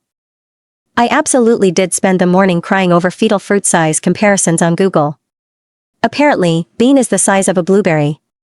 I don't even like blueberries. By the time I leave my apartment, my stomach is in knots. The entire cab ride to Sebastian's office is spent arguing with myself. This is ridiculous. You have to tell him. You could call him. I am not telling a man he is going to be a father over the phone. Why not? Because that is psychotic and I'm still blocked. Showing up at his office is also psychotic. Fair point. The city blurs past the window while I spiral. People are walking dogs. Someone is carrying flowers. A cyclist nearly gets hit by a taxi and yells something creative involving several family members. Meanwhile, I'm on my way to inform a billionaire that he accidentally got me pregnant. Normal Tuesday. My phone vibrates in my hand. For a second, my heart leaps. Sebastian. It isn't Sebastian. It's Oliver. The sight of his name feels like somebody gently pressing on a bruise. Oliver, still alive, smudge? My chest tightens. I stare at the message. Then the previous messages. And the ones before those. Weeks of increasingly concerned texts. Oliver asking how New York was. Oliver sending photos from random airports. Oliver telling me about an elderly woman who smuggled 3 emotional support ferrets onto a flight. Oliver asking if I'd fallen into the Atlantic. Oliver asking if he should file a missing persons report. And me. Nothing. Not one reply. Because every time I picked up my phone, all I could think was how exactly do you explain that you spent the last 2 weeks discovering you're pregnant with another man's baby? My fingers hover over the keyboard. Hi Oliver. Sorry I disappeared. I've been busy having an existential crisis. Hi Oliver. Remember that billionaire I told you about? Funny story. Hi Oliver. Please ignore the fact that my life resembles a daytime soap opera. I type. Delete. Type again. Delete that too. In the end, I lock my phone and shove it into my bag. Coward. The word follows me all the way into the lobby of Sterling Enterprises. The building is exactly as intimidating as I remember. Glass. Marble. Money. Everything smells expensive. Even the air conditioning feels wealthy. The receptionist smiles politely when I approach her desk. Do you have an appointment? No. Her smile grows thinner. Mr. Sterling is unavailable. I already expected this. Which is why I pull out my phone. Scroll. Find it. Then slide it across the desk. The receptionist looks down. Her eyes widen. Because the photo is Sebastian. In bed. Half asleep. Shirtless. Looking very much not like a CEO. Her gaze flicks between me and the picture. Then back again. I lean forward. Sebastian knows who I am. Absolutely true. He'll want to see me. Potentially true. He'd be very upset if I left. Absolutely not true. The receptionist hesitates. I can practically see the internal battle. Professionalism. Versus gossip. Gossip wins. It always does. 5 minutes later, I'm standing inside a private elevator. My heart is pounding so hard I'm convinced Bean can hear it. I cannot believe that worked. The doors slide shut. My reflection stares back at me from the mirrored walls. I look pale. Slightly insane. Potentially criminal. The elevator starts moving. My pulse speeds up with every floor. The little digital number above the elevator door flashes 23 and my stomach drops with it because I can still leave. There is absolutely nothing physically stopping me from hitting the lobby button and pretending this entire day never happened. People reinvent themselves all the time. I could move to another country. I could become one of those women who lives on a boat. By the time the elevator reaches 31, I've somehow convinced myself that fleeing to international waters is a completely reasonable alternative to having a conversation. Maybe I should fake my own death. The doors open before I can commit to the plan. I step into the hallway. And immediately hear shouting. I freeze. The voices are coming from around the corner. One male. One female. I know both instantly. Vanessa. Sebastian. Curiosity drags me forward before common sense can intervene. I edge closer. Vanessa looks furious. Actually furious. Her face is red. Her hands are shaking. Sebastian looks equally angry, which somehow makes the whole thing worse. They aren't standing close together. They're standing like people on opposite sides of a battlefield. You don't get to walk away from this. Vanessa snaps. I already have. The words hit like a gunshot. Vanessa's eyes widen. For 1 second, nobody moves. Then she slaps him. Hard. The crack echoes down the hallway. The sound is so loud that I physically flinch. Sebastian's head turns slightly with the impact. Silence follows. And before I can stop myself, I laugh, a full-on witchy cackle. I laugh so much I'm sure I startle Bean. 1 second I'm standing there watching Vanessa's palm connect with Sebastian's face with a crack loud enough to bounce off the glass walls, and the next there's this awful snort laugh bursting out of me. This skank has spent months ruining my life without even knowing my name, and watching her slap the man currently responsible for 80% of my emotional instability scratches an unhealthy itch inside me. The sound echoes down the hallway. Both heads swivel. The floor-to-ceiling windows flood the space with afternoon sunlight, and all I can hear is the blood rushing in my ears. Vanessa sees me first. Recognition flashes across her face. Her eyes narrow. You're kidding me. Sebastian's mouth is hanging like a dog. I guess that's fitting. Pull out the folded pregnancy test results and throw them. The papers flutter through the air before hitting Vanessa square in the chest. For one glorious second, nobody moves. What the hell is this? Vanessa demands. I don't look at her. I look directly at Sebastian. His eyes are fixed on me. What are you doing here? He stutters roughly.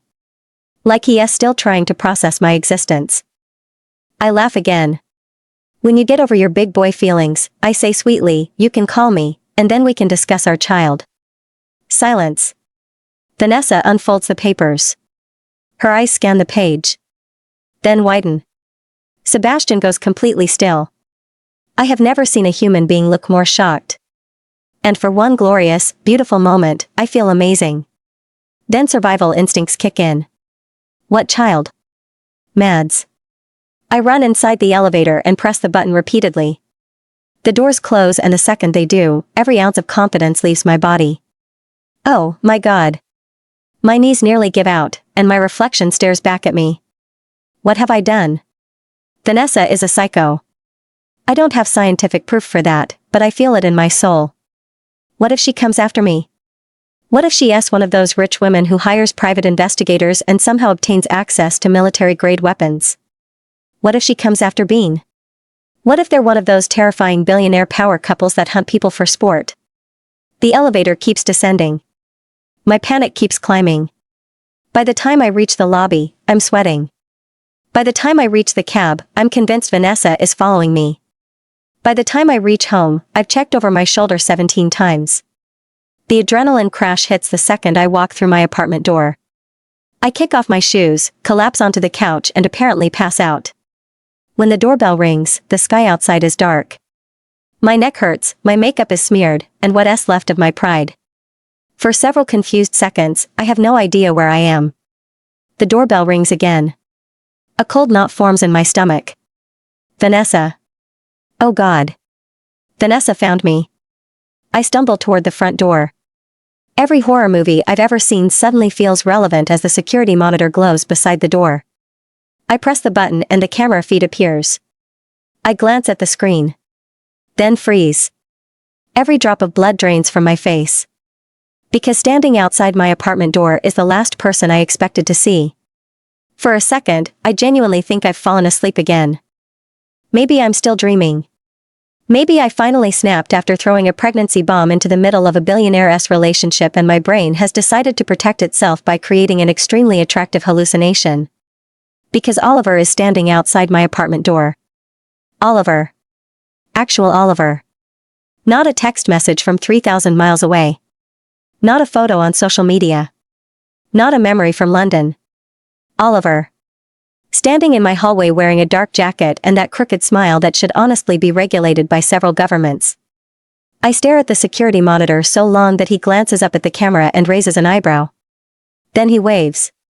My stomach immediately does a weird little flip. Oh my God. He is real. He is actually here. The doorbell rings again. Madeline, I mutter to myself, fumbling with the lock. Open the bloody door before he thinks you've died. The second I pull the door open, Oliver's smile widens. For a moment neither of us says anything. The hallway smells faintly of somebody's dinner from another apartment, garlic and onions and something fried, but all I can focus on is him. His hair is slightly messy like he has been running his hands through it, his eyes are crinkled at the corners, and somehow he looks even better than I remember. Which feels deeply unfair. Most people become less attractive when you've spent weeks building them up in your head. Oliver apparently operates by different rules. Smudge. His accent wraps around the nickname, warm and familiar and devastatingly British. I don't even realize I'm moving until I'm throwing myself at him. 1 second we're standing there staring at each other and the next my hands are gripping the front of his jacket and his mouth is on mine. The kiss hits me like sunlight after weeks of rain. Because it's wild, it's desperate, it's safe.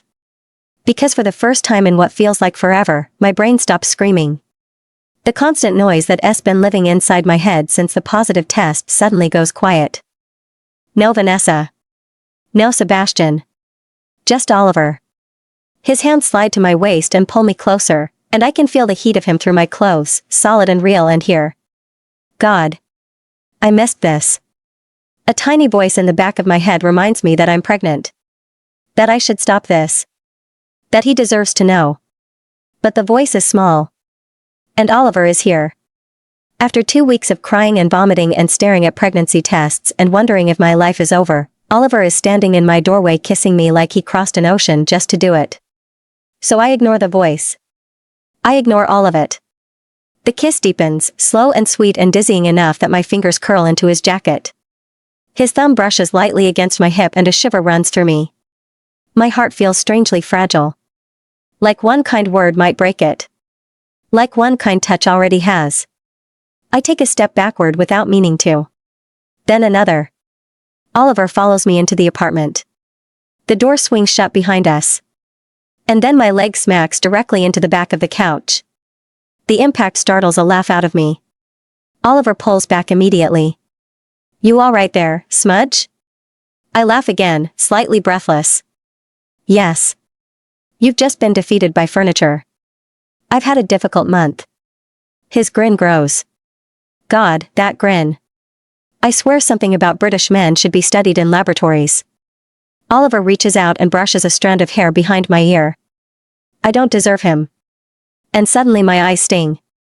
The shift happens so quickly it catches me off guard. 1 second I'm smiling. The next I feel emotional enough to cry. Pregnancy hormones are a hate crime. Hey. Oliver's expression softens instantly. What's wrong? I shake my head. Because if I start explaining what's wrong, we're going to be here until Christmas. Instead, I smile. A wobbly one. Nothing. His look says he doesn't believe me. Fair. I barely believe me. That's how you surprise a woman, by the way, I tell him, trying desperately to redirect the conversation before I accidentally start sobbing on his shirt. Flowers are nice. Chocolates are lovely. Showing up unexpectedly after weeks of radio silence is elite behavior. Oliver laughs. The sound settles somewhere warm inside my chest. I wasn't aware I was competing. You were winning. I'll take it. For a few seconds we just stand there looking at each other. The apartment feels different somehow. Like somebody opened a window in a room that had been shut for weeks. Oliver glances around. Then back at me. Right.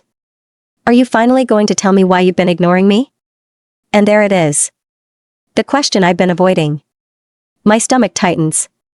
I walk toward the couch and sink onto it before my legs decide to betray me completely. Oliver sits beside me. Close enough that our knees touch. Which somehow makes it harder. I wasn't ignoring you specifically. His eyebrow rises. That's surprisingly reassuring. I smile despite myself. There was a pact. I clear my throat and attempt to straighten my post-abso-fucking-lutely kiss hair. A pact. A no-man pact. Oliver stares. Then slowly nods. A sentence that raises more questions than answers. So I explain. Not all of it, obviously, because there are currently several life-altering details I'm aggressively pretending don't exist, but enough of it that Oliver gets the general picture. I tell him about Preston and the cheating and the humiliation of finding out the man I'd planned an entire future around was apparently collecting side quests. I tell him about Olivia and Harper deciding that I was no longer allowed to make romantic decisions for myself, which, honestly, was probably fair given my track record, and somewhere in the middle of the story, I realize how insane my life sounds when I say it out loud. As I talk, Oliver listens. He doesn't interrupt or make it about himself. When I finally finish, he leans back against the couch. Right. Right? Right. I narrow my eyes. That's all you've got? What would you prefer? I don't know. Some outrage. Some dramatic speech. Oliver pretends to consider it. Then straightens. Madeline, I am devastated to learn I was excluded from a legally binding anti-mail agreement. I laugh. A real laugh. There she is. The words are quiet. Soft. My smile fades slightly. Who? Oliver's gaze stays on mine. You. Something squeezes painfully inside my chest. Because I know exactly what he means. The version of me from before. Before the test. Before the fear. Before everything. For a moment neither of us says anything. Then Oliver reaches for me. And kisses me again. This one is slower. More dangerous. The kind of kiss that makes you imagine things. My heart flutters stupidly. And I know my hair is fucked. When he finally pulls away, his forehead rests briefly against mine. You look exhausted. I feel exhausted. Then I'll leave before you fall asleep standing up. I groan dramatically. Please don't leave. His grin returns. Tempting. My stomach immediately does that annoying little flip again. God. I am far too old for crushes. Oliver stands and offers me his hand. I take it. He pulls me upright. Then immediately steals one last kiss. Breakfast tomorrow. The words hit me before I can think. Tomorrow? That's generally how tomorrow works. I swat his arm. Oliver looks pleased with himself. 9? 9 is offensive. 9:30? Now you're speaking my language. 9:30 it is. He squeezes my hand once. Then heads for the door. I walk him there. Because apparently I have no dignity left. At the doorway he turns back. Try answering your messages. No promises. Night smudge. The door closes. And I just stand there grinning like an idiot. A complete idiot. My fingers drift to my lips. Then I start laughing. I spin once in the middle of my living room because apparently that's the kind of person I've become. Oliver actually came. The feeling is so unfamiliar that I almost don't recognize it. My phone vibrates. I smile immediately. Oliver. Probably making fun of me already. Still smiling, I grab my phone, and it takes approximately 3 seconds until my smile disappears. Sebastian. The name hits me like a bucket of ice water. I stare at the screen. Sebastian, tomorrow. 11 a.m. My office. The bubble around me pops instantly. Tomorrow. I have breakfast with Oliver tomorrow. Tomorrow I also have a meeting with the father of my child. The father of my child. The phrase makes me feel sick. The man I just kissed, doesn't he know I'm pregnant? Doesn't he know there's a baby? Doesn't he know tomorrow afternoon I'll be sitting across from another man discussing our future? I sink slowly onto the couch. Me, fuck you. Tomorrow morning, I'm having breakfast with the man I want. Tomorrow afternoon, I'm meeting the man who got me pregnant. And somewhere in the middle of all that, I have to figure out how much longer I can keep the truth buried before everything explodes.